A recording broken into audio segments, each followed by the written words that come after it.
Now, preview time. So let's take a look at what's coming your way.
The Jeff Meacham Network's Multiverse of Media. For over 15 years, the recognized symbol of excellence and the standard bearer in coverage of sports and entertainment.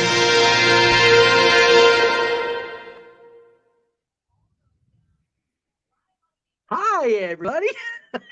Hi, Dr. Nick. No kidding. Holy cow. Welcome to our coverage on the Jeff Meacham Network Multiverse of Media of WWE's PAYBACK premium live event emanating from Pittsburgh, Pennsylvania, the damn near hometown of our own WTC GOAT, Greg Cherry, and the host of Jack of All Trades as well. So, JJ, Jeff, coming o'clock tonight. What do you want to talk about? you know, the funny thing is that I was going to talk about this before it became the thing to talk about. Yeah. So let's just go ahead and throw that out there. You know, all the journalists that went live at roughly, I want to say maybe about 1:45 this afternoon, West Coast time, 4:45 Eastern time, you know. All the people that decided to go live around then, including those that had to be told to go live because, you know, there was some newsworthy shit happening. Yeah, you know, for real. Good Lord Almighty. Because, you know, all of a sudden they decided they wanted to talk about Phil Brooks. Yeah. To take a quote, a paraphrase, if you will, from the All Out Scrum. Yeah. I have emails I have messages going back to earlier this week documenting the fact that this was going to be conversation. The only conversation. Before the shitteth hitteth the fanneth. No shit. In Holy cow. Jacksonville, Florida. Because, we got to keep the shicketh going. Yeah, sticketh to our stick. I can't even say that right. Sticketh to our shicketh. That'd be the worst selling T-shirt and the hardest to advertise. Good Lord Almighty. God damn it! If Ultra Cruise doesn't deserve that one. No shit, right? Because Lord knows we've been promoting the wrong damn Instagram account for a year, the poor bastard. Anyway, now we are aware what's going on. Yes. Okay. The ticker Read is there. the ticker. That is going to be going all night. You will be seeing that shiznit as the results scroll across the bottom. For 4 hours. We are fully aware as to what is going on, the news that has broke regarding Phil CM Punk Brooks. Yes. It is going to be gone in depth come open mic night. Oh, yes. I mean, I put it in my little press paper run sheet that I send out to the crew every week. Yes. I have 6 pages of transcripts. I have audio clips. I have tweets that I'm going to show. Oh, yeah. That document and detail the situation going all the way back to the Dynamite prior to Double or Nothing 2022. Yep. And how everybody in this image. Yes. That was your cue. Where's the image? In this image. Yeah. And then you took it down. There we go. Plays into the shenanigans of what is going on right now. Yes. And how, realistically speaking, everybody in this image should either be suspended for a long period of time or terminated by this point, based off of how much they poked the proverbial bear. Oh, yeah. Now, not saying that Phil is innocent by any stretch of the imagination. This is why I'm wearing a neutral shirt today, and I'm not coming on the stream wearing a CM Punk shirt. Although I did buy a Pepsi to drink for open mic night. But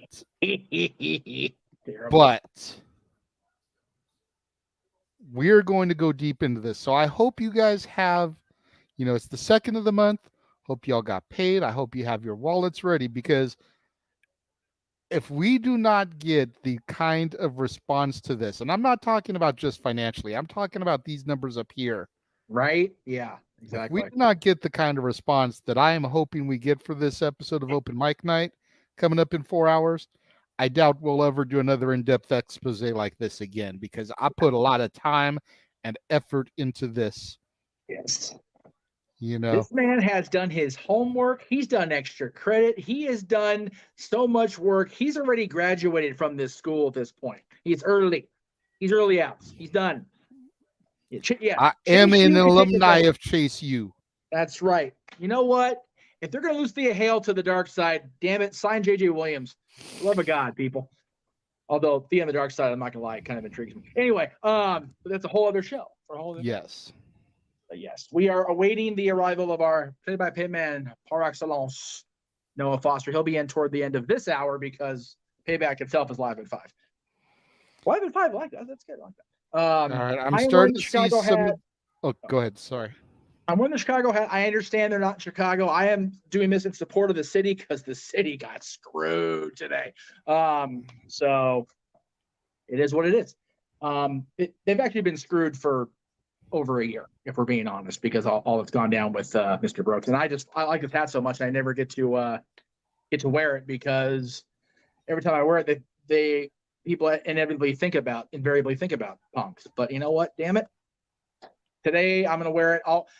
I will not wear my punk shirt like I wanted to tonight because I don't think it's right, because he's a martyr now, and that's fine. But I'll just stick to shilling my shit, which you can buy, by the way. at Pro Wrestling Tees and on our spring store. The same shirt. So there you go. Hey, Pop, good to see you. Hey, Jerry, too. Always glad to see you in the chat room for these shenanigans. Yes. Matt, of course, how are we doing? Smash that like button. Please, yes. I'm not talking to my dad yet. I'm curious what he's going to say because he's up with Uncle Marty at the race today. So the race weekend. So I'm curious how he's going to react to this. Cape Rayer, I'm honestly doing well today. I slept in a little bit. Yep. Woke up. I began doing my work on the night's topic because I still had some stuff I had to gather up. I've got my daughter over here this weekend, so there you go. Spending some time with her, which that's the flip side of this coin here is I haven't been spending as much time with her while she's here because I've been focused on getting this topic ready, and then this shit fell out of the sky today. Right?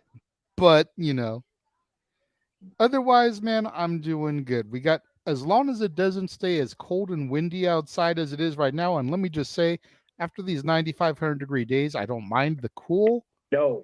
But as long as it doesn't stay as cool as it is right now, plans are to go swimming tomorrow. There you go. So, hopefully it'll warm up a little bit where it's good swimming weather. Nice. Yes, open mic night is definitely going to be interesting. It will definitely be a dandy.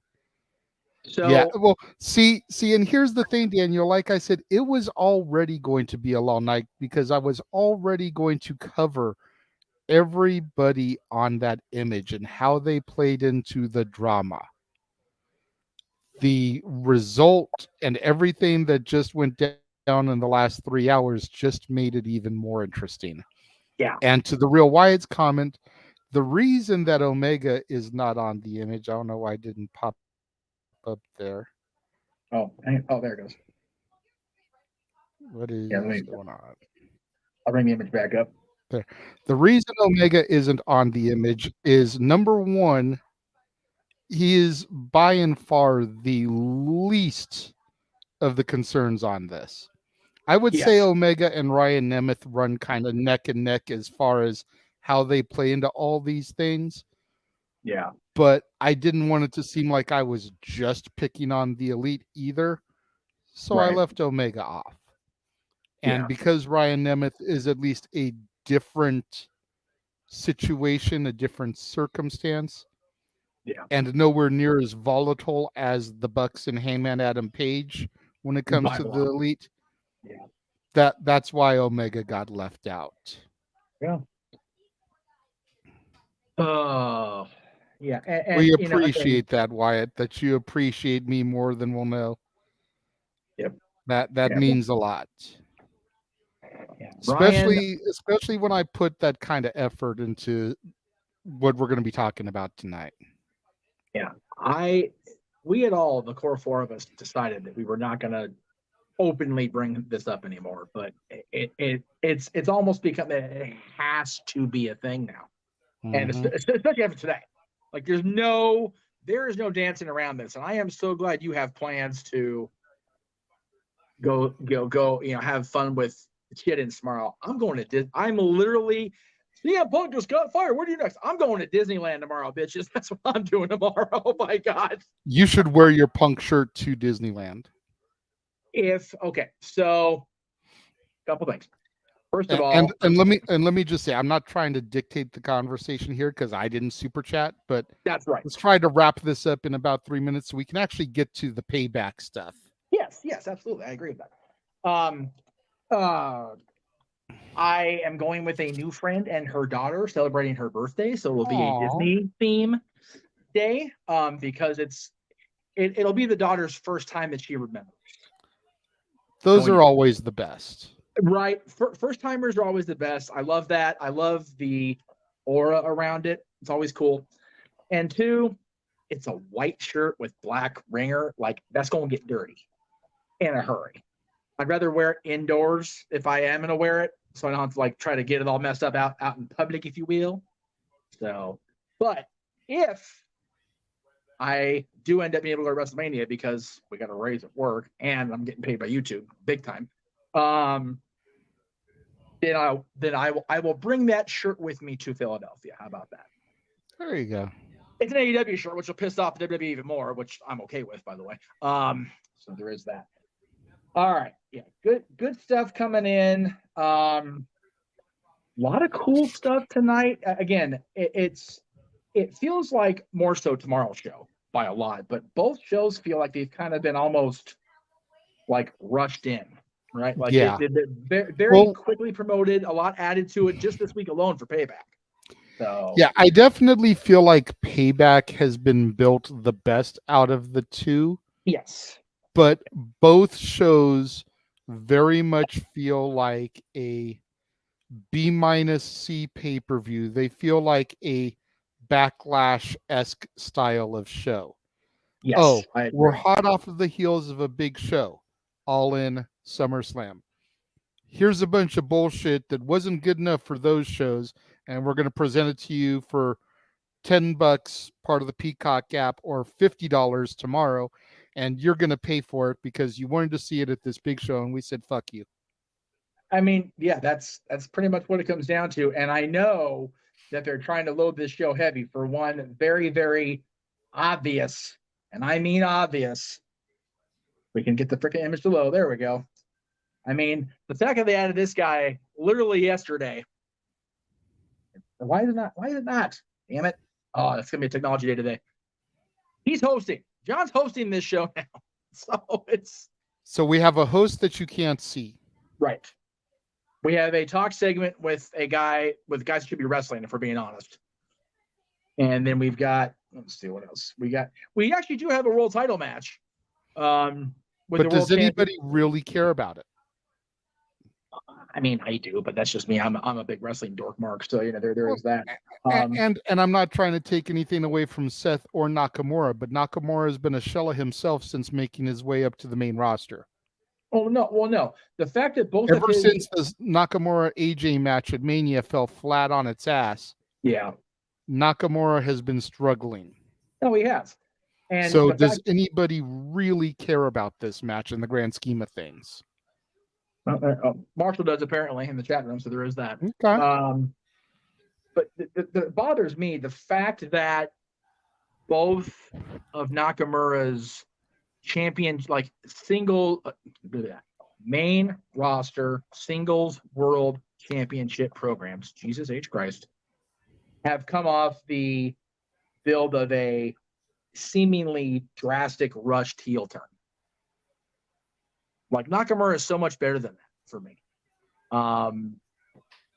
But yeah, he's definitely seemed flat. So I don't know, I don't understand, where, why they feel they need to, use him so poorly. And then, okay, yeah, take him seriously now, though. Let's just go ahead and try to make that happen and force on us. So according to the chat room, because we don't watch the Peacock pre-show because it's just obnoxious. Well, there's also this. This was reported by a couple different sources earlier today. Great Muta is in Pittsburgh tonight. Could he potentially play a role here, considering that one of his final matches was against Shinsuke Nakamura? I can't see a reason why else Muta would be in Pittsburgh. Like, why would KG fly all the way around the world for this, except to be involved in this world title match? Like that makes, other than that, it makes no damn sense. Yeah, Nathan is saying the same thing.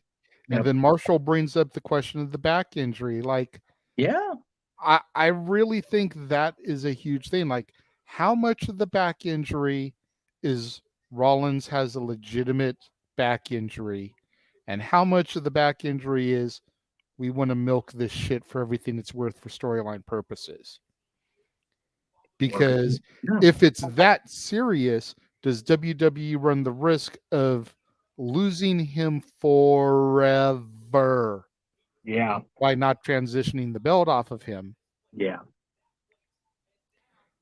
Yeah, I think the original plan was for him to be a long term, but if he's this banged up, hell. And I said last night on Simply Predicting, I was like, Shinsuke has kind of gone nuts ever since this heel turn and starting this heel turn. Yes. What makes someone go even further off the deep end? Dethroning Rollins and having Priest cash in the briefcase and take the belt off of Nakamura. That's a good point I didn't think about. That's fair.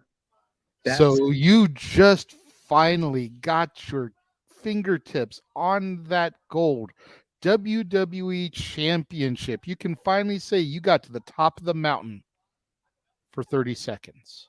Yep. Now you lose it even more. I like it. And have Priest and Nakamura be the program for Fastlane or even Survivor Series. Yeah. At least to get us through to the Rumble when we can get, a Rumble winner to challenge whoever for the title. Maybe Rollins is a repeat, not repeat because it's not back to back, but Royal Rumble winner, and he faces Priest for this World Championship at Mania, since we're apparently going to have Roman and Cody round 2. So again, as TJS has famously said on the No DQ panels, let shit play out. But I like it. I love how that sounds. That's a great way to have to fix a problem last minute. If Rollins is that beat up, he needs to take time off rather than force him to work not only hurt but injured. Get him off television. Mm-hmm. Get him off. Get him off the road. Get him into the surgery. And honestly, at this stage of his career and his life, if he needs any sort of procedure or operation to at least get him back in the ring, it's also about quality of life at this point because he's a father now and he's married and quality of life is so key, especially to these guys in the business. And I, speaking from a completely different scenario, but as something as simple as what felt like a minor automobile accident that put me out for 4 months because of a number of different circumstances. At the end of the day, I couldn't perform the job I was hired to do by the company I work for. If Seth Rollins can't, not only perform his duties as a sports entertainer, but also can't, if the promo Nakamura cut is true and he's having trouble with basic father and life skills, dude, go get the work done. Is it Colby? I think his real name is. Get that done. See where you are after that. If you can come back to the ring, great. If not, at least you've got the rest of your life to spend with your family and have a better quality of life. Absolutely. That's the most important thing. I don't give a shit what anybody else will tell you today or tomorrow or any of these other streams. There's nothing so important as family and quality of life with. All right. Now we can go ahead and talk about what apparently got announced on the pre-show. Yes. John's involved in this mess. Yes, I saw that. Apparently he's going to be the guest referee. I did see them show the graphic on the television here because Natalie is watching the pre-show while you're sitting here. Nobody watches the pre-show. Natalie's actually getting caught up because she's a few weeks behind on her wrestling. So she's trying to get the little recaps as to like how we got to some of these matches and everything. But I did see them show the graphic. Okay. I did see that Cena's going to be involved in this. I don't think it changes anything when it comes to this, because come the time the 1, 2, 3 is registered, everybody's going to be saying L.A. Knight. Yeah. And I did love the fact, learning just yesterday, where he pulled that little Easter egg from. I shared it with the crew and everybody. Okay. Did you see the video I shared with him? I had the opportunity to. He was on an interview segment, and he admitted to the person that was interviewing him that he lifted that from Dr. Dre's "Let Me Ride." Right before the final chorus, Dre says, with everybody saying. Nice. I love it. That's great. So LA Knight completely admitted to jacking that from Mr. Andre Young, Dr. Dre. There you go. See? And it makes so much sense when you consider, coming from championship wrestling from Hollywood, so cowboy, it just totally makes sense. We see you, Kat. Let me go ahead and throw that up there. Yes. Friendly Thank you for greetings. joining us, Kat. It's always good to see you. Sorry I missed you out in Arizona. Like that whole journey was what it was, and I know you're still 2 hours out from where I was, but we'll have to make it work one of these days. Maybe I'm not going any further than Arizona after this last trip. They're coming to us this time. This bullshit driving out that far to see Brianna Cole. God damn it. Need to book an event in LA instead of San Francisco, Arizona nonsense. Anyway, right. And especially to drive that deep into Arizona, and Johnny ass Larry Gitis wasn't there to have to go one-on-one with the great one, the West Coast professor. That's right. That's right. I'm not on Aaron's stream anymore. He pussed out, is what happened. If we're being honest, Johnny pussed out, and that's fine. And I'll tell you what, his daughter was super sweet in the lobby. Hell of a person to talk to. Definitely got the charm from her mother's side. Had to have been. Because God knows Ace ain't got no charm. Except with Kathy for some reason. But love Kathy, but decisions are what they are.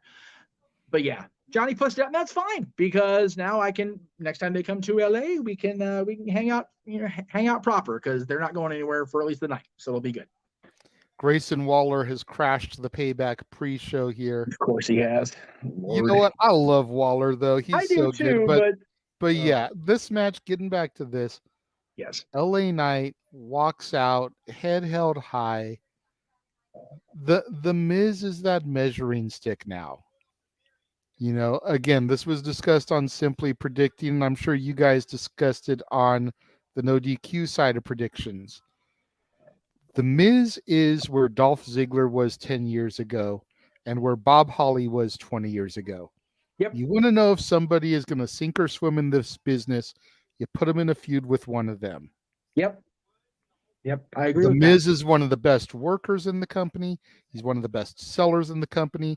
And he is arguably one of the top 3 on the mic in the company. No, period.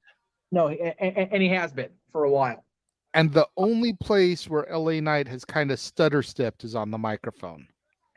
Yeah. Because a couple of times he's gotten in there in the ring on the mic against the Miz, he's fumbled his words a little bit. And you can look at it one of two ways. You can look at it as he's not ready. And you can look at it as he's just so passionate about what he's saying that he just got tongue-tied. Right. Either way. Either way. Yeah, I mean, I've known Sean for a while, and I'm sure that even as long as he's been doing this, he's definitely still got to have the flutters for being out there on that big stage because it is the biggest stage in the wrestling world. There is no dancing around that. WWE is the biggest stage in wrestling, sports entertainment, whatever you want to call it. And I do agree with Kat that Sean Ricker's always been passionate. Let me be clear on that. He's always had that, like that want, that desire to be the big star in the business. And Percy saw that in him. We said time and time again, you and I, brother. Percy saw something in him and in Brian Cage that really nobody else would give the look to until Percy did. I'm so glad he's getting this look. I wonder if involving John though is going to lead to a program for however long John's on TV here, the next month or two or whatever it is now on SmackDown. Are we going to see him go into a program with LA Knight? Because him and Miz has been done not only to death, it's been done to afterlife. Like, I love Mike and I love John, but I do not need to see them work on the program. That is just, I'm over that shit 100 times. Yeah. But LA Knight and John Cena? Take my money. I'll go watch that. Just because I'm so fond of both of them, and I have been for so many years. I thought that John was going to be coming back to work a program with Cody Rhodes. Well, that's been discussed in the trades, if you will. So yes. Why not? It really depends on, again, Cody's a Raw talent. John is going to be featured on SmackDown. LA Knight is also, I believe, a Raw talent, or a SmackDown talent. LA Knight is SmackDown. Okay, so it lends credence to him working with LA Knight more than Miz is Raw, I believe. Yeah, Miz is Raw. So if John is being advertised for all these SmackDowns, which appears to be the case, then I would think that you would have him here to involve him with a SmackDown person, which is LA Knight at this point. But we'll see. I'm definitely curious how things lay out in this match. And again, I did say, and I meant when I said that, a lot of these matches seem like they're kind of, booked far less suddenly than All Out has been. Let me be clear on that point again. But I just feel like this match was already intriguing to me. It's even more so now because of the third party involved. So we'll see how it goes. All right. Whereas, let's see. Oh, we talked about that. Let's go ahead and just talk about this one for now, because I can't see it going anywhere except an actual, more than just a talk show segment. Because why would you have? And again, we said this when he was on with Edge. Which led to a match. Him and Cena didn't lead to a match yet. Maybe this is how we get to Cody and John, because of Grayson Waller being involved with both of them on the Grayson Waller effect. Possibly. Again, multiple threads here. Yeah. What we can maybe lead to is Waller and Theory versus Cody and Cena. And then that can degenerate into Cody versus Cena. There you go. Because we saw Theory and Waller work together last night, and they looked pretty good. They did. They were a solid tag team. And we've all, not we've all, but a lot of us have joked that, Theory is now the Wish version of Grayson Waller's better Theory than Austin Theory, which I wholeheartedly disagree with. But I think both are great in their own way. Theory is just majorly stutter step because of the association with Vince and the loss of the U.S. title, more than once, and then cashing in on the U.S. Championship, which is even bigger. Nope.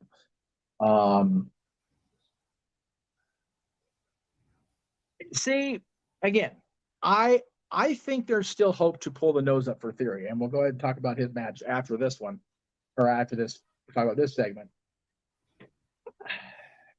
It has to lead to a match, either a tag team match or them one-on-one, because why put two very capable, very, ring ready guys in there without something? Just seems silly to me.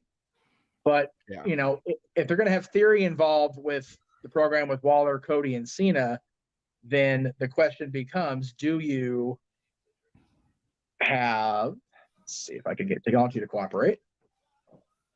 There we go. Do you have this match have Rey Mysterio retain? That way you keep the U.S. title out of the scenario. Yes. Okay. That was my official prediction as far as Noah goes, because I feel like Theory needs to do something else for the moment, and I like what I'm seeing with him and Waller.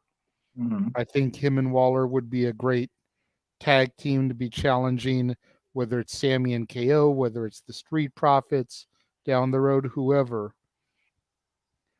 We need Santos Escobar versus Rey Mysterio for the United States title. Oh my God, yes. Please do Santos Escobar needs to be royally pissed that his title opportunity was taken away. Yeah. He absolutely and should. be like, dude, you may be the Hall of Famer, you may be the legend, you may have been original LWO, but who the F are you to take my title opportunity? Right? I am the leader of Legado del Fantasma. You were one man who adopted us to become your LWO. Yeah, exactly. Santos needs that United States title. And then if down the road we want to get Santos versus Theory, okay, we can come back to that some way down the road, Yeah. Long-term storytelling, as we like to say. Yes, absolutely. But right now we need to get to Santos and Rey. Yep. I agree. I absolutely agree. Since you talked about, well, actually, we'll do this one first. Walter in the chat room, what's going on, Walter? Good to see everybody, man. Everybody's coming in. I love it. I appreciate you understanding earlier. Walter actually messaged me about coming on to open mic night tonight, and I told him we're just going to keep it the figureheads tonight, at least while we do the deep dive. Right. Once we get to the firing and we get to that part, if he's still around, he can join us if he wants. Yes. But while we get through the deep dive, we want to just keep it the figureheads, and he was cool with that. So thank you, Walter, for understanding. And we'll be looking to send you the link once we get to that portion at open mic night. And I do want to say here, I appreciate both Greg and Aaron, the fact that it's late for them. Yeah. And, you know, how can I compete with Aaron having the ladies ODQ on with him? Like, I can't compete with having him on with us because he had the pretty ladies on. I'm screwed there. It is what it is. Cool to see Aaron and Lady Aaron and Caitlin on the stream today. That's how big the news is. Everybody's coming out on screen out of retirement. Yes. Speaking of ladies, my goodness, it's crazy to me. This is Trish's first cage match. Like, I didn't realize that was a thing until they started really building this up. It's crazy to me, and I'm not entirely sold on the fact that they're building this as the greatest of their generation's video. I do like the video package, and Kat mentions that in the chat. I just don't necessarily agree with that. Becky's the greatest of this generation. That's kind of messing with my brain a little bit. Yeah, Becky's good. She is, yeah. Becky's good. I like Becky better than I like other horsewomen that claim to be the GOAT and royalty. If I'm looking at their body of work, I don't know though. Like, yeah. And especially when you go to the other companies and you've got people like Dr. Britt Baker, DMD, don't forget it. You've got the virtuosa Diana Perazzo. The best of her generation, that's a tough one, Bex. Yeah. You may be big time. You may be the man. I don't know if you the best of the generation, though. Well, but even body of work amongst WWE. Yeah. I mean, yeah. You know, complete picture here. Goes back 8 years with them on the main roster, right? Mm-hmm. Regardless of your personal fan feelings toward Charlotte, I think the quality of matches and the longevity goes to Charlotte. Granted, she's taken a few breaks, and depending on who you ask, some of them were more than necessary than others. But all four horsewomen have had either major injury timeouts, or in Mercedes' case, temper tantrum timeouts, and then leaving the company. So if we're comparing it to just the horsewomen, I do believe it is between Becky and Charlotte. No doubt about it. As good as Bayley has been, she stutter-stepped a lot here in the last year or so too, which is so sad because when the Damage Control as a unit returned, the all three returned to the company, man, we were doing a watch along at SummerSlam last year when they came out. It was a cool shock. And now it's become like, okay, Dakota's hurt again. She's just now back. Bayley, but she's still injured. She's just good enough that she can accompany them to ringside, which is fine. If Io hadn't cashed in to win that belt, I don't think Dakota would be back. I think that's a fair. I agree with that. But if we're building this on the greatest of each generation, and the fact that Trish has just gotten over time after time, Becky has to win here. And I say that because Trish is not going to be going too much farther forward, I gotta believe. Whereas Becky's back, she's back long term now. And You know, if she's going to move forward and be one of the faces of this division, whatever's left of it in the future, she can't lose on a quote unquote B show to somebody that's not going to be around too much longer after this B show, whether it's Trish's first cage match or not. Just my 2 cents based on my favorite of all time being the ring here. So. See, and here's my thing with this, and I mentioned this on Simply Predicting.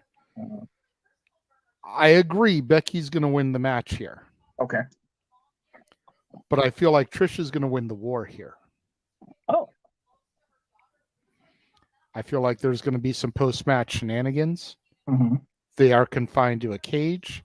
You've got the Zoe Stark factor. Yes. Because aside from Raquel and Becky, who do you have on Raw that is a heavily featured babyface woman wrestler? True. No, I'm not looking for a true. I'm looking for an answer. Oh. Well, yeah, that's it. There isn't one, so therein lies my point. Right. Yeah. So while Becky may win this match, I feel like Trish is going to be made to look dominant enough so that, and we can transition to the other women's match from here. Okay. Trying and going fast I can. There it goes. New women's champion Raquel Rodriguez. Ooh, okay.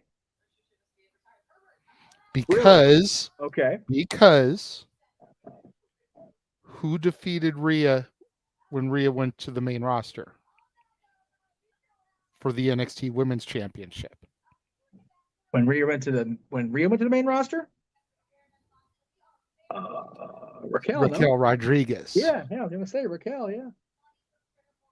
Yep. I love me some Rhea. Yeah.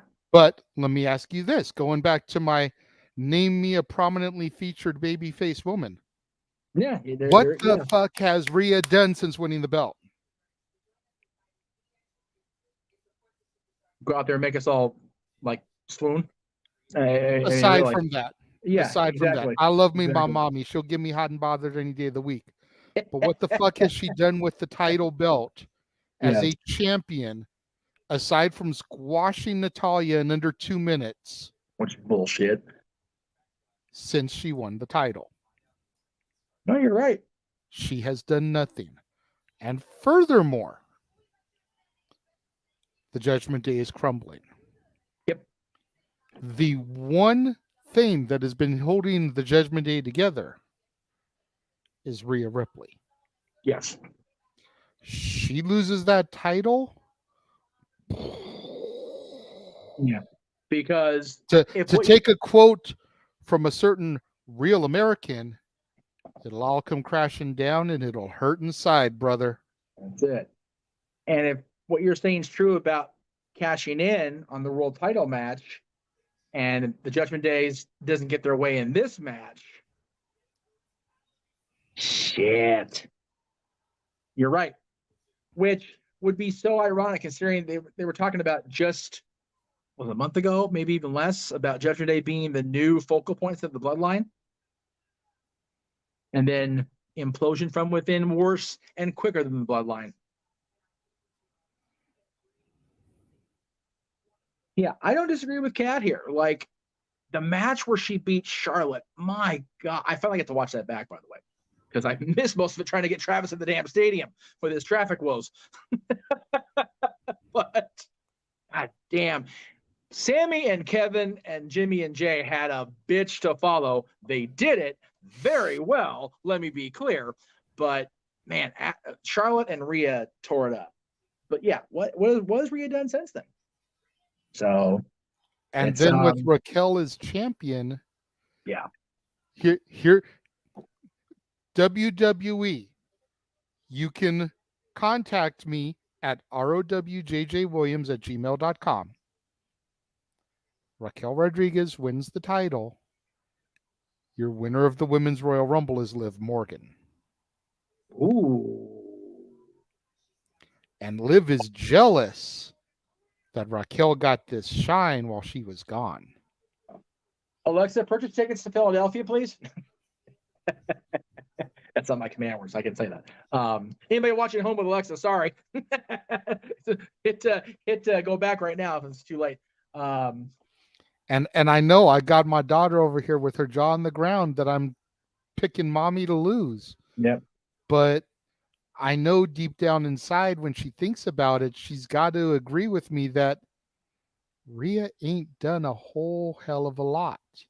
Whether it is her booking of her or not, right? She just has not done anything aside be Diesel to Dominic Mysterio's Shawn Michaels. Yes.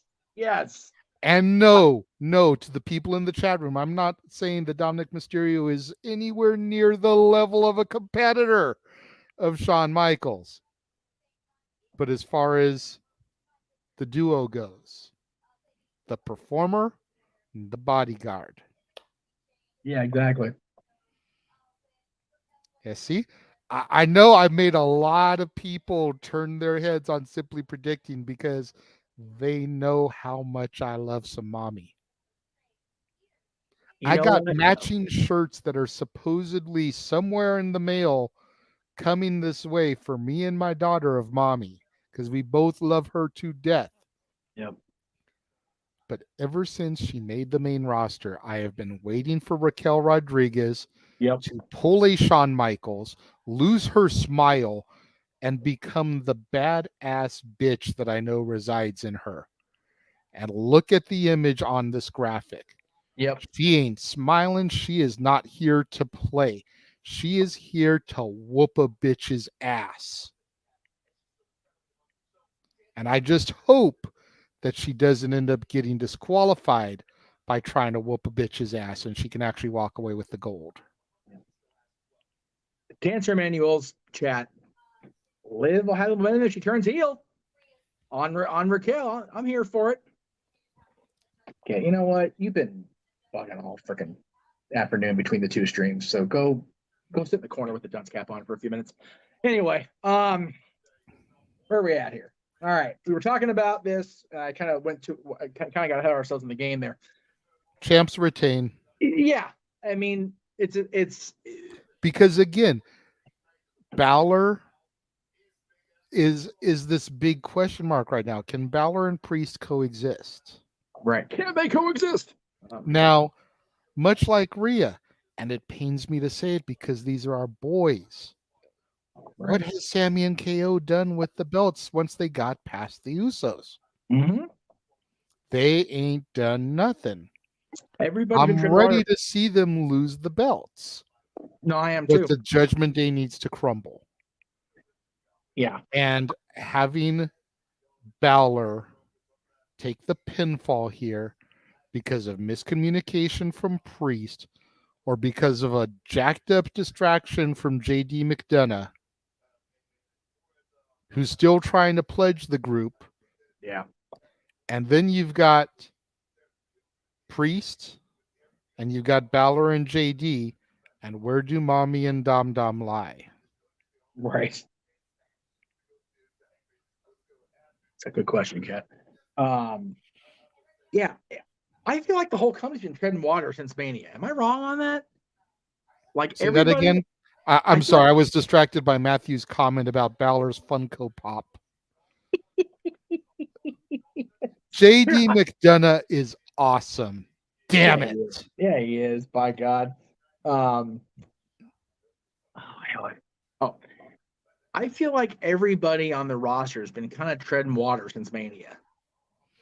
It's been other than the Bloodline stuff going into SummerSlam. Definitely not after Mania. My goodness. Or after SummerSlam. I was going to say, the Bloodline hasn't. Cody wasn't, because that shit with Brock was epic. Fair. Okay.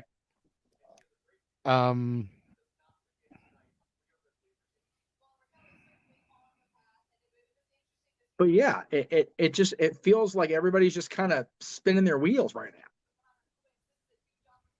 And maybe part of that is the Vince thing backstage. Maybe. and that things keep getting rewritten and changed at the last minute. Maybe. But yeah, I mean, for the most part, you're right. There's a few instances there where you can point to and be like, okay, LA Knight, definitely not. Definitely not in Trenton. Yeah, that's fair. I mean, it took a moment for him to get out of first gear because they didn't know what they wanted to do with him. But once he went from that 0 to 60, he's been in acceleration mode ever since. Okay. Dom, the Judgment Day, I would say, has been treading water, but Dom has been doing phenomenal.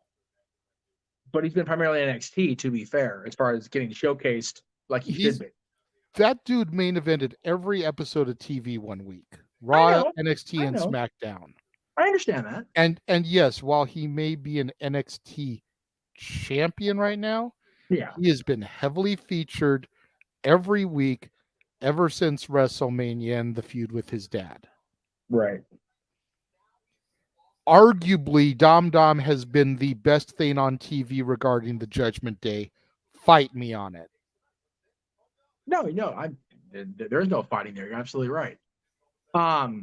He may be getting X-Pac heat when he comes to the ring. Go away, heat. We don't want to see you, heat. Right. But Dominic Mysterio has been the most entertaining thing about the Judgment Day. That's what I wanted to bring up earlier. You were talking about Miz being in that Dolph spot and that Bob Holly spot. Sean Waltman was the original in that spot. That's fact. In 93, 94, or even 95. That's facts, but I wasn't watching then, so it wasn't something I would notice. Yeah. But it's definitely something I started to pick on back in 02, 03. You figure, Brock Lesnar, you figure Cody Rhodes, you figure Randy Orton, all had big time early feuds with those guys. Yep. Oh no. I don't disagree with what you said. I was just I'm just saying it was noticeable for me. Yes. Then because I had already gotten out of my believing that everything that I'm seeing is real, and that's part of my fandom. And I was dissecting it more because I was actually wrestling. Yes, that's true. And you started to see this trend coming where Bob Holly would be in there with some of these up-and-comers and really kind of working them over. Yeah, I saw that tweet too, Matthew. I showed that to my daughter. Talk about distracting comments. Like, I can't not put that one up. Jesus. Yeah. I mean, that's fair, and it's great. And yeah, the Payback chairs have the entire Judgment Day on them. So she posted, congrats to all the fans that get to sit on my face. And me and my daughter just both kind of looked at each other, shook our head, and we both were like, congratulations to you, lucky bastards. That's right. Damn you, Pittsburghers, you sons of bitches. How does Natalie feel about the Punk thing? Out of curiosity. She's kind of indifferent because she doesn't know Punk all that much. Okay. Like, she knows him enough that she recognized him. Right. When I showed the graphic for open mic night tonight. Yeah. They're married, yes. She just asked me, didn't he and AJ kind of have like a relationship? And I was like, yeah, they're married. Yeah, they're married now. Yeah. But yeah, like, she recognized him enough that when I showed her the graphic for tonight, she was like, isn't that CM Punk? And I was like, yes, very good.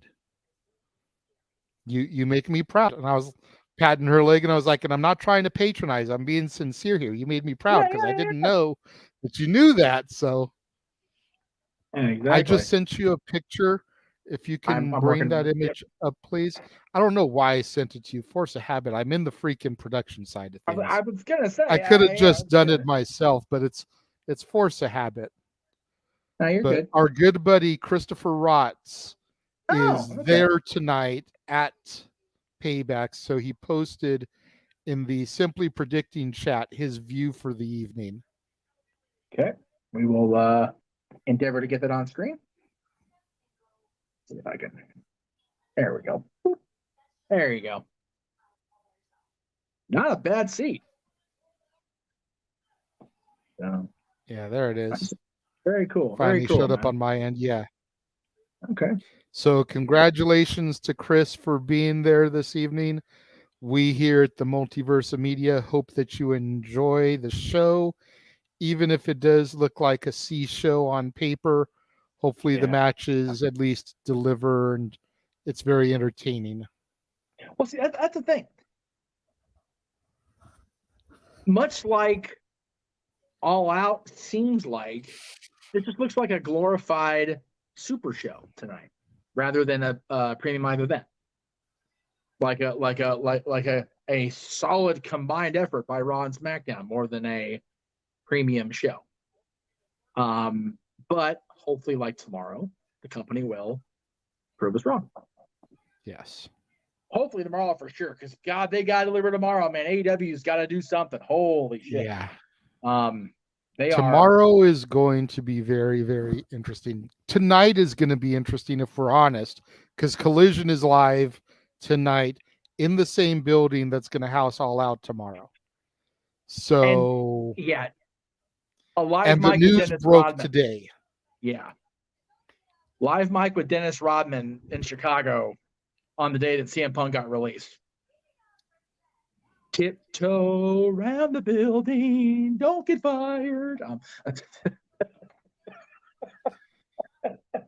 I still say, and we'll get deeper into this tonight, but I still say that they should have had Punk work a match at the pay-per-view, and pull the trigger on whatever they were going to do to him come Monday morning. Then you get through the weekend.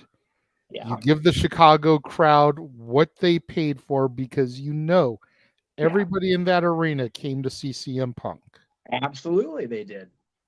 And not only did they not get to see him, but he gets fired before the pay-per-view. Yeah. And I mean, maybe it would have been better if Tony had said something on Dynamite Wednesday instead of waiting until literally 24 hours before the show, give or take, to do something about it. Yep. Hell, Tony should have said something about it as soon as they touched ground from London. Yeah. But again, we'll get deep in that in a little bit. We've got about 5 minutes till the pay-per-view starts, the PLE starts. What match are you most looking forward to tonight? Is it safe to say that Meacham is looking forward to the cage match the most with his diva goddess, if you will? Honestly, yeah, and that's not a knock on anybody else in the on the card, because friends of a lot of the guys on the card, right? But yeah, Trish's first cage match is definitely the most intriguing to me. I will pop more than I'm thinking if Priestess cash in, because that dude is so the future. My dad's been calling him for over a year, like you have. Like WrestleMania was last year when Edge recruited him, or he joined Edge, however you want to classify it. My dad looked, he goes, that guy is going to be something. And I've also seen him in Ring of Honor, so it kind of one of those. I've seen Punishment Martinez grow into Damian Priest. Senor Dinero en el Banco. I don't care what the hell they say on TV. It's either say it for Spanish, all Spanish, or all English. It hits. He may be one of the best Money in the Bank cash-ins in recent memory if he pulls it off, especially tonight. Because, like I said, he's been treading water. The whole the whole roster, except for, like you said, LA Knight, Cody, and a couple others maybe, then just spinning their wheels. But if there's a cash in and the Judgment Day implodes tonight, shit, watch out Monday. It's gonna be on like Donkey Kong come Monday and Friday. I'm here. And speaking of on, there he is. The simple man with the spectacular voice that's going to carry us through at least the first 3 hours of this, the next 3 hours of this crazy night, and then from there it's on Homework Boy up here.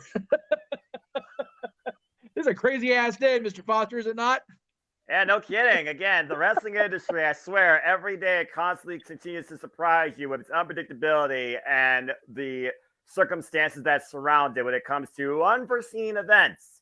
So, bottom line, we'll see tonight where judgment falls on the innocent and the guilty. And it should be an interesting show from Steel City. Shout out to Christopher Rotz, one of my fellow horsemen, of course, that is there, horseman prediction, that's there live. I hope that he enjoys the festivities. And hello to everybody out there in the chat across JMN Media. Good to see you all once again. And hey, I just do this for fun, but I appreciate the compliment.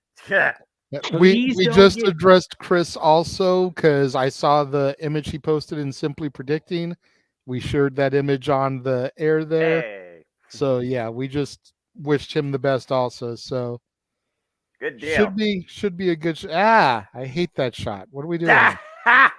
Oh, sorry. Bots! Wrong button. My bad. As it happens. Tech's gonna be a bitch tonight. I'm gonna be off the air for most of it. Lord Almighty.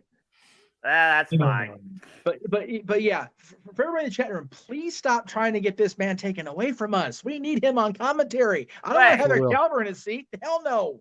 Who's trying to take me away from y'all? What are y'all talking about? By praising you the way that they do, they're trying to get people to sign you. Oh. Like that would happen. I'm just gonna freaking do in my freaking DMs. Come on, guys. I want this man getting paid. Don't get me wrong, because he's got a hell of a talent for this. But my God, I gotta settle? No. I gotta settle. No. He's the best. He's the best in the game. I don't give a shit. Y'all sweet. I'm just here for the fun, enjoying life, and enjoying wrestling. Well, I guess I better actually fight the TV and actually, watch this show. Because, Well, I mean, we are literally just a few seconds away from fire up the cock here. Anyway. Of course. Captain, Safety, Daniel, Emmanuel, good to see you all in the chat as I just see the chat window scrolling. Always appreciate y'all's support. Always appreciate doing this for y'all too. And of course, always appreciate engaging, whether it's color analysts or soloing things, whether it's with Jeff, James. All my commentators start with J. I just noticed that. All my commentators start with J. What the world? That's accurate. Oh boy, and look what is descending upon the ring. We are starting with the cage match. Right on. I'm here for it. The women set the pace tonight as the steel cage makes its way down towards the ring as the kickoff is about to be removed from our airwaves, and we are about to take center stage in the Steel City. Here we go, folks. I'm here for it, man. Let's have some fun. Morning. Anyway, now it's your part of the show with the peacock. Oh no, it's already gone. Do not reproduce this show. We will find you. We will find you. Conspiracy. Let me know when the warning's off. Off. As once again, JJ, we are here to always look at the den, and we are always going to commentate and discuss what is occurring now. As here, the industry truly goes on forever, and we're all along for the ride, no matter what. Together. All right. Whew. It's hot over here in Toledo today. Ooh, I love that shot. It's actually kind of cool over here today. It is 75. There's a nice breeze. Yeah, same here in Southern California, finally. Yeah, we've been having mid to upper 90s weather lately, so this is a nice change. We will gladly take this. I was going to say, I haven't been into Pittsburgh proper. I've only been into Oil City with where Greg lives, and into Gettysburg when I went to DC. Pittsburgh, the overhead shots are always so pretty. I love Pittsburgh. I want to go sometime and just explore the city. I mean, it's gonna be hard for WrestleMania because they're in Philadelphia, but one of these days. Just add it to the bucket. Just add it to the bucket list on your geography when it comes to places to see in and out of passion of wrestling, because it's definitely on my list as well. And as somebody who doesn't get to travel a lot due to, again, price for passions and budget circumstances, I'm happy to do it when I can. And again, 2024 will all be played by ear. But in the meantime, we got to get for the rest of 2023. And shout out to Catherine, who just gave us a super chat, as she is absolutely right. It is showtime. So, Catherine, you're going to talk to us. Then let your voice be known in the chat, because again, we always appreciate your support and your fandom, as we appreciate everybody here at the Multiverse of Media. As WWE starts traditionally with their video packages that highlights tonight's matches. Again, we have 4 tile matches, a steel cage match. We got Cody Rhodes on the Grayson Waller effect, and we got The Miz versus LA Knight. So it's gonna be a fun night tonight. Definitely going to be a fun night, but here's my thing regarding the steel cage match. Please do. They've booked it and delayed it to where I don't care about it anymore. That's fair. This match should have been at SummerSlam. I would have cared. Agree. They stalled this match out and nobody really cares anymore. I mean, I know, Jeff, you just said that this is the match you're looking forward to. So obviously there's some people that are still intrigued and interested in looking towards this. But I think even you can admit that they let the candle get way too dim before beginning to stoke the fire on this one again. Oh, I agree. I wholeheartedly agree with it. And again, if it wasn't Trish's first cage match, I wouldn't be as intrigued. And that's a fair point too, Jeff. As the power goes up, we are inside the arena in the Steel City as we are coming virtually from Pittsburgh, PA, and WWE presents tonight, Payback. Hello, everybody, and welcome once again to Jeff Meacham Network Live Watch event. You know what this is. I'm the Simple Man of the Simple Brand, the voice of the JMN, now and forever. My name is Noah Foster, forever grateful for pro wrestling. And with me, as always, the man whose name on the marquee that makes this even possible to exist, and my color analyst in all things WWE, Jeff Mother Bleepin' Meacham, and the renegade prince of Payback, JJ Williams. Gentlemen, you ready to go tonight? Let's do this, Noah. And just for the record, we've already had a couple F-bombs on this stream. So if you get pissed and excited, don't feel like you got to curb your mouth, because we're already walking into this show as well as tomorrow's show, looking at these as BC pay-per-views. So don't feel like you have to hold back. We've already dropped a couple of bombs this evening. And I'm sure we will be dropping even more pipe bombs come 8 o'clock Pacific, 11 Eastern, immediately after Payback when we kick into open mic night. Well, tonight we're going to witness a lot of vengeance carried out, and it all kicks off with that 15-foot high structure as we kick things off with a steel cage match. Let's go ahead and look back at what brought us here, of course. It's the trailblazer, the legend Trish Stratus, in her first ever steel cage match, taking on the man, Becky Lynch, and some would call a match of generations. Becky Lynch, of course, 20 years in the game at 36 years of age, while Trish Stratus, 47 years of existing, 23 years in the industry, the 7-time WWE Women's Champion. And all she's been asking for since her return is simply a thank you. But of course, we can talk about Becky Lynch. She deserves a thank you. Yeah, absolutely. Hey, Elizabeth.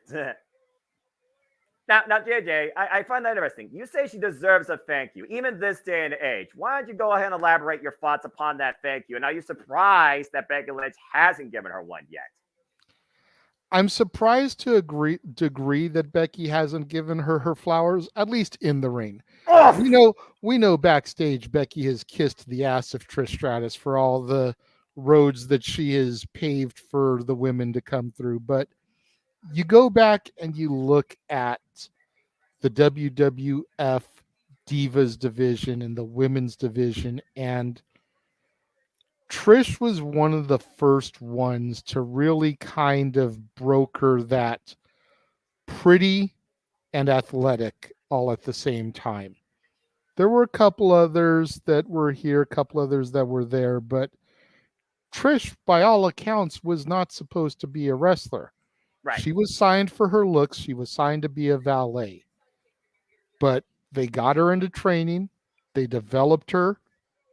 And she did what Sable couldn't do. She did what Sunny couldn't do. And she took the women of the WWE to a whole other level.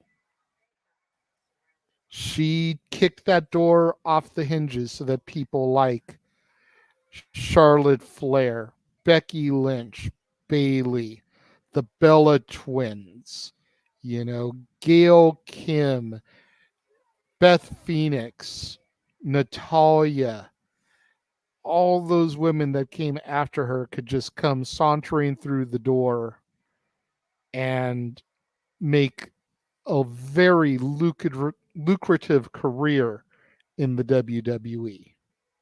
Well, I guess with that type of diatribe, you could say that literally Trish Stratus, the one we should thank for Becky Lynch being brought to the big time, as Big Time Beck makes her way inside the arena. And Becky Lynch even said it herself. She went from doing an Irish jig in NXT to main eventing WrestleMania 35 and coming out with 2 championships. The man, Becky Lynch, for those that know, of course, is a 6-time women's champion, 4-time SmackDown champion, 2-time Raw women's champion. And of course, this really all kicked off back at Night of Champions this year when Zoe Stark decided to get Trish Stratus a thank you and a major assist.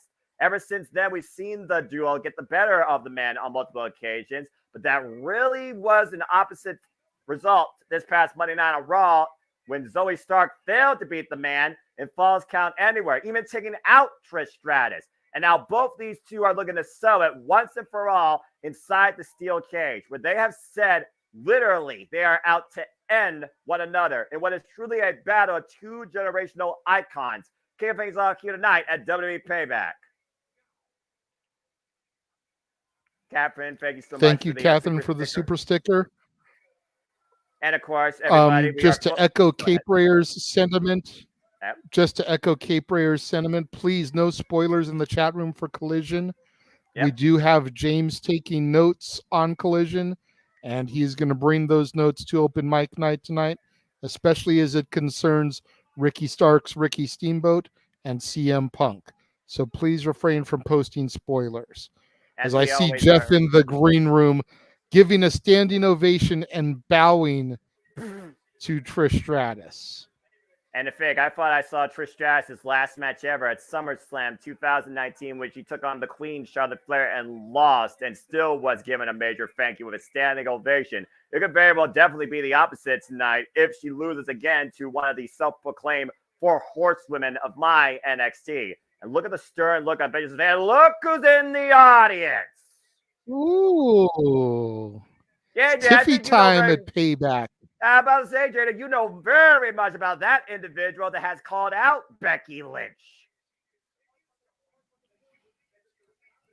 Well, we'll tell more about that later. Women's champion. Yep.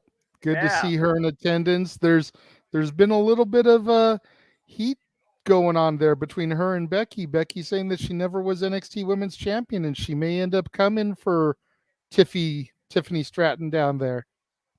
The bell rings. We are underway as this match officially begins. Trish Stratus, Becky Lynch inside the steel cage. As you all know, inside a steel cage match, you win via pinfall, submission, or escaping the cage, either through the door or over the top, and both feet hitting the floor.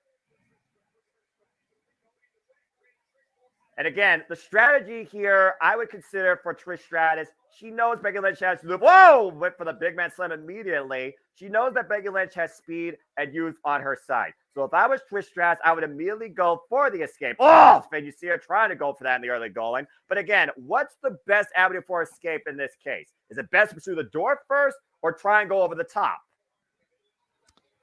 I think that's a tough one. I've never had a cage match.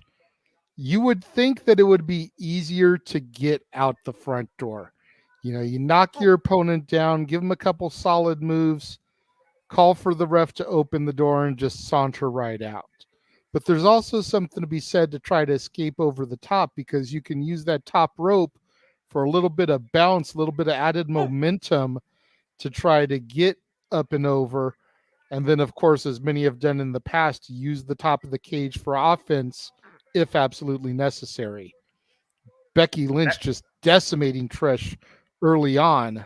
A series of exploders, JJ, and at this point, Becky Lynch has no itinerary to escape the steel cage anytime soon. She is out to punish Trish Stratus. And right now, unleashing all that straight fire. Once again, looking for the big back slam, and Trish Stratus again fighting back. Oh, man, ripped her down hard to the mat. And now Trish Stratus once again in the driver's seat. And again, if Trish Stratus can exploit Becky Lynch's emotions to her advantage, then this match favors Trish. And Trish Stratus is no stranger to getting the better of her opponent. Psychological warfare for decades on hand. That's why she's been a part of WrestleMania main events. That's why she's been manager for multiple world champions. Becky Lynch pushing Trish off the top rope. Meanwhile, Becky now might be looking for the escape over the top, driven off the top turnbuckle, and sent face first into the structure. And you saw Trish there trying to climb for the top, going back to your point about which way do you try to escape.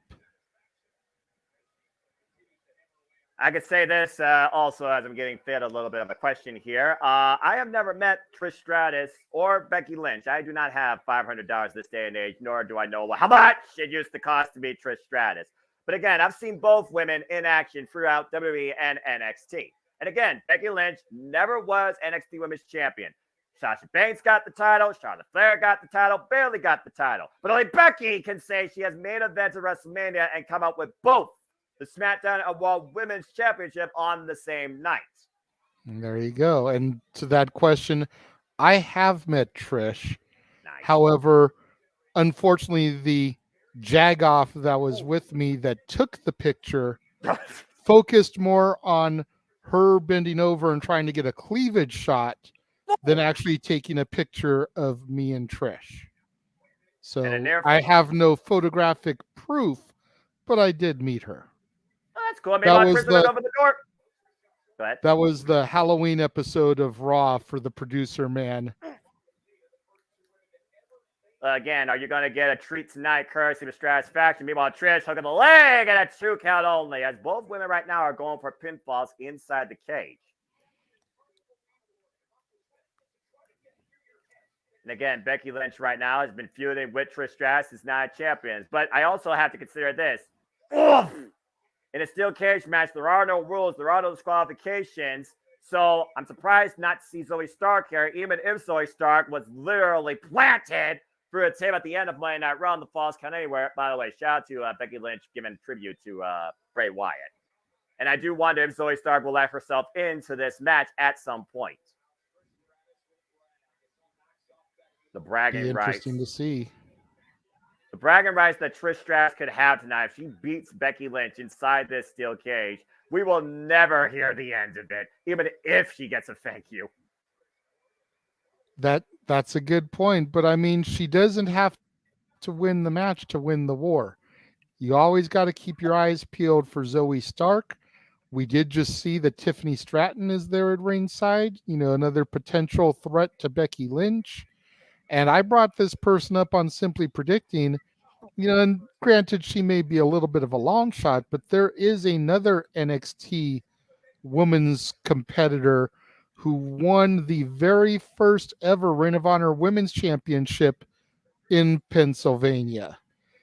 And she could always get factored into this as a nice little callback Easter egg. And of course, for those in the chat room that don't know, that is the Prodigy, one Roxanne Perez. The Prodigy always rises to promise, as I said. She has done absolutely everything in NXT. Meanwhile, Trish Stratus set face first inside the steel cage. And Becky Lynch once again regaining control, throwing Trish pillar to pillar, post to post, each side. You see the brutality right now that Trish Stratus right now is enduring, courtesy of Becky Lynch. Again, how hot is Becky Lynch's temper tonight? How bad does she want to beat Trish Stratus and send her without a thank you? And again, you see her drilling her face first into all sides of the ring, following up. Just runs into Trish with flying clawing cover, hook of the leg at 2 count only. Now transition to submission, might be looking for Boudreaux armbar. Disarm her. Can she get Trish Stratus to tap? Nah, she doesn't have enough control. You can tell she's barely grasping that arm. She's using the other hand to try to get position. It's giving Trish the opportunity to get out of it. Yeah, and Trish Stratus keeping her body off the mat was what you need to do in the case of a submission. Give leverage to yourself. Ooh. Oh! And again, face first, Becky goes into the cage. And King, please get well soon. I see you, chat. But again, if you want to dictate the conversation, super chat some of that. Matrix escape by Trish. Oh! And that was clever. And that just goes to show how much Becky Lynch is studying Trish with the senton drop off the Matrix Bridge. Take a look at the replay here, JJ. Great offense there. Great improvisation there by Becky Lynch. And I always love seeing Trish Stratus doing that move. We all know her yoga background. Again, this is our opening contest. WWE Payback, capacity crowd on hand. Pittsburgh, PA, steel cage match. Trish Stratus, Becky Lynch. No Zoe Stark so far. And also, you know, you think about it, while granted, Trish has been doing that move for a long time, almost also a little bit of a callback to Bray Wyatt with his spider walk. Exactly. I was glad that you said that. Again, I expect the little nods here tonight to one Bray Wyatt, to say the least. Of course, Bray Wyatt, no stranger to be inside steel cage and Hell in a Cell structures. What do you want to talk about? Roman Reigns, Seth freaking Rollins, or when he surprised the now known John Moxley, aka Dean Ambrose, at one point. And meanwhile, Becky Lynch and Trish Stratus driving each other, headbanging of a different sort into the steel cage. Good grief, talk about going wild. Right? I thought the Girls Gone Wild trend died in the early 2010s. Apparently, it got brought back in 2023, courtesy of Trish Stratus and Becky Lynch. These two are leaving nothing a chance. Ooh. Nice step-up kick there to the midsection of Trish. And once again, grabbing Trish by her hair. And what could Becky be looking for here? Jesus. Just driving her back first. Striking her. And look at Trish hung up across the rope. Oh, leg drop! Across the back of the neck. Here's Becky. Here's for the cover. Kiss for the win. No! 2.5. Trish still fighting out of this. Take a look at the replay here. You got to wonder, though, how much more her body can take. I mean, yoga instructor or not, fitness model or not, she is in her 40s. She doesn't have the same type of, you know, she doesn't have it on her bump card like Becky still might. Now, the word you're looking for is dexterity, and I completely agree. Why Becky Lynch is 36 years old and also 20 years in her wrestling career. And Becky Lynch right now standing up to the top rope, might be looking for escape over the top, to your point earlier. And Trish preventing the ascent. Now Trish falling in. There's the handstand. Might be looking for that Frankensteiner. Becky, though, countering. But what the world? Counter for counter here in the corner as Trish pulls herself up, spider suplex X, and will it away on Becky Lynch. And Trish Stratus with the upper hand. Now she's making the ascent to try and go over the top. Again, yeah, Becky's got her foot there. It's like, ooh. Not anymore, JJ. Trish got an opening. There she goes. She's got that leg again. Bring her back inside. Again, got her up on her shoulders. And a high risk that gets involved there when your opponent is able to recapture you and bring you back in. Meanwhile, Becky hooking Trish up. Uh-oh. This is not going to end well. Power bomb. Cover! Deep hook of the leg! No! Still kicking out. Oh, man. I agree, Marshall. She does not look her age. She still looks like she's in her 20s. There's those that just, for some reason, in this day and age of the industry, JJ, you even talked about just have that fountain of youth type of freaking composure to still go. Look at her forehead. Look at Trish's forehead. Jesus. She looks like she's got a golf ball divot inside of her forehead.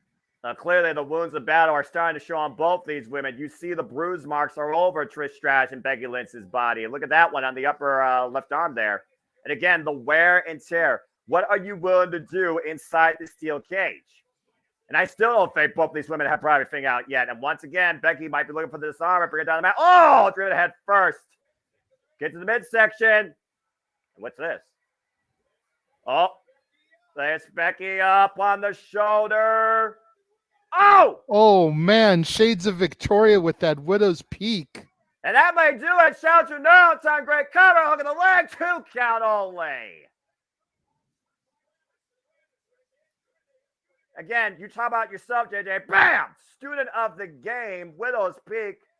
I thought Becky Lynch was broken, but not broken enough for the 3 count.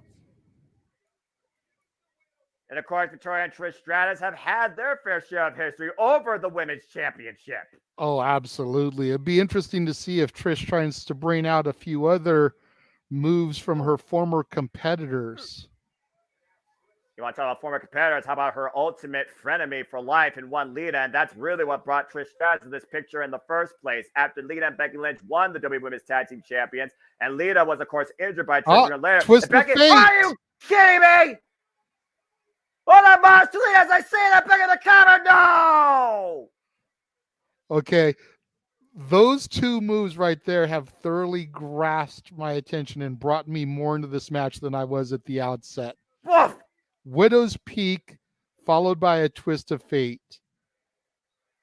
And fate still right now has not determined a winner, JJ. And Becky still looks like with she's Becky. looking for the lead assault here. Well, Becky is crazy. No, Lita okay, is she's extreme.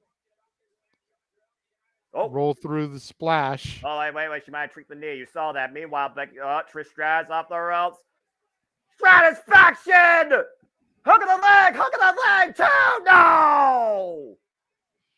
Nah, she only got it off the middle rope. She didn't get near the impact from coming off the top rope like she normally does.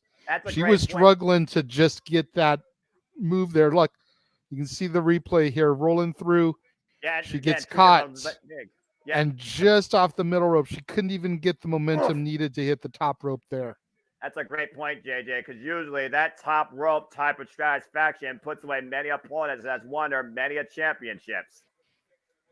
And right now, Trish might be a little frustrated here, driving Becky Lynch face first into the mat. Again, it was Trish Stratus that admitted that she attacked Lita after Trish and Becky lost the WWE Women's Tag Team Championships. And these two have been at each other's throats ever since. Becky and Trish coming once back again too. Trying to go to the top, and Trish right now is at the top of the cage, but Becky Lynch again in hot pursuit. Oof. And again, when you get that first leg over, it's just a matter of finding a way to get your body over the top and dropping it safely down to the floor. Yeah, and now Trish, no doubt. Hooked by Becky. Oh, man. Big man slam off the top attempt, countered by Trish. You were about to say, oh, how about this? No way. Was Stratisfaction off the top rope? No way. Oh, my God! Bulldog Stratisfaction caught effective. Finally hook of the leg into the cover. Not enough. And there's a good shot of that golf ball type of bump on her forehead. Yeah, look at this bump, though, JJ. Jesus. Fuck. And again, you saw Trish was slow to capitalize on the cover. That put more out of her than did out of Becky. Just able to roll over and hook the far leg. Not enough body weight fully over both shoulders. And Becky got the shoulder up. Thank God that Trish has that cushion back there, or else she would have broke that ass. I mean, they do say that's the softest part of your body. And it's also the best shock absorber. And once again, Trish has finally gotten to the top and is sitting, and using the top of the cage to her advantage. And Becky Lynch and Trish right now are both at the top of the structure. This is high-risk territory here. One of these two could have a horrible fall, but also one of these two might fall and win this match. Becky falling over the other way. Trish still straddling to where she's got a little bit of control. Oh, and here she goes. Becky's off. Trish has got both her legs over the top, and she is climbing down as fast as she can. She's got her by the hair. She's got her by the hair. The last moment, JJ, surviving and saving the match for herself. Meanwhile, headbutt exchange. And again, Trish has the advantage, not only in leverage, but also an opportunity to escape while Becky is slowly pulling her back in. And Trish right now might be stuck in between that run. And that's also very dangerous. It is. And look at, oh my word! Both legs of Trish Stratus are trapped, and she is literally hung upside down inside the top of the steel cage. I've never seen anything like this before. Okay, but what is Becky doing here? She should take this opportunity while Trish is trapped by her legs to escape. Apparently, she's not done exaggerating punishment or revenge here, or might be looking for one last big-time move to make sure Trish has no chance to escape. Well, yeah, but if she messes up this big-time move, Trish falls to the floor and wins. Well, I guess that's the high-risk, high-reward type of mentality Becky Lynch is showcasing here tonight in this opening match. Meanwhile, hooking Trish Stratus up, trying to bring her back in. Oh, my God. Jesus! Holy shit, they killed Trish. Avalanche vertical superplex. Both women crash to the mat. Take a look at this. What a fall. And that was not from Grace. Looked even worse in slow-mo. Jesus. Look at the angst on Trish's face. Becky with the arm coming to the cover. Oh! And Trish still kicks out. That innate sixth instinct, the vibration of the hand on the mat. Trish with just enough awareness after this insane offense to still be alive in this match. Good God. That aerial angle they just showed. Jesus. Did you see the way that Trish Stratus buckled backwards on impact? How about digging down deep? How Trish still has it in her is beyond me. This is a hell of an effort by the legendary Hall of Famer, to say nothing of the future Hall of Famer, the man, Big Time Bex. And meanwhile, Becky Lynch somehow finally trying to make her way over the top to the floor, and Trish Stratus is down and out in the middle of the ring. Might not be aware right now. There might be a sense of urgency, but Trish now crawling for the door. Both women right now with a plan for escape. Who can get there first? Oh, Becky aware of it and runs interference. And Zoe Stark! Zoe Stark became a tug of war. But let's not forget about Tiffany Stratton there at ringside as well. And will Tiffany Stratton get involved here? And who's going to get the better of this exchange? Zoe Stark trying to pull Trish outside. Becky Lynch trying to pull her back in. Becky Lynch hook up both legs. And Zoe Stark trying to pull her by both her arms, unable to. And meanwhile, ow! Slamming the cage door into her head. And a roll up on Trish Stratus to win here, 2.5. Whoa, chick kick, miss. And meanwhile, Becky hooks Trish. Bang on a slam! Cover to win, and Zoe Stark saves the match. There is no disqualification, as I said earlier, JJ. We were wondering when Zoe Stark was going to come into play. But pay attention here. Becky just started rolling towards the door. But Becky blocking the doorway as Zoe Stark tries to pull Trish. But Becky closes the door behind them. Slam shut. Oh, and look at the angst on Becky's face. Here we go. And Zoe and Becky. Oh! As Zoe floors Becky, and right now might be looking to make way for Trish Stratus to escape over the top, playing bodyguard here. Meanwhile, Becky back on a slam! And Trish once again at the top. Becky Lynch in hot pursuit. This has become a handicap match, but Becky knew this was going to happen. And meanwhile, bringing Trish back in, face first in the steel cage. And from the top rope, Becky hooks Trish. Avalanche back again, a slam! Cover! 2 and 3. The man succeeds tonight. Holy hell, what a fight. Well, I'll tell you this much. Hell of a match by these two women. Yeah, I'll tell you this much, JJ. Becky Lynch might not give Trish a finger, but I certainly will for the effort that she put forward tonight. What a bout. What an effort by both. Yeah. This was an insane contest. Rhea and Raquel have got a lot to live up to tonight as far as the women go, because these ladies just set the bar incredibly high. And finally, after months of turmoil, the man can finally put Trish Stratus behind her. The man proves once again why she is this generation's locker room leader. Thank you, Becky Lynch. Woof. Both women trying to one-up one another at every possible turn, even with the interference of Zoe Stark. Becky Lynch overcomes the odds tonight. Let's take a look at some of the replays here. As we saw Zoe Stark trying to pull Trish Stratus outside the cage, Becky Lynch was able to bring her back in. And as Becky was looking to go after Zoe, bam! Face first slam into the door. The roll up by Trish for a near fall. Look for that chick kick. The only one that wasn't hit. Manhandle slam. Nearest fall of this match at this point, but Zoe Stark saved it for Trish. And as Trish was looking to go over the top and Zoe Stark was playing bodyguard, Becky Lynch finally hooked her up and planted Zoe Stark into the mat, and in full pursuit after Trish. Finally off the top rope, Trish was sent big time down to the mat. And Becky Lynch, deep hook of the leg, got the win. You ain't getting up from that. There's a reason why Becky Lynch and Trish Stratus were leaders for their generation. And they proved that here tonight in our opening contest.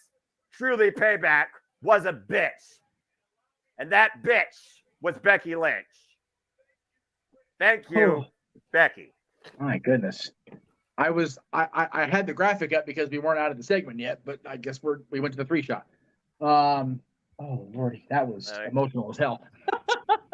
I don't think that emotion. Sorry about that. Usually I pull the graphic a lot sooner. Hold on. No, here, what's going on? No. I wanted it up because the segment's not over yet, so that it's not over yet. But that's what I'm saying is I usually pull the graphic down sooner once the match ends. So at this point, Trish bad. Blames Zoe Stark for the loss, guys. Let's see what's happening here inside the ring. Oh boy! Oh, not good. Oh boy! Wait a minute. Whoa. Now, we know the track record of slaps that Trish has done, right, in the aftermath from them, right? That's Asuka. Oh. Okay, saying so. Oh. Well, it looks like another talent this generation might have had enough of Trish. Trish don't. Oh boy. Oh, wait a minute! C360! And good night, Trish! Wow. Well, there you go. Well, I mean, I can't blame Zoe Stark after everything she's done for Trish Stratus. There's your thank you. There's only so much somebody can take. That was, yeah. So, well, question is was that a face turn for Zoe Stark or a face turn for Trish Stratus in taking that move? Either way, I'll tell you one thing, JJ. That wasn't a thank you. No. Well, that was quite an opening contest. What's the chat been saying? And before we talk to the chat, thank you everybody, by the way, that's tuning in across all the channels here on the Multiverse tonight. As again, we always bring you coverage of all the big shows across all things wrestling. That was a hell of a bout. Whew. That avalanche suplex and the manhandle slam, those were rough on my heart. I'll tell you. I bet. That's my girl taking that stuff, man. Like, oof. All right. What are we talking about here in the chat? Matthew saying Zoe versus Trish. Go with your point, JJ. Possibly. Looks like everyone's talking about Zoe Stark versus Trish Stratus. Which side are you on that? And I did notice there was a super chat earlier from Walter Cruz, I believe. Yes. Shout out to Mr. Reliable. Trying to get the damn things to work in here, and they're not. No, you're fine, man. I got you. Technology's being very unreliable when it comes to getting things to load properly, but it looks like we got what we want up now. Okay, there we go. Good. And then Catherine, of course, I saw. I'm wondering if it's because both of us are in the production side of things, Jeff. That possibly might be it. Well, it's one of those. It's the internet's been really shaky today as far as working on my computer, so it's not just you and I being in there. It's a lot of these things. That's fair. Anyway, yeah, it's again, that's rough to watch with Trish because like I said, I've been a fan for her entire career. Are they running this match back right now? Or are they just talking about the I think they're just adding more ad lib to this match because, in my opinion, since it's the only real world championship match on this card, it should be in the main event, and we'll definitely talk about that as we get closer. Well, we have the World Tag Team title. Unless they're going to save the match. Go ahead. Yeah, you're good. Unless they're going to save the match that Cena is the referee for the main event. It's a fair point because we don't know necessarily what Cena's doing besides the fact he's the host of Payback and he hasn't shown up yet as far as main card goes. I don't know if he showed up for y'all during the pre-show. So it's a fair shout. I'll give you that. It's absolutely a fair shout. A lot of cool stuff. So we'll see what's going on. Let's see what's on the docket soon enough as they, of course, talk about Seth Rollins back and Shinsuke Nakamura looking to exploit it to try and claim his first WWE World Heavyweight Championship. And again, Seth freaking Rollins and Shinsuke Nakamura do live by the same code, the code of the samurai, Bushido. That's what is literally tattooed on the back of Seth freaking Rollins. But we also know how much of a striker the King of Strong Style is. And he can literally rearrange the vertebrae of Seth freaking Rollins than the state it's already in. And Seth has already come out and admitted that he has 2 fractures in his lower lumbar spine. He's overdue for surgery, but he's been holding off on it now for the past 4 years. And again, we talked about before, chasing the dragon, your mentality versus your physical capabilities. Has Seth freaking Rollins reached his peak? And is Shinsuke Nakamura going to exploit that tonight and claim his first world championship? I mean, I still say, even as questionably booked as he's been, I still say there's an opportunity for Nakamura to have a decent championship run within this company. It's just a matter if they pull the trigger or not. But again, will Shinsuke Nakamura finally hit the shot needed in the back of Seth freaking Rollins to claim the World Heavyweight Championship? But before that, yes. speaking of champions, 16 times over. Yeah, baby. Here comes John Cena. His name's John Cena. Dun, dun, dun, dun. And not copyright, damn it, not copyright. The man who will be on WWE TV every week, except for the week that they're in Boston, Massachusetts. Okay. Well, He's going to India for the first time, man. Give him a little slack on that, man. That's cool shit for him, for real. Just saying, like, he's not even going to be at his hometown crowd. Like, how whack is that? I agree, to be fair. Would you want to be in Boston on purpose? I mean, to be fair. If I'm John Cena and I hail from West Newbury and that is my hometown crowd, yes, I would want to be there. Especially if I haven't been in the company for the better part of how many years? 2 or 3. And I'm getting even if it's just a 2-month consistent run and you're coming to my home while I'm there, yeah, I'm going to want to be there for that. But to also counterbalance that, JJ, WWE is John Cena's home anywhere. Granted. But you think about it, when The Rock came back in 2011, a lot of the stuff he did was via satellite. But God damn it, when they came to Miami, Florida, he was in that building. Accurate. Let's see what the champ's got to say. Or excuse me, John Cena's got to say tonight. I know Chris Mraz is having a moment. John Cena.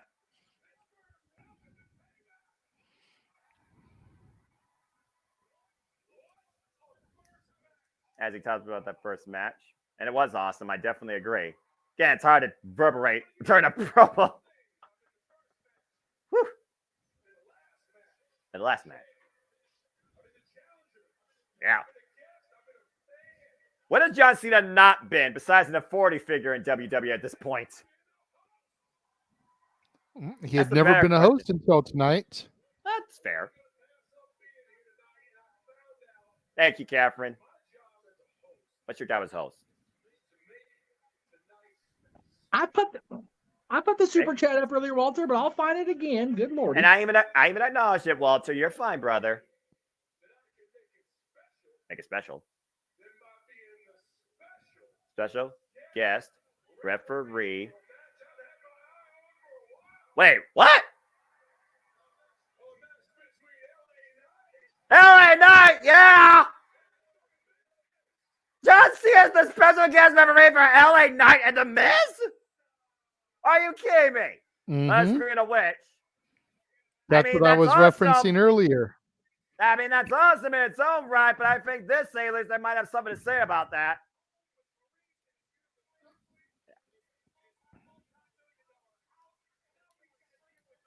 As if The Miz don't have enough pressure dealing with paparazzi on a daily basis. Now he's got to deal with one of his most freaking challenging rivals in his WWE career. John Cena as the special guest referee.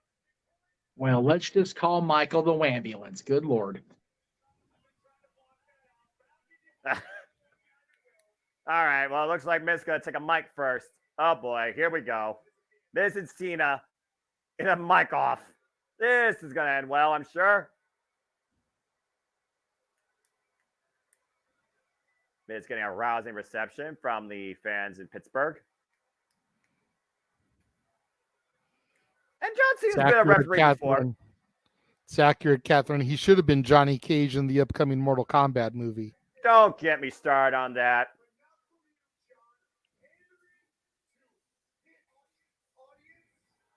Miz, do you know John Cena? I'm just saying. For real, the only person that panders to the WWE audience worse than John Cena is Mick Foley. Right here, wherever he is. Oh, geez. How many times John Cena have been told that? Huh? Right.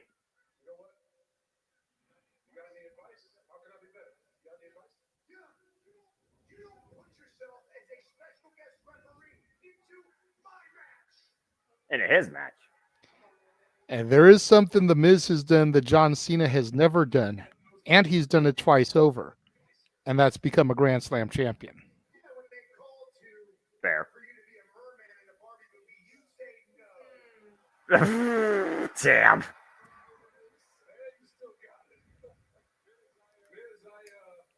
Oh, boy. Yeah. Don't have to like a person to respect them. Absolutely. All right. Miz with Miz.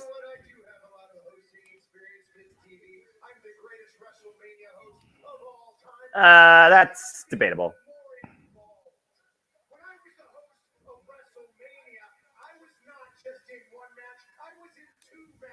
That's fair. Be more involved.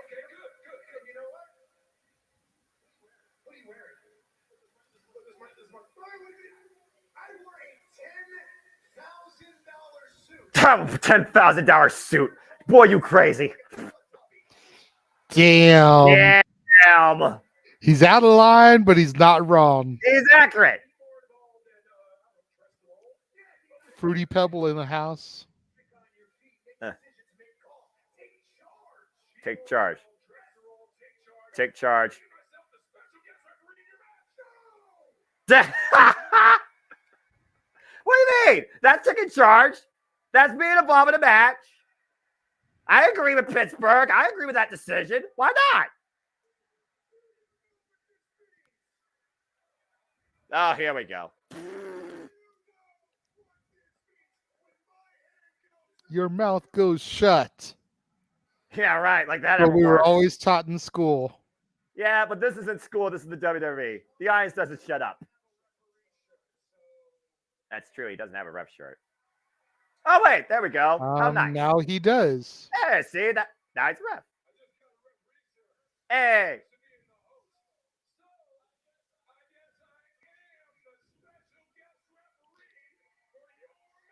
Hey. Yes. Yes. Yeah. Oh, excuse me. Yeah. Yeah. Yeah. Yeah. Yeah. Yeah. L.A. Knight. And here and he the comes. man himself. The megastar. The last charge of Percy Pringle III, better known as Paul Bearer. L.A. Knight. Yeah. Okay. Okay. Yes. Miz and LA Knight and John Cena all in the ring together. Can we just take a moment? That's a fair point. Damn That's a fair point. This is the least fair match in the history of the Jeff Meacham Network for me. It sucks. I am not okay with this. I'm okay with it. I'm 100% okay with it. He just doesn't know who to pick. Because the Miz, who we saw come up from UPW, then one in the corner. There we go. LA Knight, the last charge of Paul Bearer, is in the other corner. And a man who's been entangled with the Casa D18 studios, officially or unofficially, for the better part of 12 years, is the referee in the match. So you can understand why Jeff is a little bit flustered here right now. Okay, well, let me try and help you. At the end of the day, a referee is impartial, and we are looking at two individuals. We are looking at LA Knight, 40 years, 21 years in the game, and The Miz, 42 years, 20 years in the game. And while The Miz has held every championship possible in WWE at least 2 times over, LA Knight has yet to reach one accomplishment. And yet I still feel like LA Knight is bigger right now than The Miz. He's yet to reach one accomplishment. Was he not a holder of the $1 million title back in NXT? Yes, he was. True that. I will count that accolade. But as far as outside the black and gold, he hasn't had a main roster championship in WWE. Okay, that's fair. That's fair. I mean, I know the $1 million title is about as recognized as the FTW title, but it is still a championship that gets defended. So fair point. And right now, I'm going to tell Miz what he has. This match not brought to you by Blue Chew or ibuprofen. Damn. Or Niagara, for those that remember that advertisement. Are we just totally a Conrad show now at this point? I'm just saying. Well, I mean, at this point, this is an entertainment spectacle, right? John Cena's the special guest referee, so I guess anything goes. Oh, my Lord Jesus. Cena calls for the bell and Miz rolls to the outside. As The Miz usually does. He always likes to control the atmosphere, keep his opponent guessing, take the crowd out of it. It's been his MO his entire career. Go ahead. Yeah, play those mind games. You know, Miz is so good at that. As Miz is tirading right now, John Cena, I beat you before in the main event WrestleMania. For those that remember WrestleMania 27, although there wasn't assistance by another host that day, but I digress. And LA Knight I don't remember that. I remember Miz defeating Cena cleanly. Well, yeah, but, some history is better off forgotten. And right now, The Miz wants to forget that LA Knight exists. The Miz wants us to believe that he defeated John Cena cleanly at WrestleMania, just like Vince McMahon in the WWE wants us to believe that Randy Orton walked out in Toronto at SummerSlam in 2004 and those god-awful peach tights, found the World Heavyweight Championship in the middle of the ring, climbed to the top turnbuckle, and began posing and cried with it. Are you sure they weren't apricot? Double leg takedown by LA Knight, just railing down The Miz. And now The Miz trying to turn over momentum. Those are peach ass tights on that Orton ass. Or are they ass peach tights? Yes. Accurate. Either way. I like this. I like this talk. I like this exchange. I like everything right now about this entire thing. And now Miz trying to get the better of LA Knight. And LA Knight with the overhead strikes. Crowd chanting, yeah, with each one of them. Yeah, it's become the new what? And I'm okay with it. It really has. Oh! It really has. My daughter was sitting here last night watching SmackDown with me, talking about how she gets annoyed at the Yaz. And I was like, you would not have been able to tolerate what back in 2001. No way. You think that is overplayed, overhyped, oversaid. You would not have been able to tolerate the what's. And I even went through like a mock promo, and then she's like, well, that's funny. And I was like, okay, no. You can't have one without the other. Exactly. It's peanut butter without jelly. It's hamburger without cheese. That's a crime. It's a hot dog without ketchup and mustard. Actually, I've done that. You have to have, the yin and the yang. You can't say that what is okay, but is annoying. It doesn't fly. Well, you are trying to apply logic and WWE in the same sentence, but for once, your logic is sound. Put it this way. Oh, and so is nice knife edge chop there by The Miz. Go ahead, Jeff, as that was quite sound. I understand. What was so much of an annoyance? They wutted over Lillian Garcia singing the national anthem. That was when it got too far. Power slam LA Knight. What was such a big deal that Austin's glass could shatter tonight? Yeah. And the entire crowd in Pittsburgh will still chant what? Exactly. Oh, looking for a BFT and the calendar off the Skull Crusher finale as Miz rolls to the outside of the ring.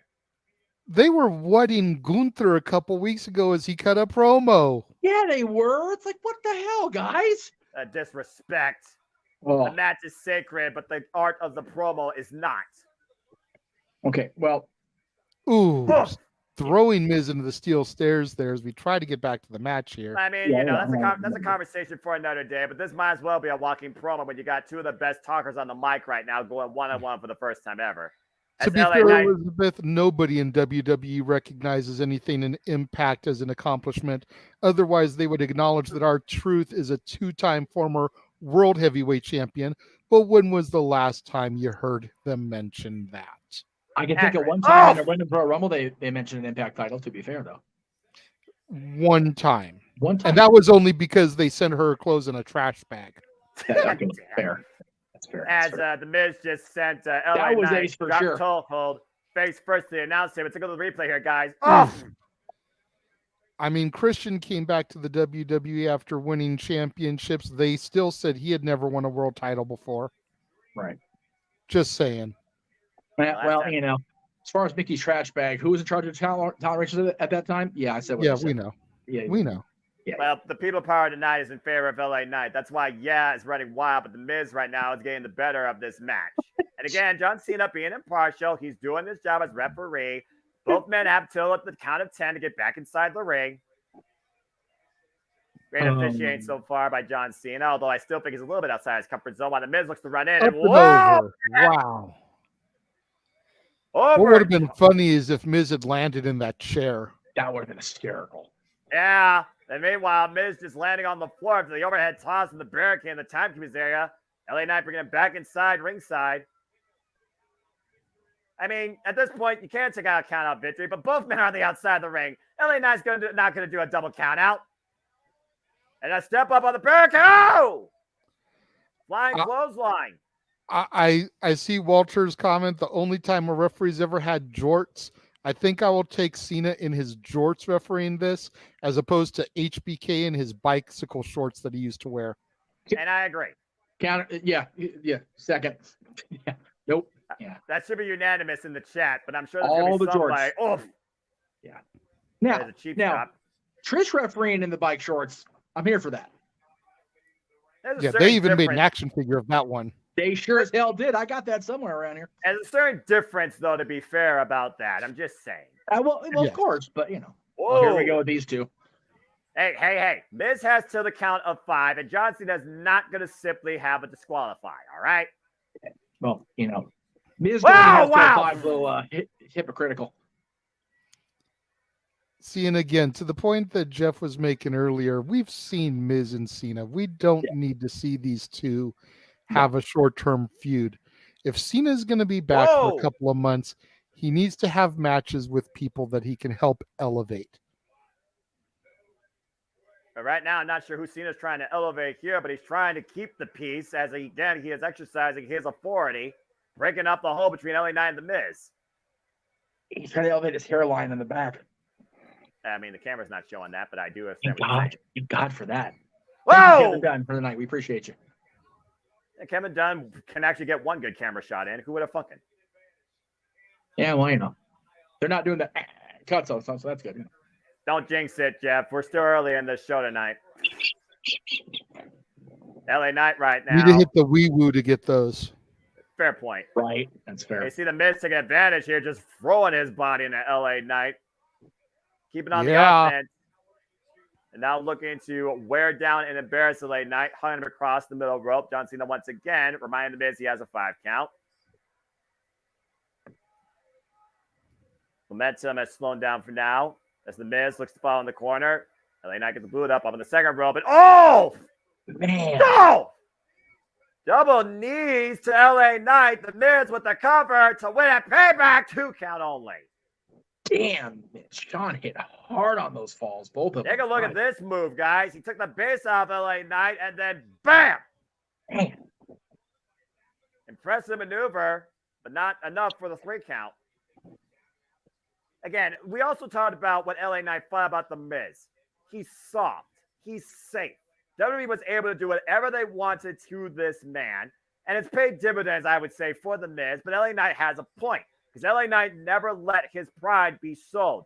He was not going to cooperate with that type of nonsense. And we've seen the nonsense the Miz has been involved in over the years. Absolutely. JJ made a point earlier, though. Miz is in that spot where Dolph Ziggler was, where Bob Holly was, and I threw in where Sean Waltman was for many years, and even Barry Horowitz for him. Oh. He's the guy they put in the ring with these guys to see if they can hang in the WWE ring. Miz is very much that guy.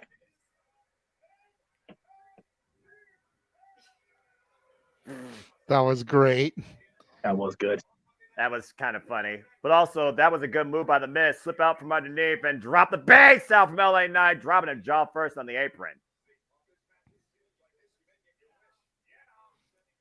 See, I would like to see, to Elizabeth's comment about wanting to see Miz and Kino, I would like to see MIZ versus MJF.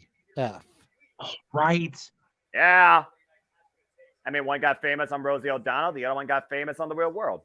If they let, well, first of all, if Tony lets Max get away now after what's happened today, he's a complete buffoon. But if it does happen, I love to see the match and the storyline and the feud between Miz and Max would be tremendous. And stay tuned, folks, for our coverage here on the JMN Media tomorrow night for AEW All Out, where MJF and Adam Cole, baby, will defend the Ring of Honor Tag Team Championships against the Dark Orders, Alex Rouse and John Silver, along with many other matches, and the card still yet to be fully completed. I don't know about that, Matthew. As far as Cena being a better ref than Rick Knox and Aubrey Edwards, I have seen Rick Knox call an entire show by himself as referee, doing a top rope cane gimmick at every single match. And as far as Aubrey Edwards, she's not as bad as y'all make her out to be. Y'all need to get the fuck over it. Yeah, y'all damn sure need to do. Also, Miz, I don't know how he got over this. Oh, man. Jesus. Elevated bat drop suplex, sidewalk slam, what the hell you want to call it. I will, I was going to say, I didn't time Matthew out on that one because I wanted to bring it up on screen. But don't ever insult Rick Knox in this room again. Ever. I'm about to say, Matthew, let him talk to you about Rick Knox before you throw a comment like that. That is a Jeff Meacham Network policy. We do not insult Rick Knox in this room. That's our boy. We can insult the counterfeit bets in Waseda, California, but Rick Knox gets a pass, by God. That's right. And LA Knight up on the second rope, up the net breaker. Ooh, bulldog. Nice bulldog. Face first, down goes the Miz. LA Knight looking to follow up. Single leg kick side of the head. Cover to win here tonight at Payback. 2 count only. There's that damn shot of, God, why is he wearing a hat when he's refereeing? Oh, it's rough. Oh. Take a look at the replay here. I got to admit, this match has gone longer than I thought it would. Yeah. I'm a little bit impressed. I mean, it's definitely allowing Sean Ricker, LA Knight, to really prove what he can do in the ring. Miz is really taking him to the limits, letting him test himself. But this match has gone a lot longer than I thought it would. And both men have shown a lot got to of be pushing 15. Here. Yeah, as LA Knight just drove the knee to the side of the head of Miz. Once he get up on the shoulders, Miz fighting back, though. Might be looking to hook LA Knight up for a Skull Crush finale. LA Knight pushes Miz into the corner, though. Aware of the danger. Miz still trying to maintain hold. Whoop. Up and over. Roll through. Oh. Went for the single leg kick again. Miz ducked her knee. Ooh, took him out the knee. DDT! Ooh. Rolls through, holds on. Held on to it. Going for another one, looks like. Is that enough here to win a payback cover? Hook in the far leg, and no! 2 count only. That was a good sequence. Miz can't believe it. It's not often you see the Miz do 2 DDTs back to back. It really goes to show how much Miz is trying to prove tonight against LA Knight. John Cena per position, 2 count only though. John Cena very monitored with his counts and his pace here. And Miz both men taking something. their time to get to their feet though. Yeah, but look at the Miz right now, up to his feet, saying that this is it. Might be looking for the final last call. Because for now, wait, the rope for LA Knight. Hook up both legs, too. Oh. That was a quick count there by John. And a side step out of LA Knight out of the corner. Miz once again taking control of this match. It falls in. LA Knight able to scout it, though. Now hooking Miz up. What the hell? Oh! Ooh. That was a unique DDT. Cover. 2. No. Corkscrew DDT off the second rope. I gotta wonder who's got more frustration at this point, JJ, you think? LA Knight or The Miz? LA Knight, again, he's still very new to this type of stage. Miz has been here plenty of times. in defeat and in victory. And so far, neither man has been able to put down the other. Yeah, I definitely think Miz is probably getting more frustrated at this point because he wasn't taking LA Knight seriously. Jawbreaker. And the fact that LA Knight is still standing, still persisting, still coming at him is definitely getting to Miz. I mean, you see, look at the cheapness there. And John Cena, the rope. Extremely well more aware than any other official in WWE. Blatant use of the ropes, as you alluded to, JJ. Yeah, John Cena's not going to let a cheap win come out of this match. No, but it's just Miz showing that he's willing to do at this point whatever it takes. Whoop! And both men almost took a swing inadvertently. John Cena, skull-crushing finale! Skull-crushing finale. Cover! 2, and this is not 1 yet. 2.5. Off that subtle verbal exchange with Cena, both men inadvertently almost went into the official. The Miz capitalized with a skull-crushing finale, and LA Knight survives it. And look at the face of Although Cena. some people might think that was a bit of a slow count from Cena. Let's look at it again. 1, 2. He just has a high arc. 2 to 3 looked hesitant. As I think he went further back. Like maybe he put a hand, like maybe he pulled something in his arm or something. I don't know. Maybe it was shocking him. Hey, listen to you. Listen to you. Look, sounds like somebody that would defend Cena was this physical. When was the last time Cena was this physical in the ring besides WrestleMania? I'm just saying. And the Miz trying to mock Cena as a kip up by LA Knight. Oh, what a power slam! That was tremendous. And LA Knight is feeling it. Hey, Knight. And off the rope. Jumping elbow drop. Then looking to hook Miz up. BFT! Blunt force trauma. And that's the win. And that's the 3. That was good. But you look at that count there for LA Knight as compared to the one for the Miz there. Mm-hmm. And it definitely looked like the one towards the Miz was a little bit slower. Still the end result that we wanted. We are all happy with the results here, I think, as LA Knight finally got one of the victories that he needed. But go back and rewatch those 2-3 counts, and I think you can safe to say that Miz's was a little bit slower. Well, at the end of the day, like you just said, the official is final in his decision. Let's take a look at the replay here. Beautiful kip up by LA Knight, catching the Miz and scoops him up into a power slam. That jumping elbow drop off the ropes. High elevation. Because whose game is it? It's LA Knight's game. Yeah. And that's not an insult. That is just a fact of life. Capitalized with a blunt force trauma to get the win in the end over the Miz. Ricker's just such a freaking athlete. Damn. He is. He's a stud. He is. He's next level. Like, crying out loud. And look at this mess. Good grief. Whoa. Ooh, okay. Eye to eye. I like it. I kind of like where this might be going. A little bit of respect.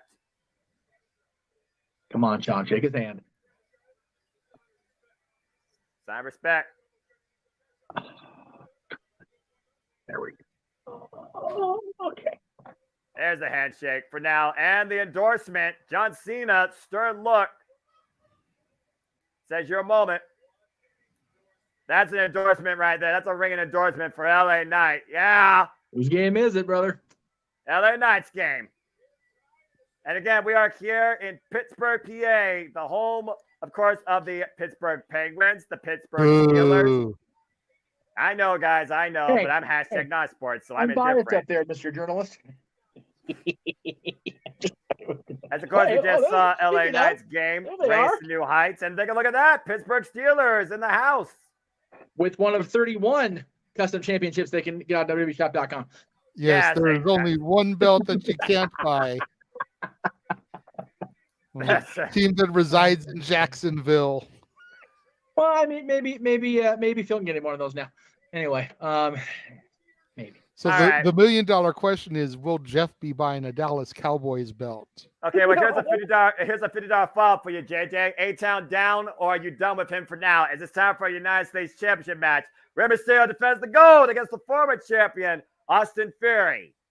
I don't like you wording it like that. I am not done with Austin Theory. I still have a lot of love, hope, and faith in the fact that Austin Theory is the future of this company. Yes. But we need to get to Rey Mysterio versus that man right there on my screen, Santos Escobar. As we saw, there was an invitational tournament where Santos Escobar was on the verge of making it to the finals and facing Austin Theory for the title. But Austin Theory took him out prior, damaging Santos Escobar's leg inside a stage crate in a backstage assault. As Santos Escobar, despite his condition, still came out fighting, but Austin Theory again capitalizing with a vicious chop block. Every possible cheap shot Austin Theory could have taken to prevent Santos Escobar from being his opponent, he did. But Adam Pearce was not letting him get off that easy. So instead, he put the title on the line against Rey Mysterio, who beat Austin Theory in record time, might I add. I think it was faster than he beat JBL for the, well, maybe not quite, for the Intercontinental Championship, as Austin Theory's back gave out, and Rey Mysterio capitalized with a 619 and dropped the dime, and we had a new United States Champion crowned on Friday Night SmackDown last month. The legendary luchador, the WWE Hall of Famer, Rey Mysterio, once again a champion in WWE, claiming the United States Championship for him and the Latino World Order, embraced by his familia, Santos Escobar and company. Mysterio's equal mid-carders.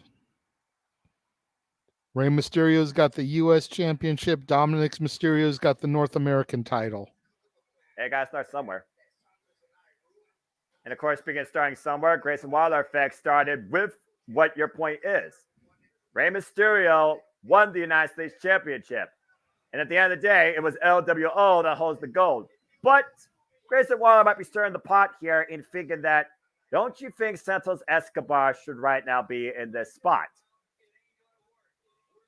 And as Santos Escobar says to their family, Austin Theory and Grayson Waller have been preying on this family value and made it be a very personal matter, as Austin Theory has cashed in his contractually obligated one-on-one rematch.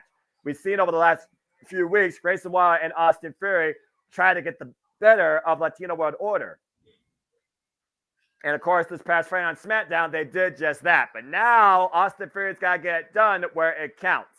A-Town down, looking to once again be the champion of the USA tonight in Pittsburgh, PA. Oh, boy. Down. As you alluded to, JJ, you talked about the potential in this young man's future. Austin Theory, a previous two-time United States champion. His last run ran for 258 days after beating Seth freaking Rollins and Bobby Lashley last year at Survivor Series. Since then, he's defended the title against Edge, Bobby Lashley, John Cena, Sheamus, Jey Uso, just to name a few. Yeah, listen to that laundry list of people. Everybody a former world champion except for Jey Uso. That just goes to show where Austin Theory is headed.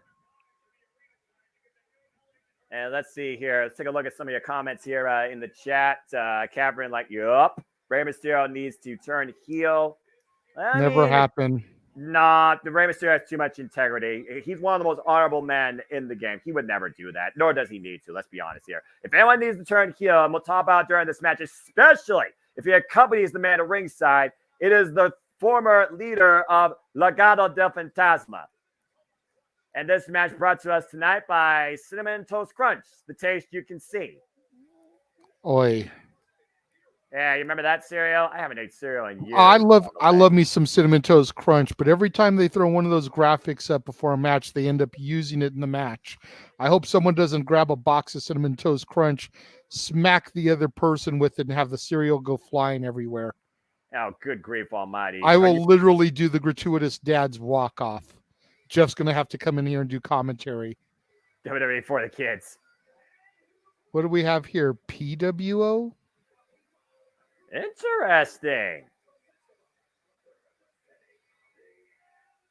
The LWO. Pittsburgh World Order. Pittsburgh World Order. Latino World Order takes over Pittsburgh tonight, led by Rey Mysterio, who bears the United States Championship.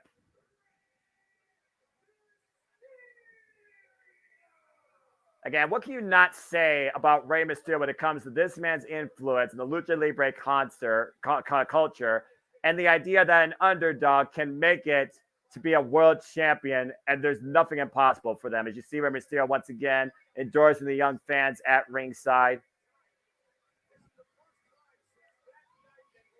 I mean, I take nothing away from Rey Mysterio. I have been a Rey Mysterio fan since I first discovered WCW back in '99. I always like to jokingly tell the story. You know, I turned the TV on for Nitro my first time. The Nitro girls were on, and I almost changed the channel, but then Rey Mysterio came out, and I was hooked. But at the same time, it's like he's a Hall of Famer. He's a multi-time world champion. He's held IC gold, US gold. He's been tag champion. What does he need to do? At this point, all he is a marketing ploy for the WWE. And you've got guys like Dragon Lee down in my NXT. You've got guys like Axiom that can be that guy for the WWE. They can make Santos's mask and market it and sell it. Just like they make all the money on the Rey Mysterio masks. What do they really need him for at this point? He needs to ride off into the sunset. It's one of those things where I do wonder, like you said, who is Rey Mysterio going to pass that torch to when the time comes? You thought it would be his son.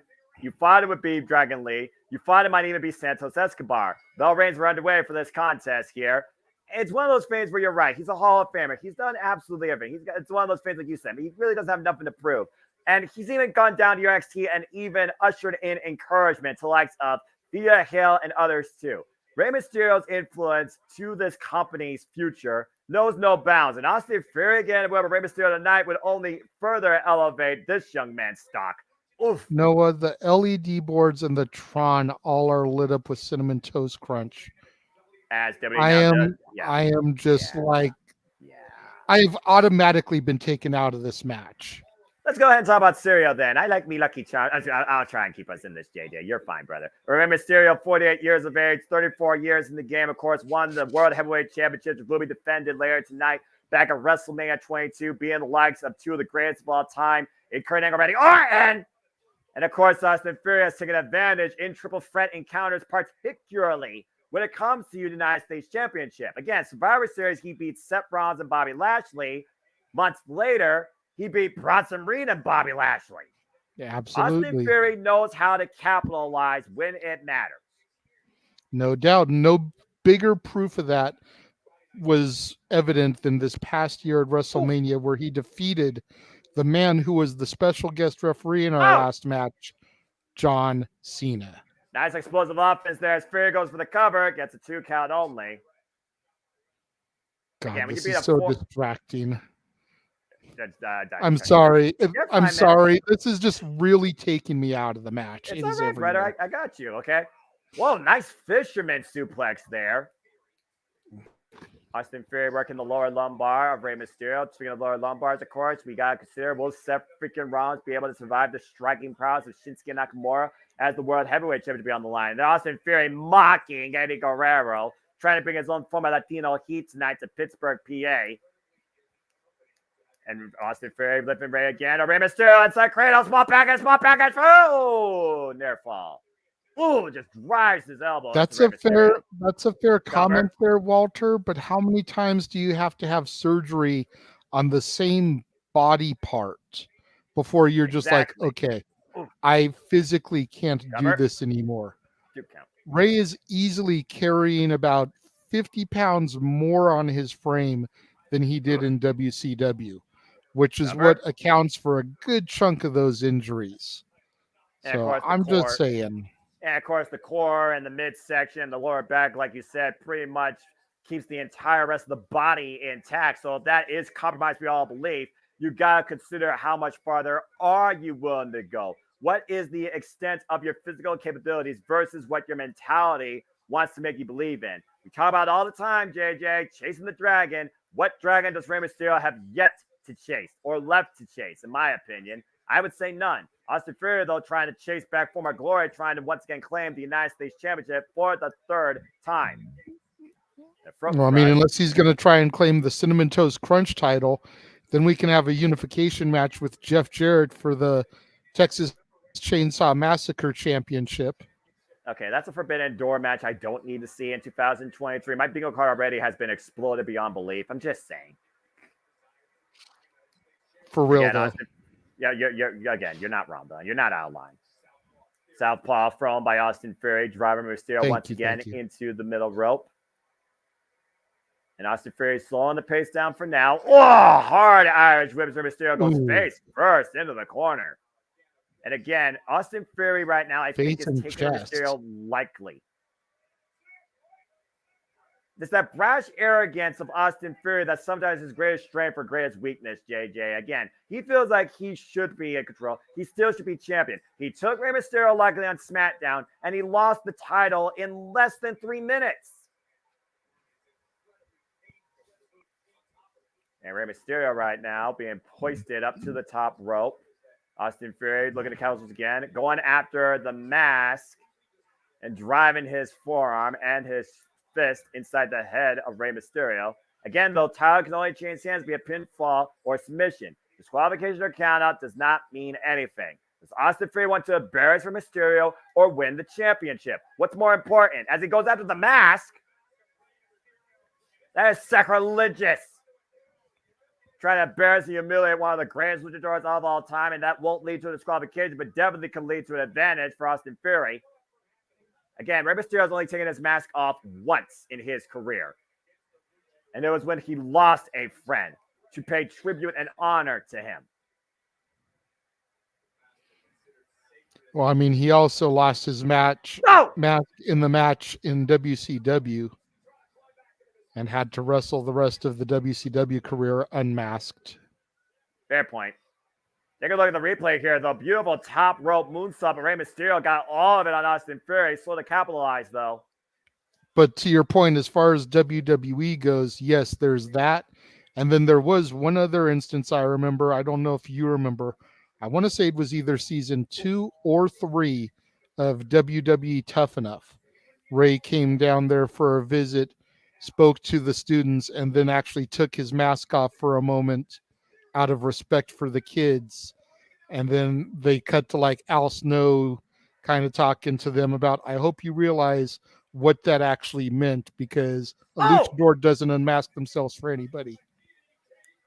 That's very noble, and I was unaware of that, so thank you for that. Also, how awesome was that move? The slide out into the tornado DDT. Take a look at the replay here, JJ. Again, how good is Rey Mysterio? He's amazing. He is the standard bearer when it comes to luchadors, but he's past his best days. He needs to start to move over. He does still have it. He can still do it, but you've got to find that line, and like, is the physical pain, is the punishment worth it anymore at 50 years of age? Yeah, again, I really do wonder what Rey Mysterio's end goal is for his career. But we talk about Edge, talk about Undertaker, and Austin Theory taking up and over again in the takeover to Harris. Drop toe hold on the second rope, and I think a phone call is about to be made. I don't know what the area code is in Pittsburgh, but I know what Rey Mysterio's area code is. Yeah, call disconnected. Your call cannot be completed as dialed. Please hang up and try again. Yeah.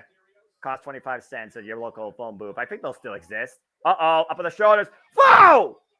Look at that Blue Thunder Bomb too! No! But the Blue Thunder Bomb never gets results. I know. One of these days, JJ, you will eat your words, and the Blue Thunder Bomb will actually win a match. But it didn't win for Austin Theory here. Still a beautiful transition out of the corner, catching him still on the shoulders, and spin out, planting him into the mat. And I will mark the fuck out when it does, Noah, because I love that move. It's an amazing freaking move. It is! But it doesn't get results. It's just like the Destroyer these days. The Destroyer doesn't mean shit, and arguably it is one of the most devastating finishers ever. And it don't mean shit anymore. Now, to your point, I'm not sure what the A-Town down is anymore. Like, what sort of like move is that? Like a torture rack into a freaking like attitude adjustment or a burning hammer. You see the exchange here with the drop kicks, and both men are down as Austin Theory looked for the A-Town down a moment ago, and Rey Mysterio was able to do counter offense. Both men down in the middle of the ring. Good exchange here, though. Again, looking for that roll through drop kick, gets all of it. Rey Mysterio rebounds the second ropes, get a drop kick of its own, and both men are down in the middle of the ring. And it goes back to your point, JJ. In this day and age, a lot of quote unquote you would call finishers have become signatures. Anymore nowadays, the most effective finisher is a surprise roll up. For real. I mean, we take a look back and we think about the finishers when we were coming into the fandom. Right. And you look at things like, the Tombstone Pile Driver. You look at Sweet Chin Music. The only real super kick. You look at the Rock Bottom, the Stunner. You look at things like the Styles Clash. Hell, even that's not even a guarantee form anymore. Half the time he uses the Phenomenal Forearm. To be fair, though, people have said the Styles Clash is more dangerous than the forearm because he literally broke someone's neck off it, and somebody wanted that move banned.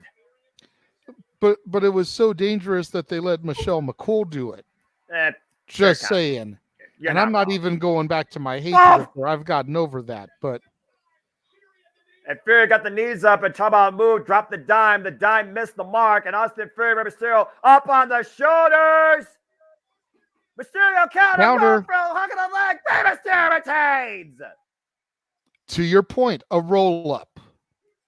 Counter roll up to A-Town down, and Rey Mysterio is still United States champion for now.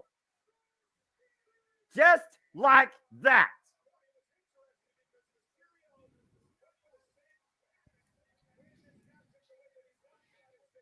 And the funny thing is, I thought we were going to get Control-C, Control-V. Remember, Rey Mysterio won with the 619 and dropped the dime. Austin Theory scouted that. And at the end of the day, Austin Theory let his own ego get in the way. Rey Mysterio found the right moment to capitalize up the electric chair into a counter roll-up and retain the title. Look at this. Oh, man. The knees, and then drops again into the cover. Austin Theory rolls through those, shows strength. And up on the shoulders, looking for A-Town down. Rey Mysterio counter, electric chair, roll through, roll up. People go with single leg. Rey Mysterio retained. That's simple. Still United States champion. Rey Mysterio, and Austin Theory is boiling. And Mysterio needs to be careful being on the shoulders of someone like that. You don't want Santos Escobar to go Dave Bautista and just drop him. 2009 all over again. Meanwhile, let's go backstage to Kathy Kelly. And we're going to hear from Becky Lynch, who has been confronted by the likes of Shayna Baszler, should we forget. Yeah, what's next for the man? What? Oh. It is Tiffy time in Pittsburgh. But is it Tiffy time for the man to claim one championship in her career she has never claimed yet?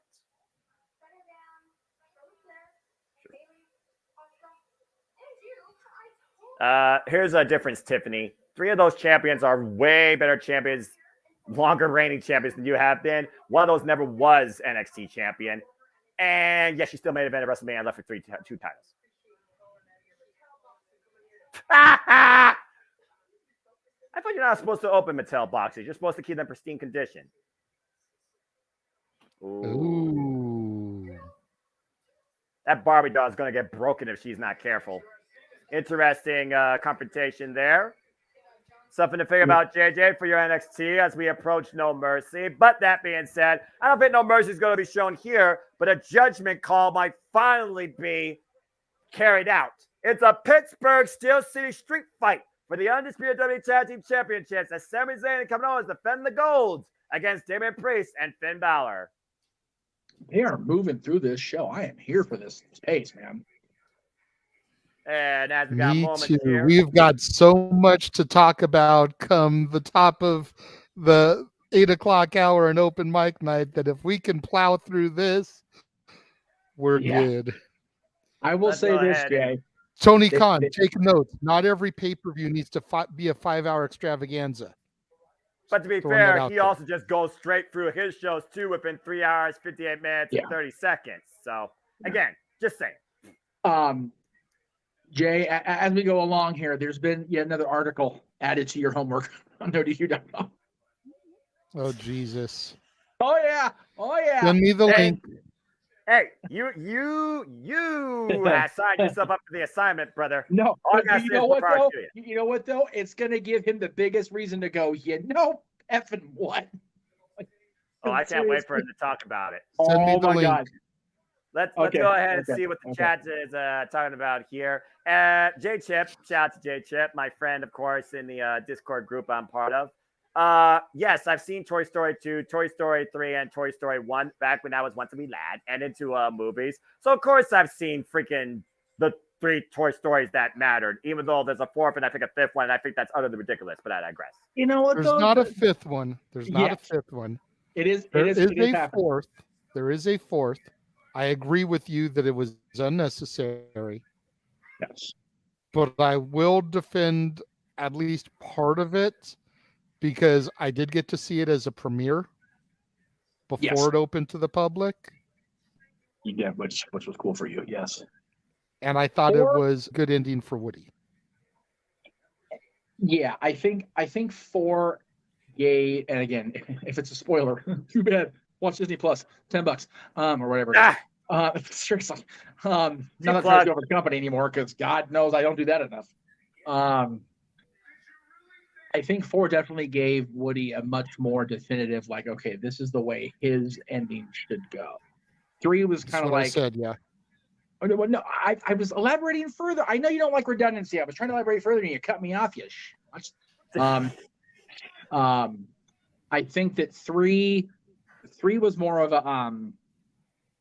like a good ending for everybody, and I think it should have been the end of it. But 4 was a moneymaker, and I guess it was good for Woody.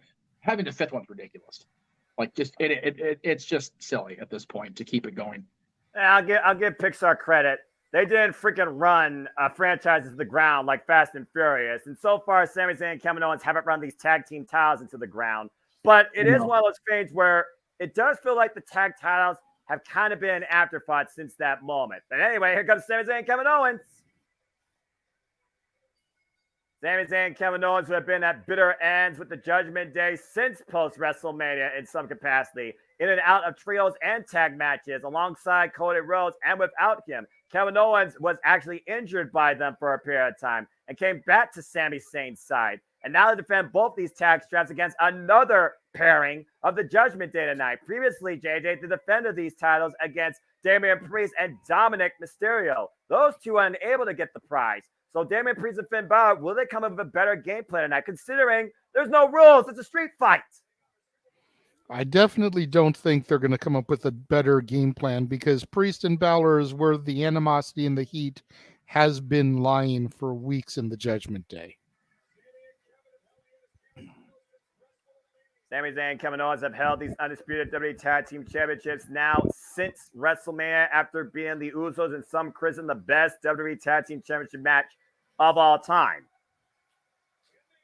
Can they retain here after beating the Bloodline, after beating Imperium, after beating Pretty Deadly in what will be now their 6th defense of the Raw and SmackDown Tag Team Championships? Or has Judgment Day finally come for them and finds them guilty, even though Rhea Ripley might be the persecutor of justice tonight if Finn Balor and Damian Priest do not get the job done?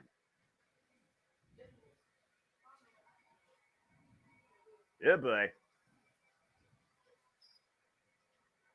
Senor Money in the Bank and the Prince, will they miss?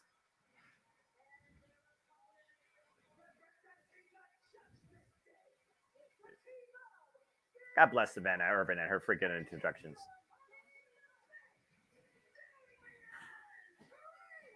Finn Balor, of course, coming off an incredible trilogy against Seth freaking Rollins for the World Heavyweight Championship and falling short, not only with his own plans, but even influenced by Damian Priest. Damian Priest, of course, who won the Money in the Bank briefcase this year, has so far yet to cash in on it, but even Finn Balor has encouraged Damian Priest to consider it. Tonight, we see the Judgment Day stand united. Before the bell, will they still be the same compost? We will have to find out as the match progresses. I have a very bad feeling about this match. This is going to be a true test for the Judgment Day, and unfortunately, I don't know if there's enough spackle in Pittsburgh to patch the cracks in the foundation of the Judgment Day. Again, also consider this, JJ. It is a street fight, and we already know, even under normal rules, Judgment Day loves to use the numbers game, gang mentality. We know Rhea Ripley has to defend her women's championship later tonight. Dominic Mysterio does not have to defend anything tonight. He's not even on the card. And lately, we have seen the influence of one JD McDonough trying to find good graces and be a part of the Judgment Day. Kevin Owens and Sami Zayn has to be aware of those dangers that could come into play during this match. They're definitely aware. Right. I mean, you notice Rhea and Dom are not out there right now, obviously getting ready for Rhea's match later on this evening. But that is an X factor that always looms large over the darkness that the Judgment Day casts. And Damian Priest right now rocking Kevin Owens. Kevin Owens, of course, the guy just keeps on fighting. Sami Zayn and Finn Balor are doing hostilities on the other side of the ring. And again, pinfall or submission can take place anywhere. It is a street fight. There are no tags. There are no disqualifications. And Kevin Dunn, you might want to do a split feed, just a suggestion. And again, we saw what happened at SummerSlam and Finn Balor took on Seth freaking Rollins. We saw the Judgment Day come into play later on during the match. We also got to consider how well Damian Priest and Finn Balor will look out for one another during this contest as well. As Sami Zayn starts to pull the plunder out from underneath the ring, a couple of steel chairs. Well, that's fitting. Steel chairs in Steel City, JJ. There you go. Dick. Not branded by the Pittsburgh Penguins. Thank God. Or Steelers. Oh, and neither is that kendo stick. Cracking Sammy over the head with that. Right between the eyes. And we got a bunch more of them hiding under there. Hell? As well as a bucket. And terrible towel.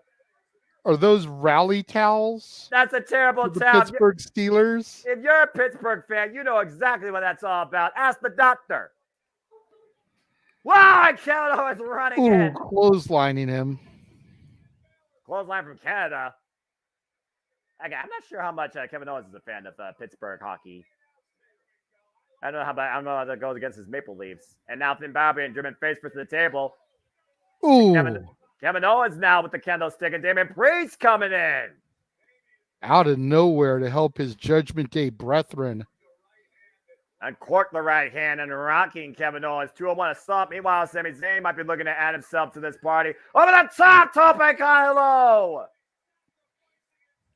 Sacrificing limb and safety to help his friend, Kevin Owens. And picking up the 7-10 split in the process. The funny thing about this, we talk about Finn Balor and how much he's lost recently. Let's not forget, Finn Balor was the first ever Universal Champion. He's a previous Intercontinental Champion. He's a previous 2-time NXT Champion, but he's never been a Tag Team Champion. Sami and Kevin Owens trying to take out the trash tonight in Pittsburgh with a couple of trash cans to the head of Damian Priest and Finn Balor. And look at the way that trash can is being bent across Damian Priest's back. Really. Those sharp edges. KO ripping his shirt. What do we got underneath it? Paying a little respect to the hardcore legend, JJ. There we go. Terry Funk in the house. Shout out to the Hall of Famer. Uh-oh. And Finn Balor is in a horrible place. Oh! Batter up. We talked about the Steelers and the Penguins. Now it's time for a little bit of pirate love here. Ain't no love with this type of exchange or this tune being played with Finn Balor trapped between a rock and a hard place, quite literally. Jams are on fire right now. Finn Balor down and out. Hey, what's Sami Zayn and Kevin Owens right now trying to call for a play here? What are they trying to do? As the Olay chants, of course, right now. I mean, again, brothers for life in this industry, rivals, allies, and now the current WWE Undisputed Tag Team Champions. And it wouldn't be a hardcore match in WWE without a table. Got to give the people what they want. Sorry, wrong company. Got to give the W Universe what they asked for. And that is sports entertainment. Yeah, it's definitely sports entertainment. Well said, JJ. I try. Damian Priest now isolated. Oh, trying to fight back. Still got brain and still fight back. Walling Sami Zayn. The Punisher of the Judgment Day. Oh, just wailing away on Sami Zayn with the trash can and then going after Kevin Owens. Oof, big right hand. Now the Judgment Day are back in control. It's Kevin Owens is still fighting from being hung across the announce table. That's going to be the X factor here, if not the other Judgment Day people. It's going to be the power of Damian Priest, because Damian Priest is definitely the powerhouse of this match. Well, don't count out Kevin Owens, though. Kevin Owens may not look like a whole lot, but he's a bit of a beast himself. Oh, I'm well aware of Kevin Owens and Cammy Steen's extreme history. May I remind you that I watched Ring of Honor and his ladder war? Oof. I know. And also, Finn Balor and Kevin Owens go back to the very first real NXT TakeOver outside Orlando, Florida, in Brooklyn, New York, where they may have evented for the NXT Championship. And it was the Demon Finn Balor that got the better of Kevin Owens that night. Oh, and brain Kevin Owens with that trash can. Good thing there wasn't miscommunication right there. I was almost expecting it between Finn and Damian Priest. And again, I'm just waiting for the one mistake that Judgment Day makes. Because that's going to be the real telling point of this match here. And again, this is a match for championships. Let's keep that in mind. Oof. For all the differences, for all the combustion we've seen inside the Judgment Day, Finn Balor and Damian Priest are looking very strong here tonight so far in the early going of this street fight. And Sami Zayn, of course, a guy that finally made it to become an NXT champion, previous Intercontinental champion. Okay, how many chairs do you need here? What is this? Ask Terry Funk and Mick Foley. Fair point. And Finn Balor wearing away Sami Zayn at the announce table, while Damian Priest is setting up a very nasty bed inside the ring. Whoa, swing and a miss to Kevin Owens. And Kevin Owens trying to fight back here, bringing Damian Priest down to his knee, putting the boots, putting the fist towards him, stomping a mud hole in him in every way walking possible. It dry. Good grief. What? Oh, man. And then a chair to the back just for good measure. Oh! And a counter steel chair measurement by Finn Balor to the back of Kevin Owens. Chair for chair. And now Sami Zayn. Sizing Balor up. Chair in the midsection. And, oh! Steel chair to the spine.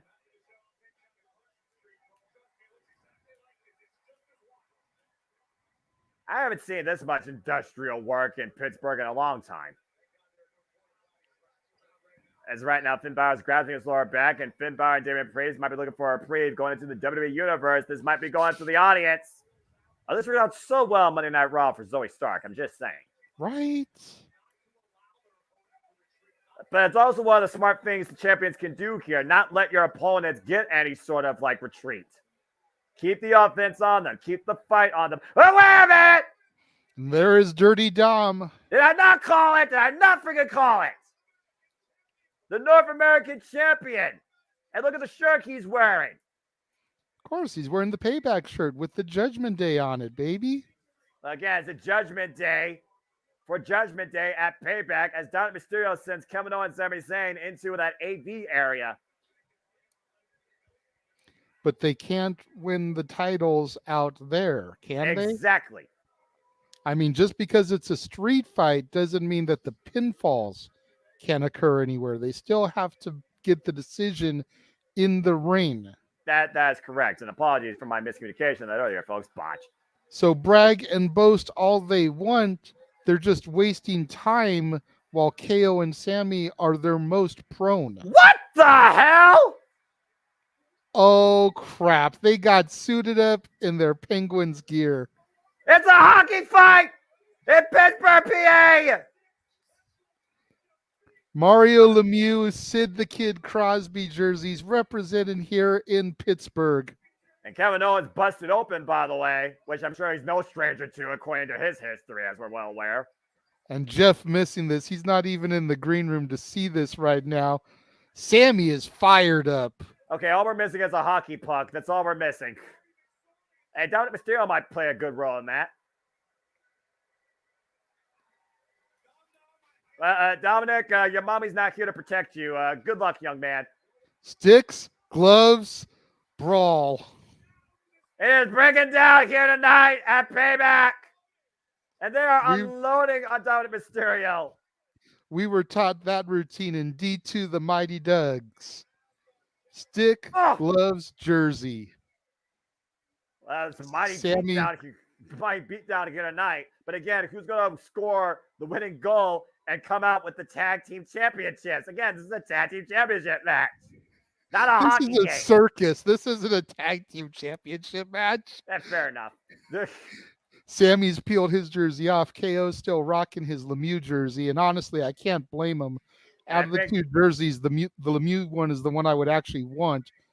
Yeah, I think Dominic Mysterio went back to the penalty box. Oof. Back elbow strike. 2 minutes for interference.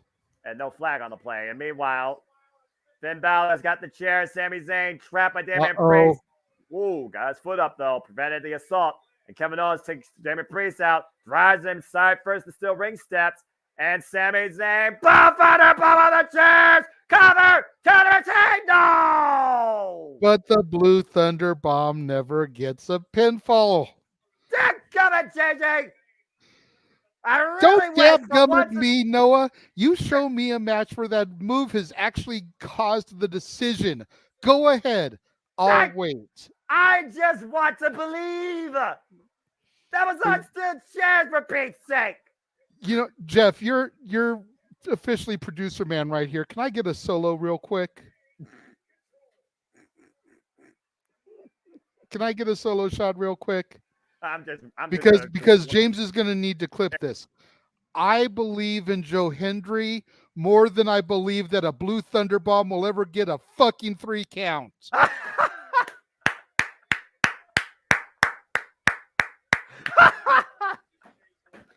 Stop me when I'm telling lies. And that is not insult. That is just a fact of life. Oh, fuck you through the chairs. And the cover by Damian Priest. And Kevin Owens intercepts on the chair and breaks the fall. I am officially broken, and I am so damn happy I am. I think Sami Zayn's broken onto that Falcon arrow into the steel chair bed. Jesus. Yes, Sir Walter. Joya. Oh, Joya. JJ just broke your end show completely wide open, like before we even started with Mike Knight. Like, what the hell? Jesus Christ. And please get that snipped into James so that he can throw it in the year-end highlights. Absolutely. Because that needs to be showed. By the way, my approval. By the way, the following message has been approved by the Renegade JJ Williams. That's right. Oh, good grief! And Damian Priest. Then Balor probably approves that shot, braining Kevin Owens. But Kelly Graves, get the hell out of ringside. Go ahead, Jeff. Yeah, go ahead, brother. I'm just watching Corey run like hell from a freaking Mario Lemieux clad Kevin Owens being flung all over the place and trying not to die of laughter and pee my pants. Sammy had the Sidney Crosby jersey on. Yeah, I did see the jerseys come out and everything. I just had to answer the door and take a leak, to be honest with you. But I did see it all happen. I just wasn't here in my chair, but I did see it all. Don't worry. JJ broke the internet. It's official. JJ broke the internet, and Kevin Owens might break a camera as they go deep into the WWE Universe again. 2-on-1 against Kevin Owens. Wait a minute, what happened? The super chats are broken? I just glanced over at that comment. I'm like, what do you mean? Oh! I don't know what she means either, but Ruh-roh, Raggy. It's Sami Zayn right now, just literally hitting anything that moves. They're back at the pre-show area now. Good thing Kalen took off already, I guess. Just rolling the chair at him. Hey, you know what? Use what you can, right? And if it's easier to move like that, then do that. Why not? That's the most effective use I've ever seen for a stool. And Balor with a kitchen sink knee to the midsection of Kevin Owens. Sami Zayn drives Finn Balor face first into that glass table. Is that real glass or never mind? Plexiglass, I'm gonna guess. Okay. Let's not go there, Meacham. Somersault senton. Somebody had to do it, AJ. Come on. Catherine, maybe try to refresh. It's all breaking down tonight. Look at the elevation of that. Seriously, Sammy is a monster. Has been released from the penalty box and is back once again to assist the Judgment Day. There you go. Even his mommy can't control this brat. I mean, I'm going to leave that one alone. We got a wrestling match to call. This is a wrestling match. It's a street fight. Oh. But yeah, Catherine, try refreshing and then sending it again. Maybe it'll help. Yeah. I forgot to lock the door and throw away the key. Keep this kid in his bedroom ungrounded. Face first inside the steel railing. It is so weird to see Owens in this Lemieux jersey. I'm just, it's mind fucking me. I'm sorry. I can't even. Like I pointed out, if I had to take one, I'd rather have the Lemieux jersey than the Sidney Crosby jersey. Would you rather take what Kevin Owens is about to do here? Abandonment? What the hell? He's leaning on that guy wearing the 1-3-1 shirt. Like, don't drop me, dude. Kevin Owens about Sweet Jesus, is he gonna go for a swanton bomb? Oh, a swanton bomb! Jesus Christ! From the bunker into the table! He damn near missed it, dude. That's how you break a neck. What the fuck? What is wrong with that man? He's crazy. Holy yes, indeed. Dominic Mysterio broke it. Take a look at the replay here. Yeah, but look. Good grief. There we go. There went the super chat from Catherine. Thank you very much for that, sweetheart. We appreciate it. Love you, Catherine. Appreciate you. Look at this shot. Watch Kevin's head and shoulders. I think only Kevin's head and upper shoulders actually hit Dom or the table. But of course, that shot didn't help me. But I think you're right, James. Either way, I got enough of it. Dominic Mysterio broke his smack damn in half through that table. And Kevin Owens might have took himself out of this match in the process. Meanwhile, back inside the ring, Sami Zayn exploder to Finn Balor. As again, this is a tag team title bout. Oh, that's right. For title retention, Sami Zayn sets up Finn Balor in the corner looking for the Illuminate kick. Oh! Hello, Brain! Come on, there's a round two! No! You got to admire the freaking precision. Priest wrapped that thing around Sammy's head. That was good. That was like a horseshoe on a pole. What a ringer, but still not enough for the three. Vince Russo must have booked that then. A horseshoe on a pole? Bro. God damn it, I'm getting. And we just had that walk off. Bro. Come on, bro. You know that was good, bro. Don't run away, bro. What would be funny is if the Reigns booked it. But anyway, Staffway should approve that, bro. And meanwhile, up on the shoulder, what the hell is this? Razor's edge counter. Oh, Finn Balor loses his base in the top rope. Sami Zayn fighting the world 2-on-1 right now. Damian Priest going to follow and got hooked. Exploder! Oh, no. We know what that's the setup for. Oh, boy, do we. And Sami Zayn, Finn Balor off the apron through the table at ringside. That's rough. That was that very first table they set him in the first place. That might be the last KO one. with the swanton onto Dominic through an outside table. Balor just pushed off the ring through a table. Oh. Like Kevin Owens back into play. The kick. Stunner! By God! And once again, Damian Priest is in position. Sami Zayn. Haluva kick! Kick. Cover! to retain the titles. What? JD!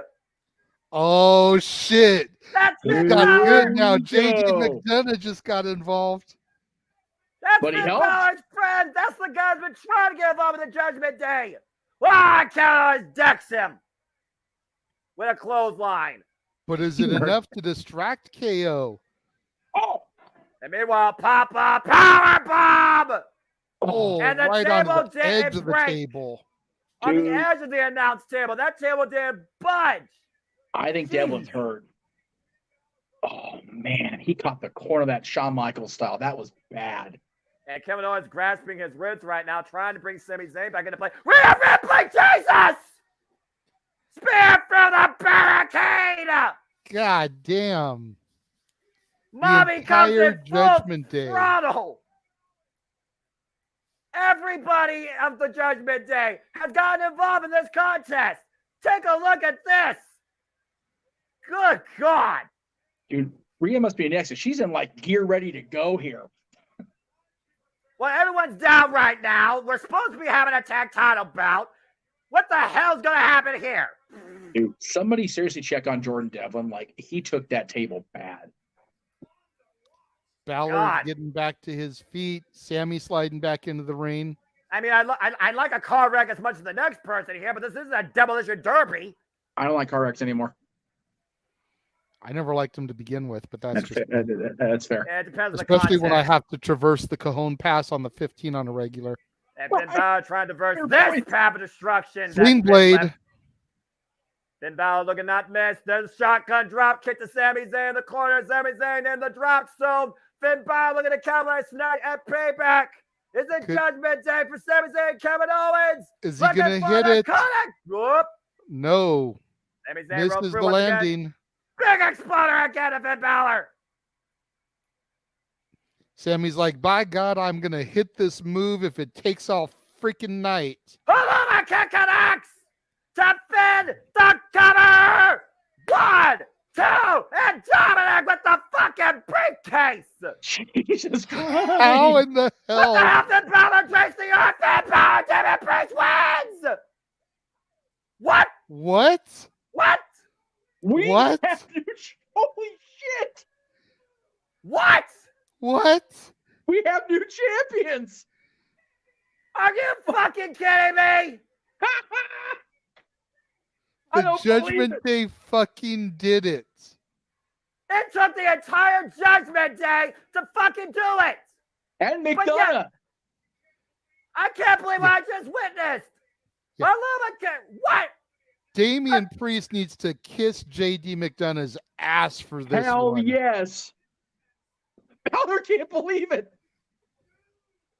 Judgment Day And brings gentlemen, judgment to Kevin Owens and Sami Zayn and finds them guilty and are the new, I don't fucking believe it, WWE Undisputed Tag Team Champions. and Go ahead, Jay. gentlemen, there is still that rectangular green and yellow thing there in the ring Uh-huh. that could lead to more championships come the end of the night. Uh-huh. Uh-huh.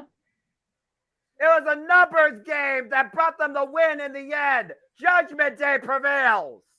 Did we Take a not look at the call- replay here, though. Kevin Owens going for broke, swanton bomb from the balcony through WCO, through the table, and then Finn Balor planted through a table, courtesy of Sami Zayn, and looking for that final Haluva kick. Of course, we thought it was over here when he hit Damian Priest, but JD McDonough came in and saved the match at that point.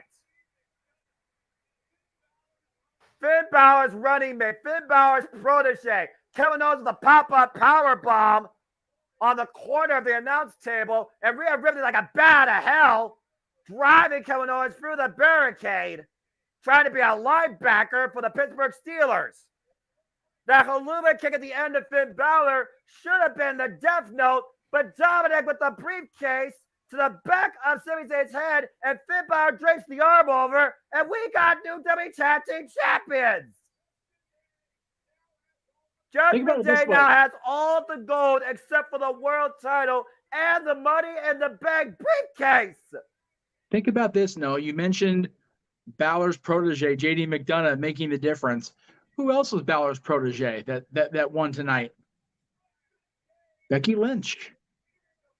This could very well be a turning point especially on Raw. We were talking about how everybody is spinning their wheels in this company. Looks like they're hitting a major reset button here. I cannot believe what we just witnessed. Judgment Day prevails at Payback. That's crazy.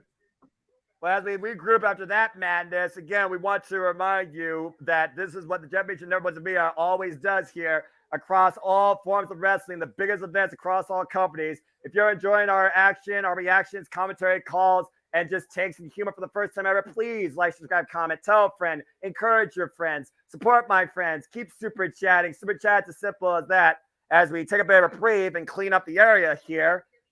Jesus. Yes, again, if you're enjoying this, you're watching the Jeff Meacham Network coverage of Payback. If you're not enjoying this, you're watching Wrestling Observer. Dave Meltzer. Thank you very much. Damn. Every week I'm doing that. I don't give a shit. Hey, that's why you're they're the man whose name's on the freaking marquee. On the marquee because I can get away with it. I don't give a shit if he likes me or not. So there's Let's take a look at some comments here. What a beautiful shot holding their gold in front of that pyro. JD still down 2. I wonder if the refs gave the X symbol. Very well possible they could have did that. And it might be a legit injury, like you all said, and Catherine Meltzer. I think I understood what she meant there, and I'm sure. There you go. Check it out. The Connor's Cure kids. I love that. Well, okay. You can say what you want about WWE being a propaganda machine and a branding machine, but they are actually about the community. As of course, everything goes out tonight, proceeds, and of course the support out to Connor's Cure. So again, there is good, there is evil in this world, even in the wrestling industry. And tonight, darkness prevailed when it came to Judgment Day. But what a nice light brought forward by the community efforts of the WWE in support of Connor's Cure. Absolutely. You know, it's funny. Somebody asked me about the Cowboys. Like, the only way I'll buy the Cowboys is if I can get it in time for WrestleMania. Because then I'll bring it to the Eagle Stadium just to be an asshole. I don't care. No, okay, we're getting a commercial for NXT. Oh, No Mercy. That's right. Yes, as you know, Jeff, I'm sure you're going to have a hell of a watch-along trail as my voice is used for everything. I know that's going to be on the schedule. So, folks, next time we cover WWE content, it will be for NXT No Mercy, and that will be Saturday, September 30th. Our pre-show, of course, will be 7:30 p.m. Eastern Standard Time. Stay tuned for more on that. Thank you, James. We appreciate that. Again, I'm just happy to engage you all and keep you all immersed in the action. And Jesus, that went a lot more further than I thought it was going to. That was intense. Like, I enjoyed that. That was a freaking hardcore match. Dadgum. Yeah, that was a great little street fight. And as far as the coverage for No Mercy, again, they literally came along last in the planning discussion for No Mercy. We had the announcement, first of all, that the Halloween convention is going to be here, which I already got my tickets for well in advance.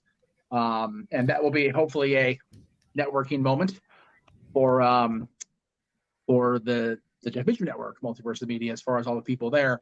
Then they announced that both a local band here in Santa Clarita, We Are Wasted, will be joining Frankie Kazarian's band, Gutter Candy, at a show here in Santa Clarita on that same night. So it's just like, I can get back from Pasadena in time to go see Frankie and his band and our local band, our friends here. We Are Wasted, by the way, was the band I mentioned not too long ago that did a heavy metal version of Real American that I tried to play on the air here. It just didn't work out very well, but for tech purposes.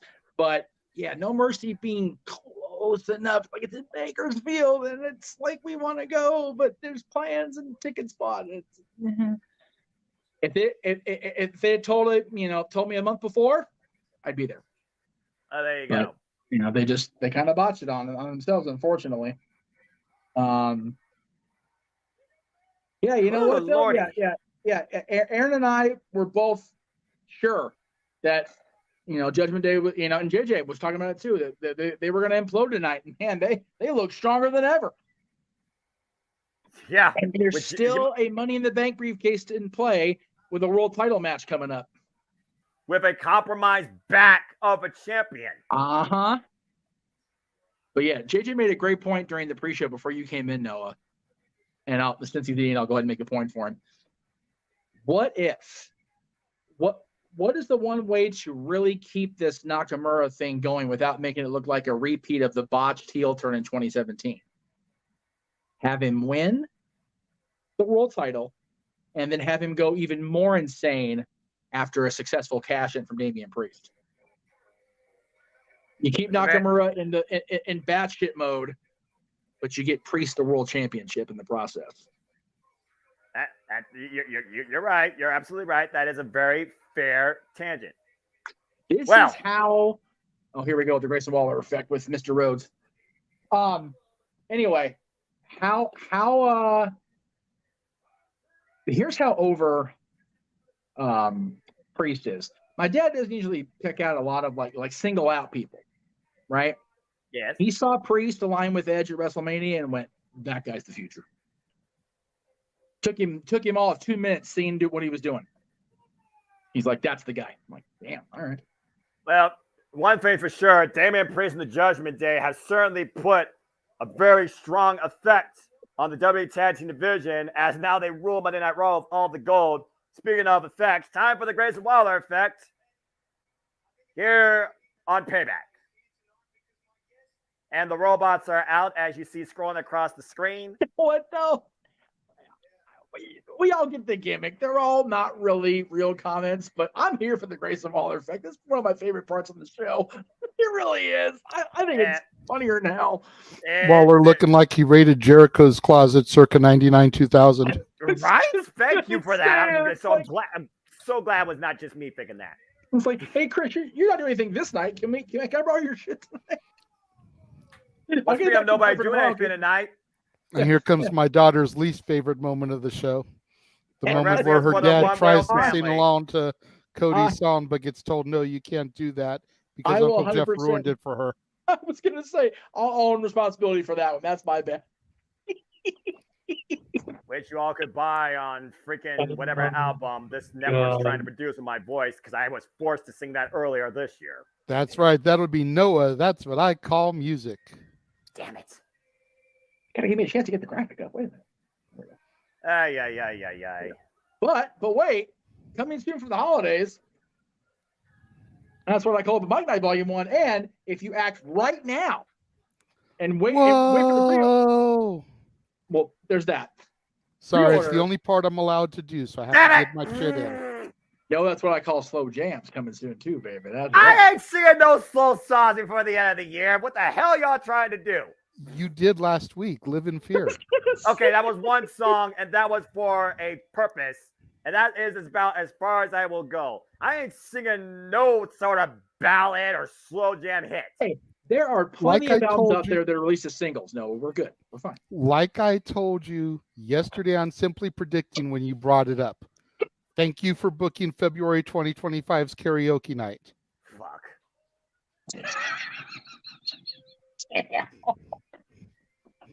February's not. Just the single X for that. Fuck. It's one of my favorite things ever. I don't know why. Because he brought that up when we threw that out there. It's like, I'm not singing no Boys to Men, no Usher. I was like, thank you for booking our Valentine's karaoke night for 2025. No, that's what we call slow jams, the karaoke night. That's right, baby. Damn it. Noah has already sang Never Gonna Give You Up and done the dance. Yes, he has. That is on video. We have that documented. And it'll be highlighted as part of our end of the year festivities on open mic night. Yes, we're still determining the day on that. We're trying to say if we're going to do it on the 30th or 31st. We haven't decided yet. Oh, Christ. I still got to get for the rest of the year, and Clay has to figure out what to do for the rest of the year right now. So let's see if Grayson Waller can actually put an effect on that. As the Grayson Waller effect takes airwaves. Jesus. God, too much. I'd rather watch a 3-hour Grayson Waller effect than watch QTV. Facts. Accurate. Oh, yes. Even I'll agree with that. Even with Harley Cameron. Here's the problem. Here's the problem. Harley Cameron doesn't sing throughout the whole thing. So that being said, Cody asking the question on everybody's mind. Grayson Waller, you dick. Don't yell at Grayson. He knows we all want to wait till 8 o'clock to talk about what we want to talk about. Yes. Ah. Dadgummit.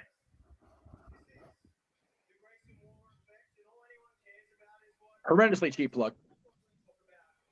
Yes, all the 10,000 bots you have scrolling across your banner want to talk about is Grayson Waller. And all the real people too, I'm sure. All the tens of them.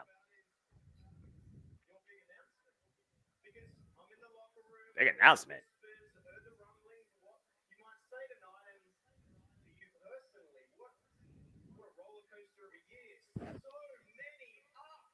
So many ups, so many downs, in and out and all around.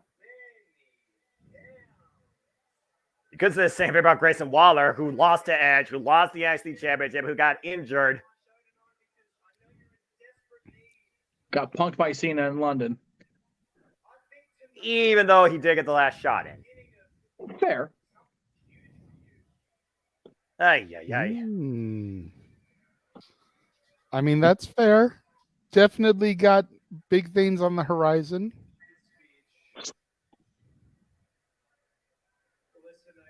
All right.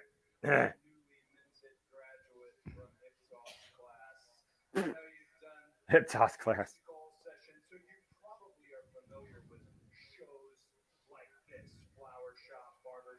Flower Shop, Barbershop, Piper's Pit, Miss TV, the highlight reel, the MVP lounge, VIP lounge, excuse me. What I find funny that Cody's going through, how was there never a Dusty Rhodes talk segment on either WCW or WWE? How did that not happen? I don't know. That's a great question. Like, I get the list is a little much to deal with for a full segment of interviewing, but man, Dusty had that, man. He could have pulled it off. That's true. He did. Accurate. God, Goldust or Dustin, man. Give me that shit all day, too, while we're at it. Yeah. What do you say to that, Noah? Oh, you suck. Oh, God. Hey, you know what? Don't put that out in the ether. You know what? For 20, if that's all it's going to take is 25. Damn it. Well, Impact 1000 is this coming week, so stay tuned, folks, for coverage on that, and also Victory Road. So I guess anything's possible. Is that not the craziest thing? We're coming up on another Victory Road, and the week after is the 1000th Impact. That's just bonkers, man. Ugh. And then you got Grand Slam the following week after that. That company will never last 21 years later. Dadgummit. But, you know. And again, thank everybody that's watching across the entire Multiverse of Media. Yes. We are just taking in a promo segment because no one wants to hear dead air. No, exactly. And we can't air the audio because then WWE will ping us from here to Tuesday. Right?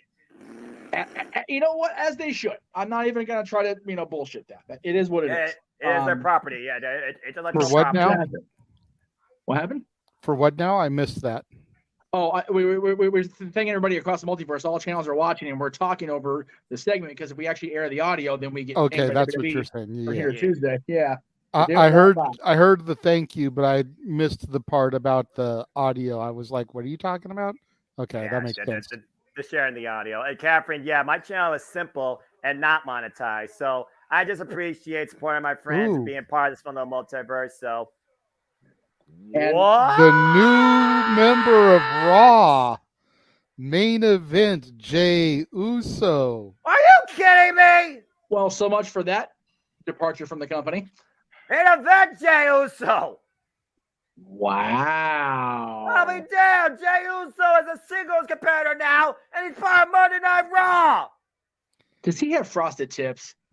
Are you ribbon? And this explains why Jimmy Uso has a new theme song on Friday nights, because Jay kept the Uso penitentiary theme. I think I just figured out our first match for a Survivor Series. He does. He's got frosted tips. What the hell, Jay? Well, he's got the tail is frosted. Tips would be the top. Sorry. Frosted tail. Yes, because I'm the style expert of the Multiverse of Media. Sorry. What? Well, this is certainly there an we effect go. I wasn't expecting. Well, I had heard rumblings that Jey Uso was in town for this. As to what they would do with him was anybody's guess. Oh, But Well, this is going to be interesting to see what happens when Jey Uso grabs the microphone in Pittsburgh on the Grayson Waller effect.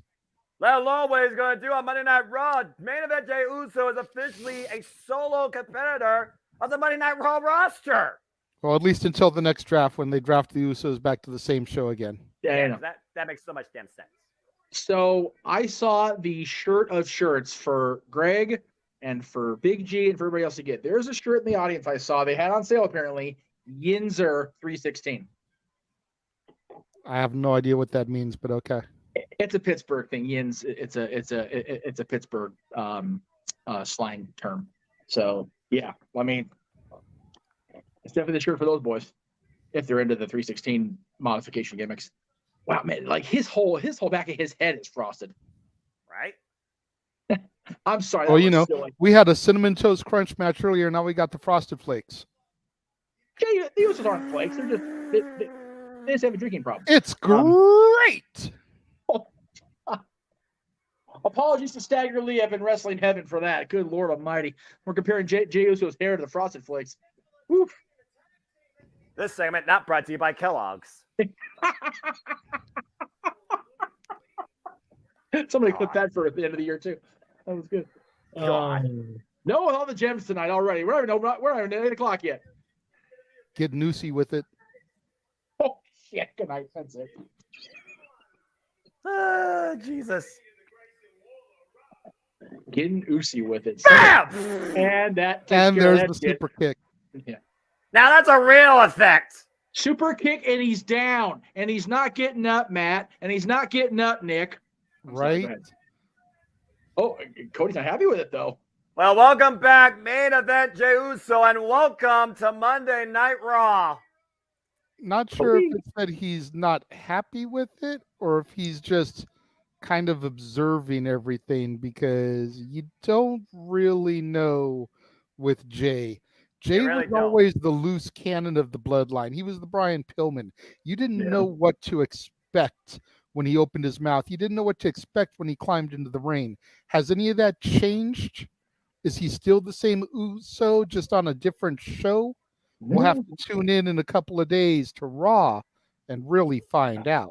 Well, one thing's for sure, it's a new beginning for Jey Uso, as now he's part of Monday Night Raw, and the masses certainly acknowledge that as he just super kicked the teeth out of Grayson Waller on the Grayson Waller effect. So if Take they a look at the keep, replay here. Bam! if they Send keep the him- form, Go ahead. I was going to say, send him to the doctors of the Penguins, kicking the teeth out of them. I mean, there's a good doctor in Pittsburgh, PA, I know very well. That's Dr. Britt Baker, but I digress. I was going to say if he was looking for dental help, then send him to Britt. But if it's just his head and neurological, definitely the hockey doctor because they have those in Pittsburgh. And the Steelers doctor too, definitely for the neurological stuff. But welcome back, Jey Uso. Yeah. So does this mean that we're not going to get the payoff of Jimmy versus Jey until maybe WrestleMania, like we talked about on Mike Night? Like maybe we go that far. This is the best way to keep them separated because now you can have them first interact at the Rumble. Right? Yeah. Plant the seeds, baby. Jimmy be in the ring, buzzer sounds, and here comes Jey. Right? We'll see if WWE can pull it off. That's all I got to say. We'll see if WWE can pull it off. Speaking of pulling things off, we're going to see if Raquel Rodriguez can pull off her first main roster singles championship as Rhea Ripley goes one-on-one against Raquel Rodriguez, who she's never beaten in one-on-one action. So I'm torn now on this more than I was in the pre-show. Because, I was convinced that JJ was right as far as picking Raquel and the final dissolving of the Judgment Day, but, man, they look strong like bull earlier. So, I don't know, man. And honestly, we're talking about cashing in. Priest is tag team champion with Balor. But if he does cash in, that's where JD McDonough gets okay, well, you helped us out. Here's your tag belt, brother. So basically, you would have Damian Priest, World Heavyweight Champion, and Finn Balor, the Tag Team Champion. Similar to how MJF is the AEW World Champion with the Ring of Honor Tag Team Champions with Adam Cole. I got you. Well, no. But what he's saying is that if Priest successfully cashes in, Priest relinquish his half of the tag straps to JD McDonough, Yes. making JD and Balor the tag champs. Maybe, but also, again, Judgment Day is more than two people. They might exercise the Freebird rule because the New Day did that during their triumphant run. And again, That's Catherine, I'm not monetized, so just simply subscribe, give it a like, share with your friends, and show the super chat, super sticker love to good old JM and JJ. That's true, but if he does that, then everybody in the Judgment Day would have some gold. Yeah, that's also fair. I'm perfectly okay with them doing the Freebird rule, but if Priest is the world champion, then Priest needs to be the world champion, not be involved in tag team nonsense. Yeah. This isn't, 1995. This isn't two dudes with attitude.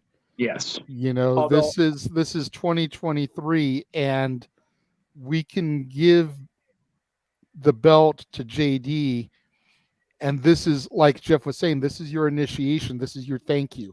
You put literally your back on the line for us. Yeah. Here is half the tag straps. Finn was your boy anyway. He was the one trying to usher you into the group. You're tag champs with him. I am the world champ. Dom is North American champ. Mommy is still on top of the women's division.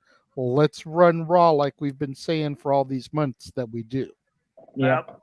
Speaking of backs, you got the broad back of Raquel Rodriguez, who's looking to take the strap from Mommy tonight against Rhea Ripley. Again, Raquel Gonzalez, formerly named, now Raquel Rodriguez, literally drove Rhea Ripley out of the black and gold NXT in the last woman standing match. Yep. I would say that Raquel Rodriguez is equally athletic and physically threatening to Rhea Ripley's title run, which has been very lackluster since winning against Charlotte Flair at WrestleMania. This could be Rhea Ripley's biggest challenge of the date. I really think this is Raquel, as far as her style, her approach, her in-ring work, is everything WWE wishes they could have got, along with Tessa Blanchard having a better attitude if they signed her. Because Raquel's just got that ability. She's got that strength. She's got that appeal. And she's got a good attitude on top of it. If Tessa had the attitude like that, I don't think Raquel would be, unfortunately, near as prominent. But you know what? Tessa's loss and our loss as Tessa fans is definitely our gain as Raquel fans, because, man, she has been a breath of fresh air. Why Rhea Ripley's been the exact opposite. The Dark Force ruling Monday Night Raw. And Judgment Day right now fully in control of Monday Night Raw, except for the World Championship. Mommy looking to keep the boys in line. Now looking to lead by example, coming out still with the prize. Again, Rhea Ripley won, not this title, but what became the WWE Women's Championship, of course, after beating Charlotte Flair at WrestleMania 39. A match 3 years she's been waiting to try and accomplish. And so far, she's only had 2 defenses, one less than 2 minutes. We're not going to talk about that. But also successfully defended. You're welcome. Also successfully defended against Natalya on Monday Night Raw. But she's also been going down to a familiar stopping ground for both these two, NXT, and has been taking an approach to one Lyra Valkyria. But it was Raquel that made a difference maker with Dominic and Rhea's mixed tag team match that allowed Lyra and Dragon Lee to get the win. And Raquel's been going after Rhea Ripley ever since injuring not only her, but Liv Morgan. And it inadvertently cost them the WWE Women's Tag Team Championships. And this is Raquel's first ever singles championship opportunity since leaving NXT. And you guys mentioned how tough Raquel is. I've been saying since she came up to the main roster, she needed to be pushed as a singles harder. But she's, for too long, had that smiley face about her. She needed to get serious. She needed to get intense. And look at her eyes tonight. That's the former Raquel. She is not messing around tonight. JJ, this is the former NXT Women's Champion, Raquel Gonzalez, reincarnated as Raquel Rodriguez. This is the Raquel I've been waiting for since coming up to the main roster. The question is can she keep this intensity once the bell rings against Rhea Ripley? And as Rhea Ripley taking her lightly, considering how much momentum Judgment Day has now that they already won the tag team championships. And Rhea Ripley has been the single female dominant force of Monday Night Raw now for the better part of the last year. So here we go. This is for the WWE Women's Championship. I don't know if she's taken her lightly because, to your point, she did lose to Raquel back in your NXT in a last man standing match. You've almost got to wonder if that's playing in the back of Rhea's head. I don't see any sort of Look doubt at the right look now. on her face right there. You almost got to wonder if that's going in her mind. Like, you beat me once. You sent me out of NXT. But I have improved. I have evolved. Two of the most powerful women, JJ, in WWE right now in a Continental tie-up. Again, Halloween Havoc 2020, New Year's Evil 2021. It was Raquel Gonzalez, or the hell you want to call it, that got the better of Rhea Ripley on both encounters. And right now, very stern, serious look by both these two incredible female athletes here. You can definitely add Bianca Belair to that conversation as far as strongest women in the WWE right now. But who knows where the EST is going to be for the next little bit, as she is on a well-deserved hiatus. And funny enough, the EST has not had any history with Raquel Gonzalez or Rhea Ripley yet. Keyword yet. And what is still yet to be determined is who leads tonight with the Women's Championship, as we got to test the strength here. And the running shoulder tackle does not even budge Raquel. Ooh, Raquel brushing her shoulder off. I like this. I like this a lot. Bit of jaw jacking here. Try to play some mind games. Again, Rhea Ripley, of course, Grand Slam champion. She has won NXT, NXT UK, SmackDown, Raw, WWE Women's Tag. While Raquel Rodriguez is a former NXT champion, multiple-time Women's Tag Team champion, two-time NXT Women's Tag Team champion with Dakota Kai, three-time WWE Women's Tag Team champion, two times with Liv Morgan, one time with Aaliyah. Oof. And grabbing the hair, Rhea Ripley getting advantage of Raquel for the moment. Raquel, though, countering, though, trapping the arm. Turns it around and lifts her up on the shoulders. Ooh. And Rhea slips out from behind. Take that for what you will. That's the clothesline. A little misdirection there. Watch out, referee. Oh, big shoulder block takes mommy off her feet. And Rhea takes a reprieve. Again, we said it before. This is Rhea Ripley's strongest opponent in opposition to her title reign to date. Rhea Ripley is not used to facing something like this. Something that could outpower her. That's accurate. Oof. And that's why I've wanted to see Raquel get pushed since getting called up. You know, she is arguably pound for pound, as you stated, one of the toughest women in the entire division. She just hasn't been pushed that way.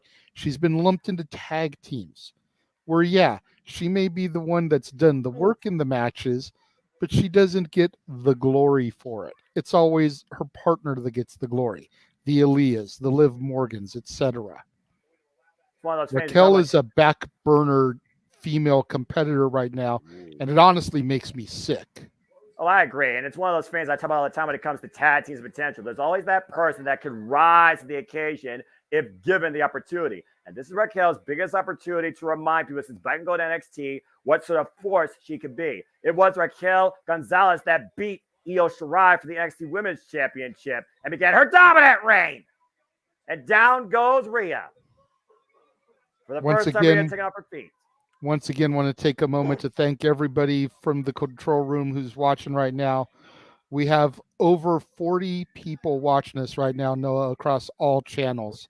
So thank you very much to everybody that is tuning in here this evening as we call the action of WWE Payback. And currently the Women's Championship, Rhea Ripley defending against the challenger, Raquel Rodriguez. What a beautiful drop kick, by the way. She goes to the mountain position and just lays in on Raquel. And again, folks, as always, here on the Multiverse of Media, we simply like to remind you, just enjoy life and enjoy wrestling too. And it looks like Rhea might be have a busted nose here, and that could definitely compromise some breathing. But you see Raquel grabbing her ribs right now off that drop kick. Oof. Just blowing her nose onto Raquel. The disrespect from the champ. Probably also trying to get some circulation back. Again, she might have a compromised nose here. It's hard to breathe. It's hard to compete. Raquel right now driven into the second turnbuckle. And Rhea Ripley regains control of this match. Again, it was Rhea Ripley that went coast to coast this year's Royal Rumble against Liv Morgan in the very end to make her way to WrestleMania, to win a 3-year journey against Charlotte Flair and claim the championship. Again, Raquel Rodriguez was brought up to the main roster in her debut against Ronda Rousey. So that just goes to show how much potential they thought Raquel had. But it fell, like you said, on deaf ears into a tag team division that is non-existent, and I still believe so at this point. Oh, Bronco Buster of sorts. Again, wearing down the lower back of Raquel and driving all of her weight into her lower lumbar, exercising her will against her challenger. Raquel having none of it, still fighting back. Ooh. That was brutal. Covered by Rhea. Didn't even get a chance to get a 1 count. A little overconfidence, I would say, right now on the champion's behalf. Definitely some arrogance and cockiness there, but you got to figure, the Judgment Day is looking stronger than they have in a long time, as you pointed out earlier. Why shouldn't she feel confident? Why shouldn't she feel arrogant? Why shouldn't she get cocky? She knows that she has Dom, Priest, Balor laying in the wings if she needs them. As beat up as they may be after their encounter in that tag team match, you know that Dom will come out there and put his body on the line for his mommy if he really needs to. We've seen how much Rhea Ripley's done that for his NXT North American Championship defenses, and earlier tonight, spearing Kevin Owens through that barricade in that street fight. You talked about compromises. Rhea Ripley, I would say, is not coming in here at 100% after doing that spear for the barricade. And Raquel, once again, trying to get advantage here, getting back to a vertical position, and Rhea driving her knees to the side of the head. Once again, front headlock here, trying to wear down the challenger. Trying to bring Raquel down to her knees. Raquel refusing, though, to relent and bringing Rhea up and releasing her hard down face first to the mat. And buys herself some critical time to capitalize.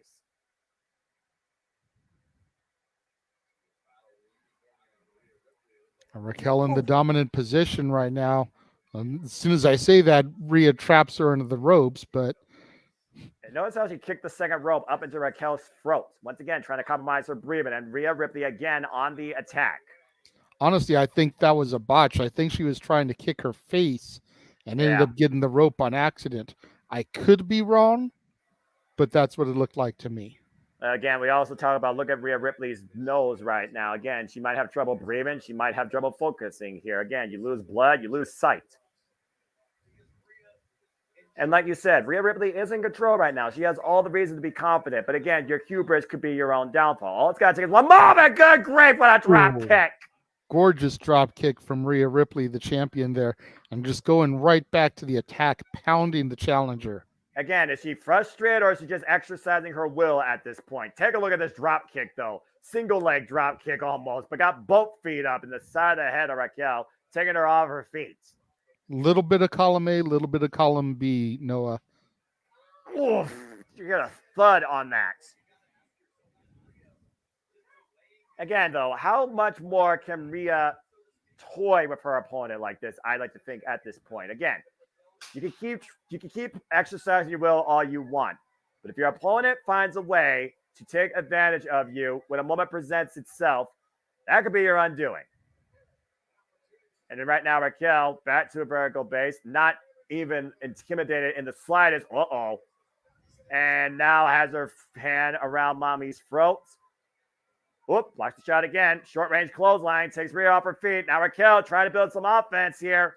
Build some momentum. Starts underneath the clothesline. Oh, clubbing shot. Jesus. And that drops her on the top of her head, back of her neck. The whiplash effect on that. And a faraway throw by Raquel. Ooh, just checking her across the ring. Straight out of Texas. Stampina in the corner, throwing her body into the champion. Raquel, what the hell? And Rodriguez has a moment here off the second rope. Oh! Looking for that spinning corkscrew elbow, and Rhea scouted that from a mile away. Now Raquel hung up in the proverbial lower tree of woe. Trying to tie her up into the second rope and second turnbuckle. Trapping her ankle underneath the turnbuckle pad. But again, title can only change hands via pinfall submission inside the ring. Champion's advantage here. And it is one of those things I do consider, is Rhea Ripley going to let her emotions get the better of her and get disqualified? Again, we talked about it before. Since becoming champion, she has not had a list of capable, high-caliber challengers or opponents. She's had one actual realistic defense since holding this title back in April, which is damn right just undermining her as a champion. And once again, undermining this women's division as Raquel was able to get the better of Rhea in that exchange and take the base out from underneath her and hang her up across the top rope. Yeah, they really messed up when they did the draft as far as the women's division.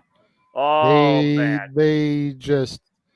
There were so many different ways they should have gone with it. Stalling vertical suplex, Raquel able to get the better of the exchange for the moment, creating some distance. Take a look at the show of strength here as we talk about the strength of Raquel here today. Look at that. That's ridiculous. Did I mention that Rhea Ripley is 220 some odd pounds? There's the spinning corkscrew cover, hugging that far leg. No. Oof. Take a look at the replay here for the move that she was trying to do earlier, JJ. Corkscrew elbow drop. Finally was able to hook it. Now looking for the Chocola bomb. Counter. Waist lock. Of course, we know Raquel has the Chocola bomb as her finisher. Rhea Ripley has the Riptide. The last time Rhea Ripley tried the Riptide, though, Raquel was able to counter it. Ooh, headbutt. That's the headbutt. Bridging the nose. Oh! Planted face first.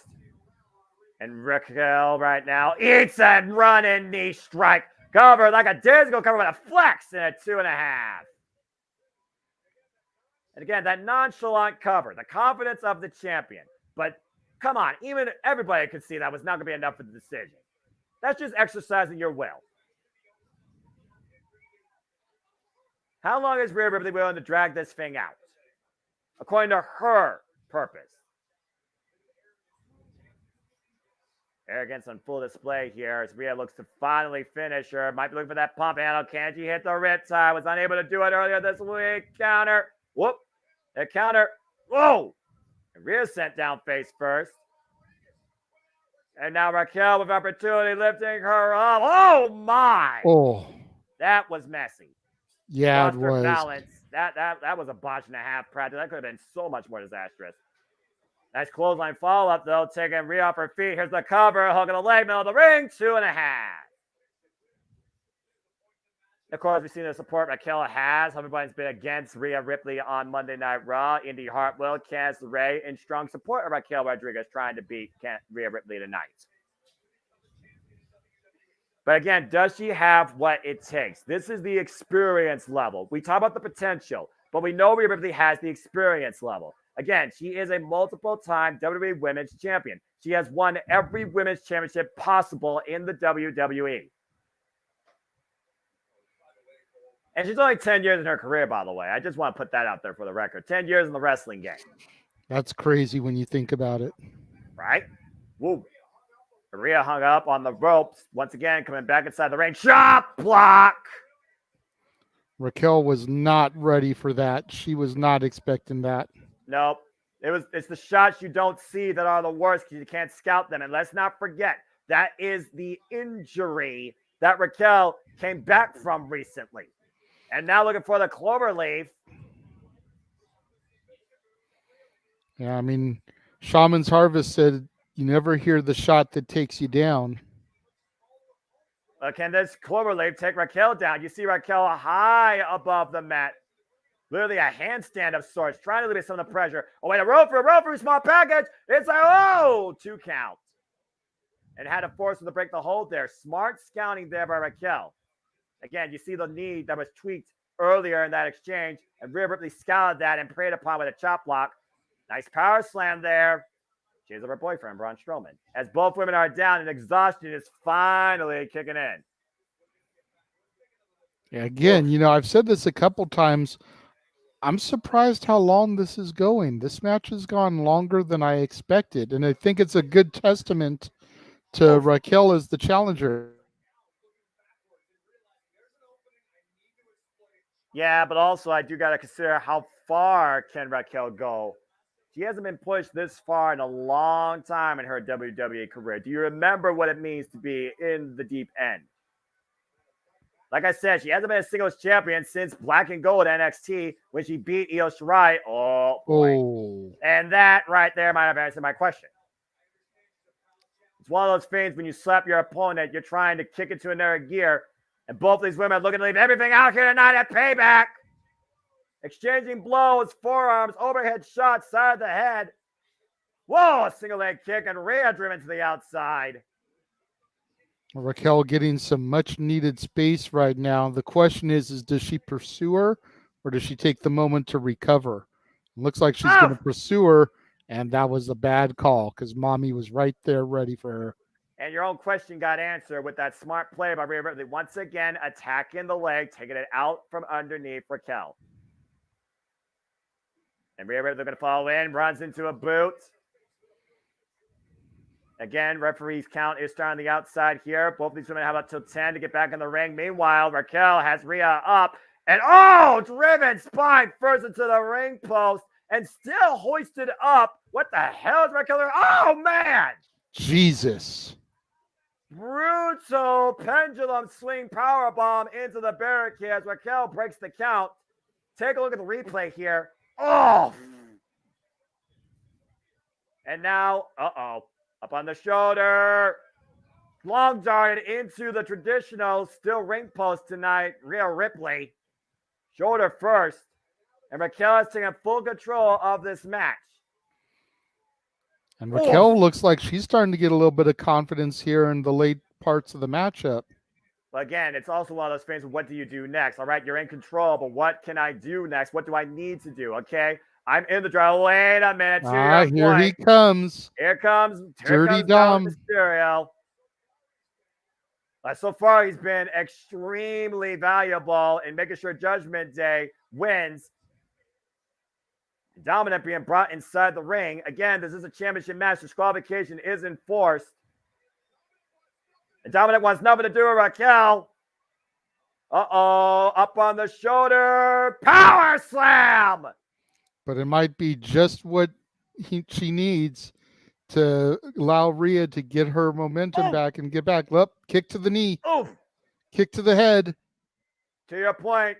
The distraction was all she needed, standing her back up. Is she going to go for the Riptide? Oh, bullshit. Riptide connects. Cover. High stack. Rhea Ripley wins. That momentary distraction by that inconsiderate little brat. It's exactly what we needed, though. Judgment Day is on top still. Noah, I hate to say it, but this has the makings of Armageddon 03. Ugh. Like you said, JJ, again, you want to talk about retrospective and callback. Who ran 2003 Monday Night Raw? 20 years later, Judgment Day rules Monday Night Raw. Game mentality, numbers game, everybody with the gold. And even though Dirty Dom got just desserts from Raquel Rodriguez, it was another distraction for Raquel to be grounded by Rhea with a kick to the knee and then a kick to the back of the head, and finally hook her up and hit the Riptide for the win. Judgment Day prevails full force tonight so far at Payback. Bullshit finish. Freaking brat. Rhea Ripley still WWE Women's Champion, courtesy of Dominic, and Judgment Day rules Payback. Now find her some other competition. For real. Or at least build some up. What in the shit is that? Hey, he suited up. With his pink bow tie. Is that from Mattel? Is that a Barbie tie? It's a Barbie tie. And now he's being a backstage reviewer as we got the new WWE Tag Team Champions. John Cena, don't quit your day job.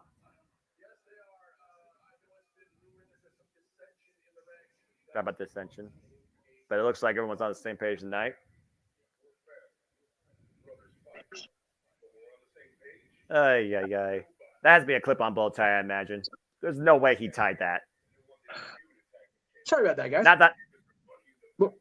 We lost Jay. Hi, Jeff. Why did we lose Jay? What happened?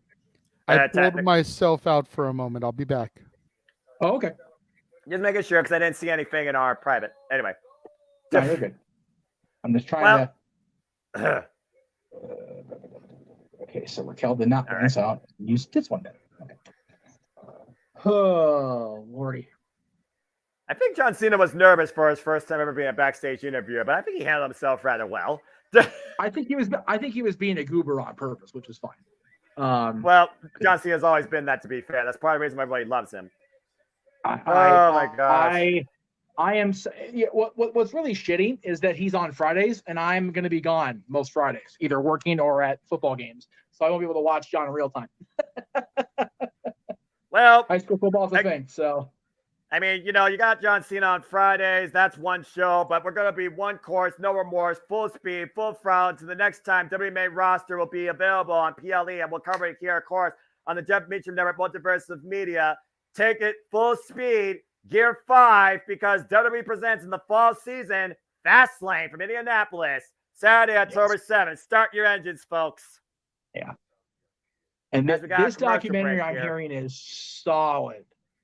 Kurt Angle's story, I think they've done a few Kurt Angle bios over the years. Both WWE and Impact Wrestling did one. I'm looking forward to watching this when it premieres. I'm supposed to be tomorrow, whenever it is, but I'm here for it, man.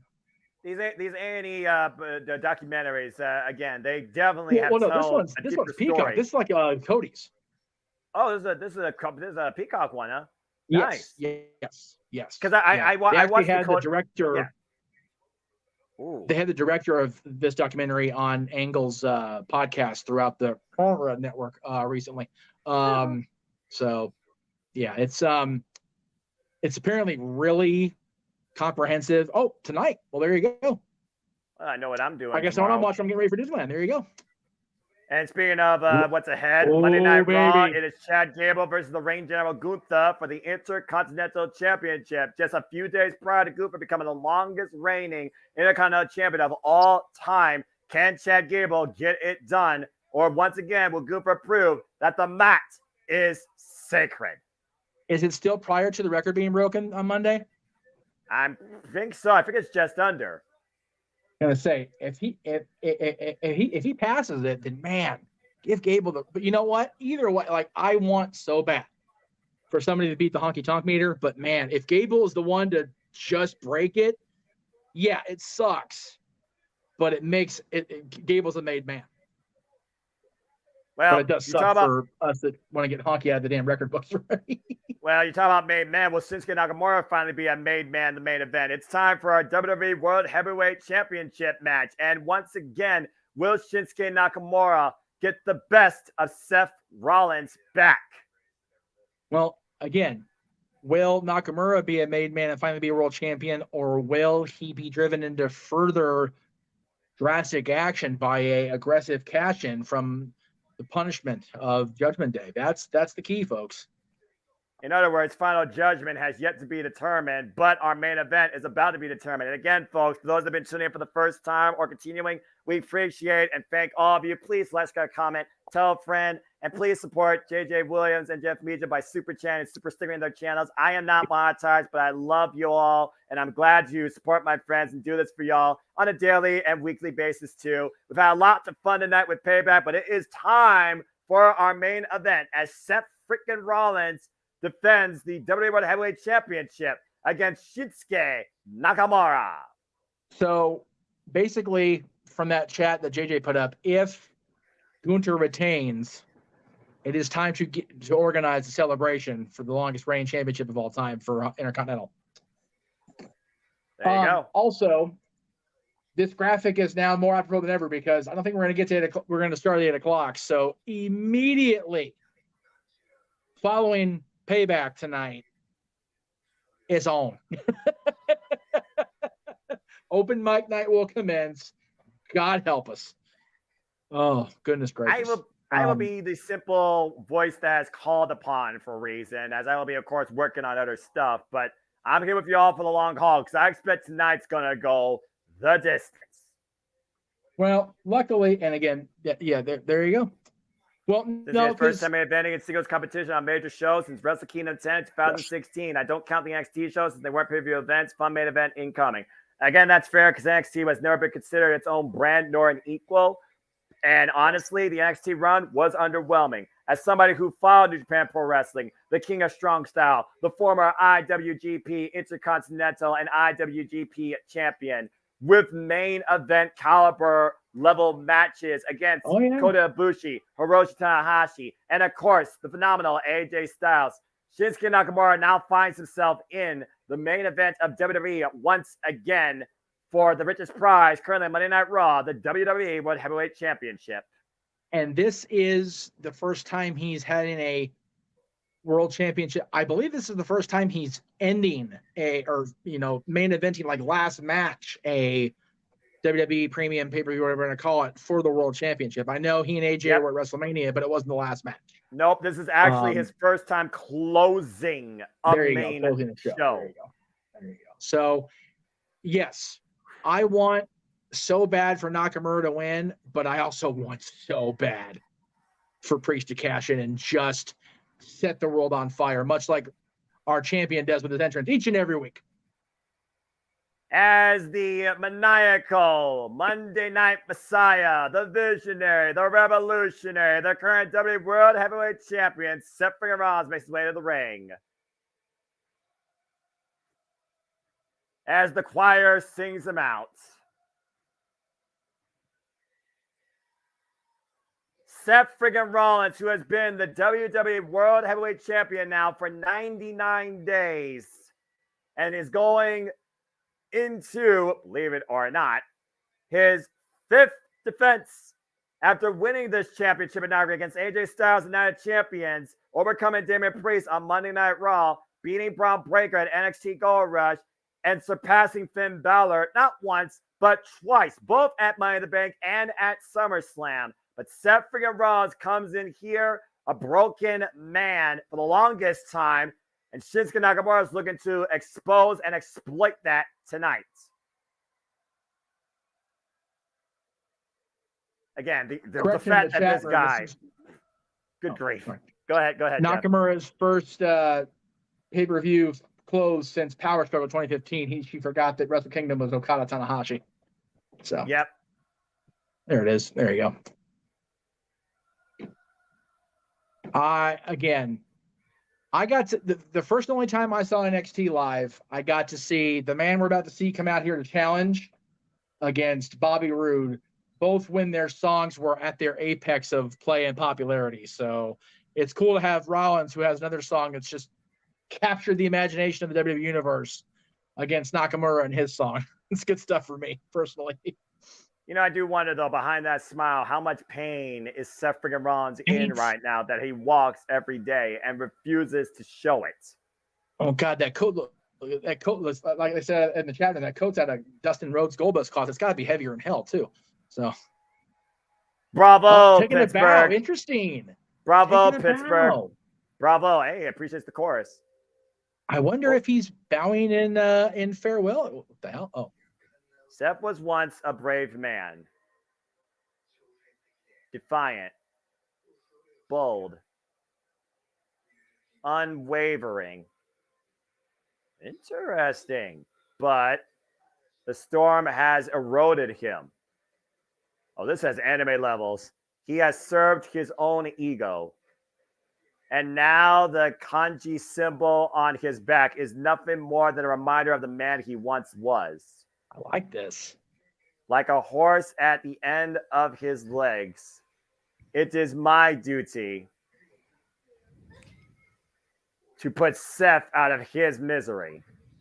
Well, I will remove the burden of the World Heavyweight Championship. Look at that shot to the back. That his back can no longer hold. Now, as JJ rejoins us, tonight, Seth, I will set you free. This is the beginning of your end. Whoa. JJ, as you rejoin us, Seth's song encourages us all to burn it down, but will Nakamura take the horse out and put him down is the question. We shall soon find out. Sorry, gentlemen, I had my dinner brought to me during the tail end of that last match, so I wanted to take a moment and eat. Don't blame you. Needed to message one of our colleagues back because I saw the private chat he sent on Facebook. So we needed to handle a couple things while I had the opportunity. If you will. And then the other question in all this, gentlemen, I've had you on headset the whole time. I've heard what you guys have said. We reported earlier that the great Muda is there in the city. Ooh. Is he going to factor into this? We shall find out soon enough, as it was Shinsuke Nakamura who faced him earlier this year in one of his retirement matches. Yeah, and I raised the question at that point, JJ, why would KG fly halfway around the world or more for any reason other than to be involved in it? Like, why? Why would he even bother? Was he That a seems silly. guest at StarCast? Well, no, because StarCast in Chicago. KG Muto! There he is right there. There you go. Speak of the devil, he shall appear. WWE Hall of Famer, by the way, might I add. And to both your points, gentlemen, it was Shinsuke Nakamura who said Great Muta was his idol and was honored to be part of his last match, singles match in Pro Wrestling Noahs. We go down to the introductions. And there is one thing that Shinsuke Nakamura has not used, to my knowledge, in his WWE career: the Mist. Oh, boy. It's Sam Irvin time, baby. Big match feel, big championship feel, big fight feel. Great Muta, one of the lucky individuals ringside who gets to sit on Rhea Ripley's face. Muda's had some big accomplishments, but that's pretty good. I'm not going to lie. What?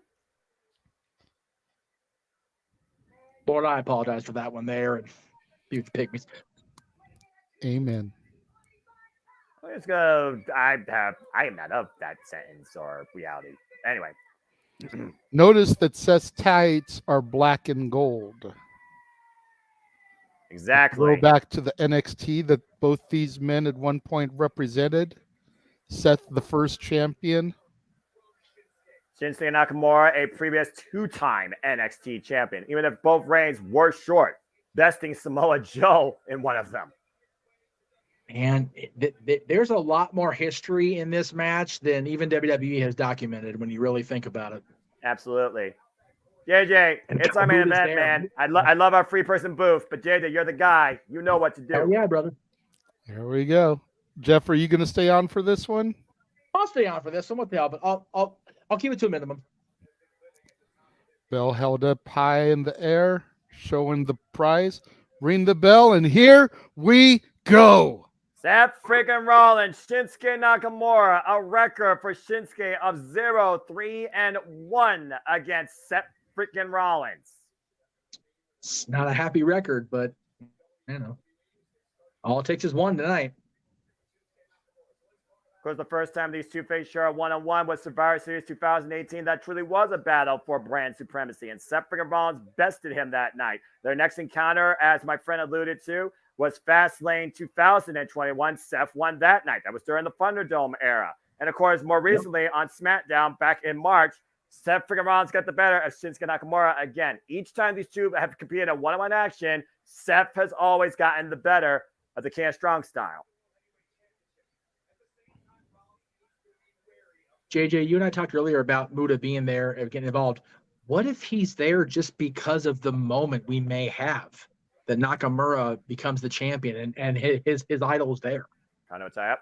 It's a possibility too, but then how much more would that send Shinsuke over the edge if Priest cashes in?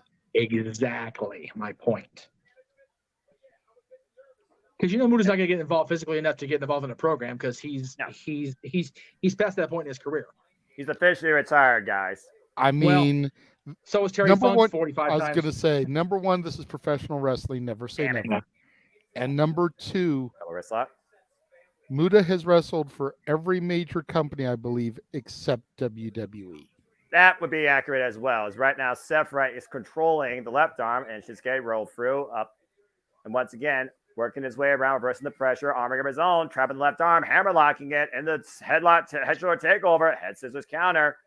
Stalemate the early goal in here with these two. I mean, if I'm going to bring Muda into Wrestle, it's not going to be at Payback or Fastlane. No. I'd have him make an appearance in the Rumble, give him a Mania match, and he's done. There you He go. deserves two of the biggest stages that there are. Yeah. Rumble can start his program for whoever he's going to face at Mania, and then the Mania match for the blow-off. I'll tell you right now, if they put Muda in the ring in Philly, that may go a long way to get me to buy a ticket. I'll tell you what, man. Nice drop toe hold there, though, by Seth freaking Rollins, trapping the legs of Shinsuke, exercising his will into a chin lock. Again, Seth freaking Rollins does have champion's advantage. Title can only change hands via pinfall submission inside the ring. Counter disqualification means nothing. And again, we talked about the story of this match, the underlying story. Seth freaking Rollins back. I want to tell you all a little bit about that tattoo that you saw in that video package that is on Seth Rollins back. That is the Samurai Code. That is Bushido. There are 7 values to that: integrity, respect, courage, honor, compassion, honesty, and loyalty. It is a moral code of discipline and high virtues that go all the way back, even beyond the Edo period in the 1600s. And it has defined Seth freaking Rollins' entire career. And to be fair, that's also Shinsuke Nakamura's values as the King of Strong Style and a former multiple-time IWGP champion. Oh, and there's a pinpoint kick to the lower back in question. Woo. Standing switch change right now between Shinsuke and Seth. Throwing Seth off the rope. Seth falls him with a forearm. And again, Seth has even exposed it. He has admitted, yes, I have a back injury. I have 2 fractures in my lumbar spine, and I've been wrestling with them now for 4 years. And truth be told, I probably should get surgery, but I've just been going along with it as much as I can. In the chat room, Daniel, I did star your previous question about match of the night. Let's wait till all the matches are over before we make a decision. Irish whip. Seth up and over. Shinsuke falling and now off the ropes again. Does need the clothesline, trying to pick up speed and drives himself into Shinsuke. And a kip up. And so far for a man with a compromised back, he's not showing any wear or tear so far from it. The top by Suicide that takes Shinsuke off his feet. But Seth landed on his. That was good. Take a look at the replay here, guys. Check out the distance. And he landed on his feet on it, too. Again, adding pressure to that lower back. Go ahead, JJ. I was going to say, he did land on his feet, but when he rotated, his back hit the barricade. Depending on how jacked his back is, that cannot feel good. Oh, went for the game. Oh! And to your point, though, how's that back body drop feel? You can see it on Seth's face, the way he's feeling right now. He is in pain. He may be trying to hide it from his competitor so that Shinsuke doesn't start smelling blood, but you can tell that Seth is in pain. I think Shinsuke smelled blood since the first time he whispered in his ear, JJ, because that's really where this all started. And now you see Shinsuke focusing his attack on the lower back. And again, we talked about, we talked about Hiroshi Tanahashi, who wrestled at knees about as brittle as ash every day of his life.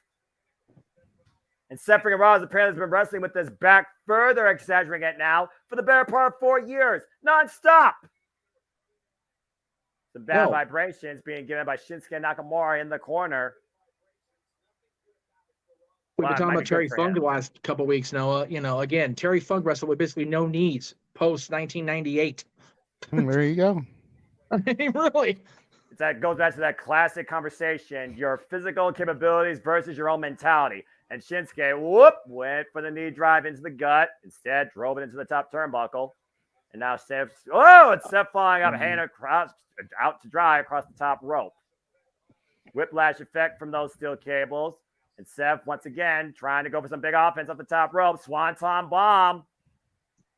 And again, off the second on the other side, lands on his feet, though, with the attempted moonsault. Again, looking for the tope suicida. And again, to your point, JJ, turns around and drives his back into the barricade, but takes Shinsuke off his feet. Yeah, I'm hesitant about Seth and some of this offense. If I'm Seth Rollins and my back is as jacked up as they expect me to believe that Seth's is, I don't know if I try some of this dangerous offense. I'm just saying. Well, it is a championship match, and sometimes, JJ, I know understand. as well as I do, a wrestler's mentality is go for broke. No, I completely understand that, but still, you've got to be mindful of the living force. You do not want to hurt yourself more than you already are. Even something as simple as that swanton, you're landing on your lower to mid back. And if memory serves me, that and then something like that. That is where Seth's primary injuries are. As he was just peeled back first, and take a drink every time you hear the word back, folks. Into the announce table and then thrown back first into the barricade as you continue your point. That was disrupted by the angst demonstrated by Seth freaking Rollins. Hold that thought. Cover. 1 count. Continue, JJ. We're not encouraging alcohol poisoning on this network. Fair enough. Anyway, JJ. I had made my point, Noah. We're good. I'm just making sure, brother, because, that all paused us for a second, because downright, that was nasty. That's the second time, by the way, we've seen the announce table used without any give. I know, Walter, that adrenaline is a powerful thing. Either you don't know or you forget. I actually used to wrestle myself, so I've been there. I've done it. But at the same time, that's why I speak and I say, if I knew that my back was that jacked up, I would do things that eliminated putting that pressure. And speaking of putting pressure, Shinsuke Nakamura driving his knee into the lower back of a hung Seth freaking Rollins. Cover hook up both legs, 2 count. And immediately you see Seth grasping the lower back. To your point, JJ. Again, it also affects your core. That affects your breathing. That affects your vertical base. Absolutely. And we know Seth freaking Rollins has, of course, the Phoenix Splash, the Falcon Arrow takeover. And, of course, the Frog Splash, which he hasn't pulled out yet, but damn well might try to. And again, Shinsuke driving all of his way into the lower back and trapping Seth in a submission. Shades of an accolade, camel clutch. And right now, Shinsuke's strategy is working very well. He is exploiting Seth freaking Rollins' weakness. He is exploiting the most vulnerable part of the champion, wearing him down, keeping him grounded. Again, folks, a reminder, we will be going live to open mic night. We were supposed to go at 8 o'clock, but WWE obviously had other plans for us. So as soon as we are off the air with Payback, whatever happens in this main event, and Seth is getting hulking up here, we will be talking about what went down today on the other side of this wrestling war. Trust and believe it. Backbreaker over the knee. Cover hook of the near leg. 2 count only. Who would have thought WWE would actually try and go over 3 hours? Hey, you know what, though? I'm okay with it. I was going to say, they've gone over 3 from time to time, but they don't do the Tony Khan, 3 hours, 59 minutes, and 33 seconds. And it's been a solid, well-paced show. Yeah. Fair point. I was going to say, usually 15 to 30 over is their max. Yeah. Fair enough. As Seth crumbles on the floor after that knee driven into the back of his neck. And again, Shinsuke rolls in the cover, very like a days ago, hook on the far leg, gets a 2 count only. But again, further wearing down the champion, as you're all saying. Well, I was going to say, once we wrap up with this, we have about a 9.5, minute break, 10-minute break, as we always do for our epic open mic night intros. Thanks to Mr. Williams. So I'll give you all a chance to go take a leak ski, take a number 2 ski if you need to, grab a snack, grab a drink, and off we go. There you go. Exactly. Depending on what time this match ends, I'm hoping we'll be actual live by the half hour. We'll see what happens there. That's my goal. I mean, if it's a little bit after that because this match doesn't end until 25, then so be it. But that's what I'm shooting for right now. It's great single leg crab here by Nakamura.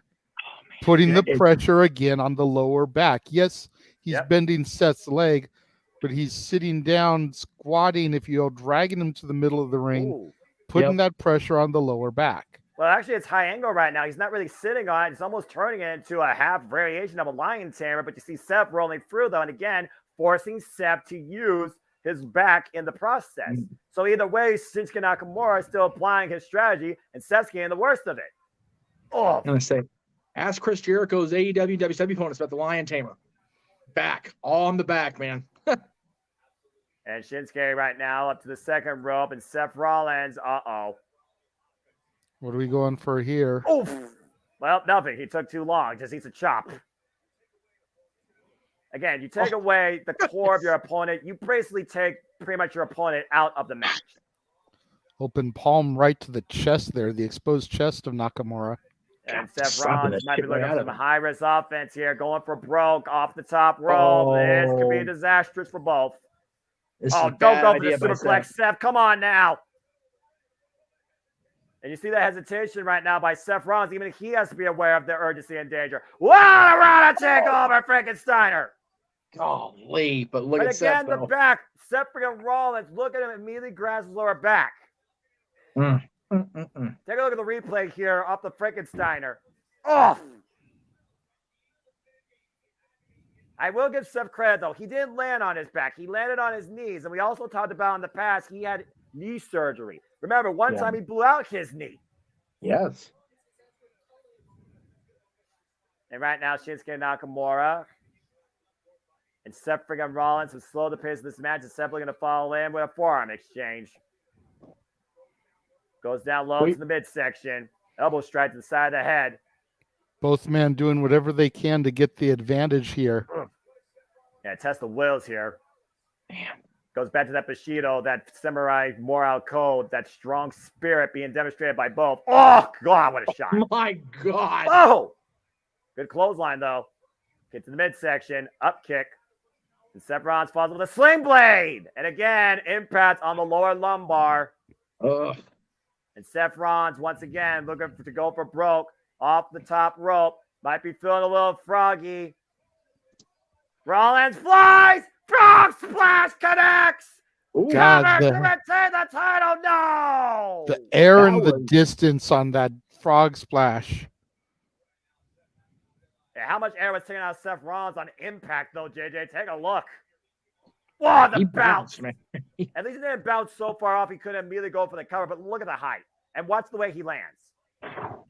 Bam! RVD'd be proud of that one. I was going to say, if Rob's watching that, he's going to smile on his face. That was a damn good frog splash. Woo! Might have been 5-star quality, but wasn't 3-count worth to end this match. But definitely compromised Shinsuke Nakamura's core. Yeah, it did. But, to your point, how much air did Seth drive out of himself on impact? Because every time Rob hit one of his frog spots, he'd knock himself damn near out. Oh, look, you see there the effects of it all. Seth trying to go for that power bomb and getting a little bit of soreness there in the back. A counter. Oh, no. Yep, kick. Missed the kick. Ripcord lariat. Just collapsed in the cover and a 2-count only. I'm going to say, shades of Rainmaker almost there. Very much. Short range lariat. Bam! Got more of the elbow, though, than the full arm, though, which I think helped Shinsuke survive that. That was on instinct. Say, if anybody knows about the Rainmaker, it's certainly the folks in New Japan Pro Wrestling, and Nakamura saw it firsthand. Yeah, he got a dose of it during freaking Suzuki Okada's most monumental run into Wrestle Kingdom 11. Yeah, I find it funny, gentlemen, that we opened the show with people that were calling themselves the greatest of their generation, Seth's wife and Trish Stratus. And now we're talking about one of the greatest of his generation, and Nakamura, and the current world champion, Seth Rollins. There you go. All right, we're gonna just you hear JJ, Seth freaking Rollins telling Shinsuke, yes, I'm aware of my back. This is what I do for a living every day. Challenging Shinsuke Nakamura to show me what you truly know about me. Can you beat me? Can you break me? Oh, look at the burn down, Mr. Curve Stomp, and now sleeper hold. Seth trying to block it though. And Shinsuke immediately changing plans in the back. Oh, man, just driving elbow back of the head. Big back elbow strike, drives Shinsuke to the corner. Yeah, that does not feel good. And neither does this off the second rope if he does what he does. Oh! That flying knee strike covered by Shinsuke. 2.5. Knee to the chin, but Seth appears to have a glass jaw as it wasn't enough for him. Right. And you see Shinsuke once again driving his knee now into the side of Seth freaking Rollins' head. Yeah, it's one of the, it was brought up in the chapter now. If Seth overcomes all this punishment, he's overcome it. But like, what shape of world champion he's either going to be in if he does get through this? And again, to your point, JJ and Jeff, there is, as Mr. Senor Money in the Bank, that has me watching on with bated breath, considering what the condition of either of these men might be at the end of this match. And so far, Judgment Day have ruled Payback. Well, Judgment Day and Sammy and Kevin put each other through the paces earlier. I don't know if Priest will be ready for a catch-in, but you never know. The Judgment Day gets that game mentality in between the actual bell ring, and there very well could be a new WWE Heavyweight Champion that we're not seeing on screen. But for right now, it's about these two, and Shinsuke is keeping on his game plan, constantly working on the back, wearing down Seth freaking Rollins. And again, right now, snuffing out Raleigh's fury of offense earlier. Ooh, couldn't hold on there, though. Yeah, not sure what he was going to go for there. Maybe he was going to turn it into a reverse DDT of some kind. Meanwhile, sliding suplex, JJ. Sliding German suplex. Rolls into the cover for the win for the championship. 2.5. Barely got the shoulder up that time. It's one of those things where you're going for one thing and it doesn't work out, whether intentional or not, and you immediately go to something else and see how it works out for you. You saw how close Shinsuke was. And sending Seth Rollins up and over. Face first. Oof. And I know what this usually leads to. This knee strike will usher in an era of strong style. Never mind. Super kick right and Seth goes in the cover. 2.5. Whoa. I was about to say Kinshasa. Instead, there was a super kick to the face. Another super kick where somebody stayed down. Imagine that. And another glass jaw that somehow still survives before a 3 count. There you go. A main event here at Payback tonight. Pittsburgh, PA, WWE World Heavyweight Championship. Seth freaking Rollins defends against Shinsuke Nakamura in their 5th ever one-on-one encounter. Also a sold out from what we heard PPG Paints Arena. So congrats to the city of Pittsburgh for selling that mother out. There you go. Oh, man. Passionate fans in Pittsburgh. We've got Big G. We've got Greg and his wife up there. Big G and his wife. So shout out to the Pittsburghers, man. Good job. Look at the disdain. Look at the angst in Seth freaking Rollins' eyes right now and face with these freaking forearm shots. Oh, wound up. Oh, up and over. Shinsuke catching him the armbar. Going for the Fujiwara armbar. Trying to go for a triangle lock. Transition to a dual submission here. Will it tap out? Will it pass out? Well, you see Seth Rollins clutching the wrist, though, and immediately transition to the triangle. Now Nakamura's got to be careful not to let Seth put enough pressure, get his shoulders pinned to the mat. Oh, the back. Again, looking for the one-arm deadlift, though, to your point. If he can't put the shoulders on the back, he can try to relinquish the pressure and unable to. And Seth might be going out here. Referee in position. Will Seth Rollins survive this? Can Seth Rollins counter this? Is he still in this? Will the ref call? You see the finger still twitching. And Seth Rollins again. One last gas. Oh, my God. The excruciating pain. The X on the pressure on his back. Oh! Damn. One arm deadlift powerbomb, JJ. Cover 2. No.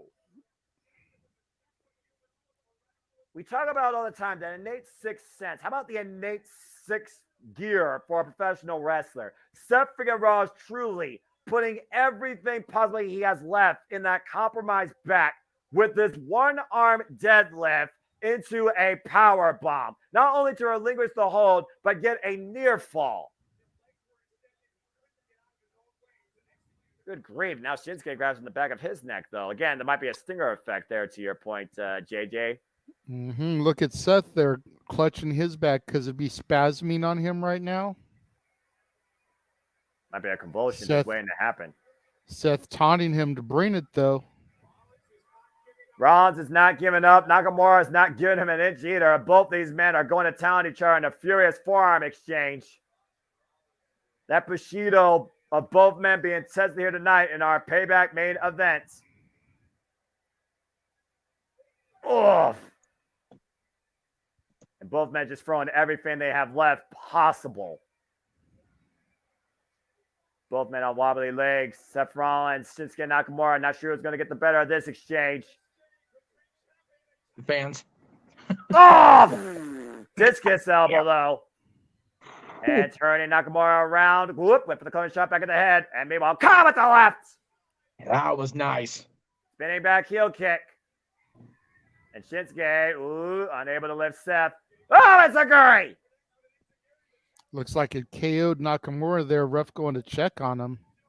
Both men down, both men not moving. We're at a stalemate for the time being. It's been a solid world title match here for guys that are, Bam! set with their back the way it is, and Nakamura, That just goes again to that going full Bushido. tilt. That goes to the will of both champion and challenger. That goes to the testimony of Seth freaking Rollins and what he has demonstrated and chose to become over the last 4 years. Both these superstars bounding out for Raw's richest prize with everything on the line. And Seth might be looking to rise like a phoenix here tonight at Payback, but will he crash and burn? But it's on his way. Oh, Shinsuke able to follow up. Way too much time taken to get to a vertical base. Put that banner up, Jay. I appreciate that. Again, that warms my heart to see every chat, every stream, every channel that we're streaming on have people watching, man. That makes my heart soar, guys. But stay tuned. We've only just begun. Isn't that the truth? And I still don't know what the end game is here tonight at Payback. And meanwhile, oh man! Jesus Christ. Close range Falcon Arrow cover to the no! How the hell did Seth Rollins kick out of that? Golly! Look at this. Up in the fireman's carry into a Falcon Arrow off the top rope. That should have been it. The knee shot to the back of the neck. Nakamura setting up, maybe getting ready for another one. If he hits him at this one to the front, we have a new WWE World Heavyweight Champion. Is this the moment that Shinsuke's been looking for his entire career? Watch your bend. Seth is barely conscious right now, it seems. Unable to even get to his knees.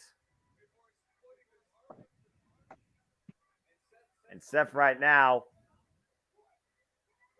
Off.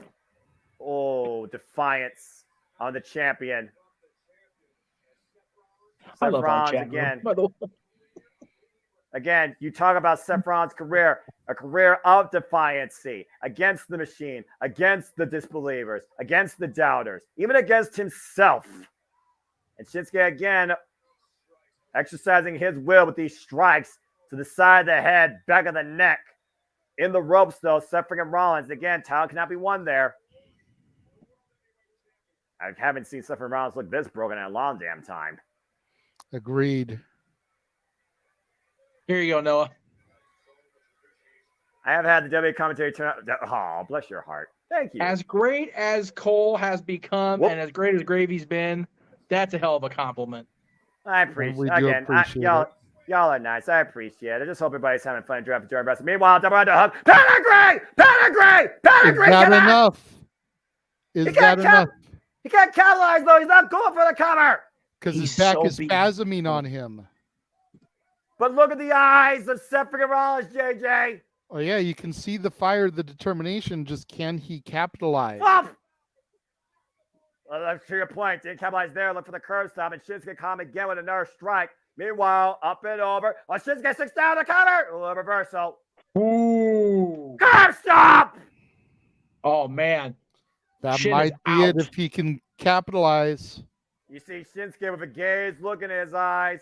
Drapes the arm cover to retain a payback. And finally does so. Seth freaking Rollins retains. Man, oh man. Unbelievable. And you can see it on Seth's face. Even he is aware of the war he just went through. He's laughing like the Joker he portrayed when WrestleMania went Hollywood. Patience, Walter. It's one of those things, JJ. Do you cry or do you laugh based on how you feel? How much pain is Seth's in versus how much joy he's feeling is still being champion. Let's take a look at the replays here. What a match. Look at his frog splash. The fact he didn't bounce off as high as he did away from his opponent to be able to go for a cover. I thought he had him here, though. Look at that transition into a Falcon Arrow, close proximity inside the corner. And then a Kinshasa to the back of the head. That should have been the defining moment, but he wanted to look for one more. A roll-up exchange, and Shinsuke sits in on it. Seth rolls on his back. Bam! Curb stomp immediately and drags his carcass quite literally to the cover for the 3. And Seth Rollins proves once again why he is still the face of Monday Night Raw and still WWE World Heavyweight Champion. But guys, Nakamura is still hanging out ringside. Yeah. And Michael Cole, the great quote, Seth Rollins survived. He sure as hell did, man. My goodness. He survived the King of Strong style. As Seth Rollins right now is still trying to get his back in order. As you said, Shinsuke Nakamura is at ringside still, though. But Seth still is here tonight, still our WWE World Heavyweight Champion. Hell of a war with these two. As the record now stands 0-4-1 for Shinsuke Nakamura. And again, I have to wonder, how much further can Seth Rollins' back take him? Well, one thing's for sure, Payback was certainly delivered, as Seth Rollins still is our WWE Heavyweight Champion. And we leave you from Pittsburgh, PA for the first half of this JMN presentation. For the Renegade JJ Williams and for the man who's named by Marquis Jeff Meacham, I'm the Seminole Foster saying thank you for tuning in to WWE Payback. Gentlemen, I'm going to let Jeff sign off, and wrap everything up here. I am going to leave so I can go into the other studio and get things set up over there. Absolutely. Thank you for everybody that is tuned in, and we will see you guys momentarily for open mic night. See you very soon, folks. Good Lord Almighty. Woo! Again, it's hell of a night. Not going to lie, but I do want to get off the air here so we can go ahead and get her started. So thank you all for watching our coverage Payback. I wasn't on the air. I wasn't like on screen when she came out. Trish looked amazing tonight. My God, that outfit. Just Trish. Yes. And again, great opener to the show. Great close to the show. We've only just begun with our night, but for now, people that wanted their Payback got it. We have new tag team champions. Judgment Day still seems to be in a dominant position after all. So there you go. And a united very cool front. to see them do their thing tonight. So very cool. And a united front. And they still have the Money in the Bank briefcase. Yes, exactly. Cool. It's interesting, as I said. So what we're gonna do now is we're gonna take that break, if you will. And we are going to say good night, or not good night. We'll say toodles for the moment. Again, got about a 10-minute break here, folks. So go get your snacks, get your drinks, use your respective potty breaks, because probably going to need it after a long show. Again, the core 4 will be on in about 10 minutes to talk about the giant multi-starred elephant in the room. We will get to it, guys. So stay tuned. We are not done yet. I promise you. We'll be back at the top of the. We'll be back in about 10 minutes. See you very soon, folks.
And now, preview time.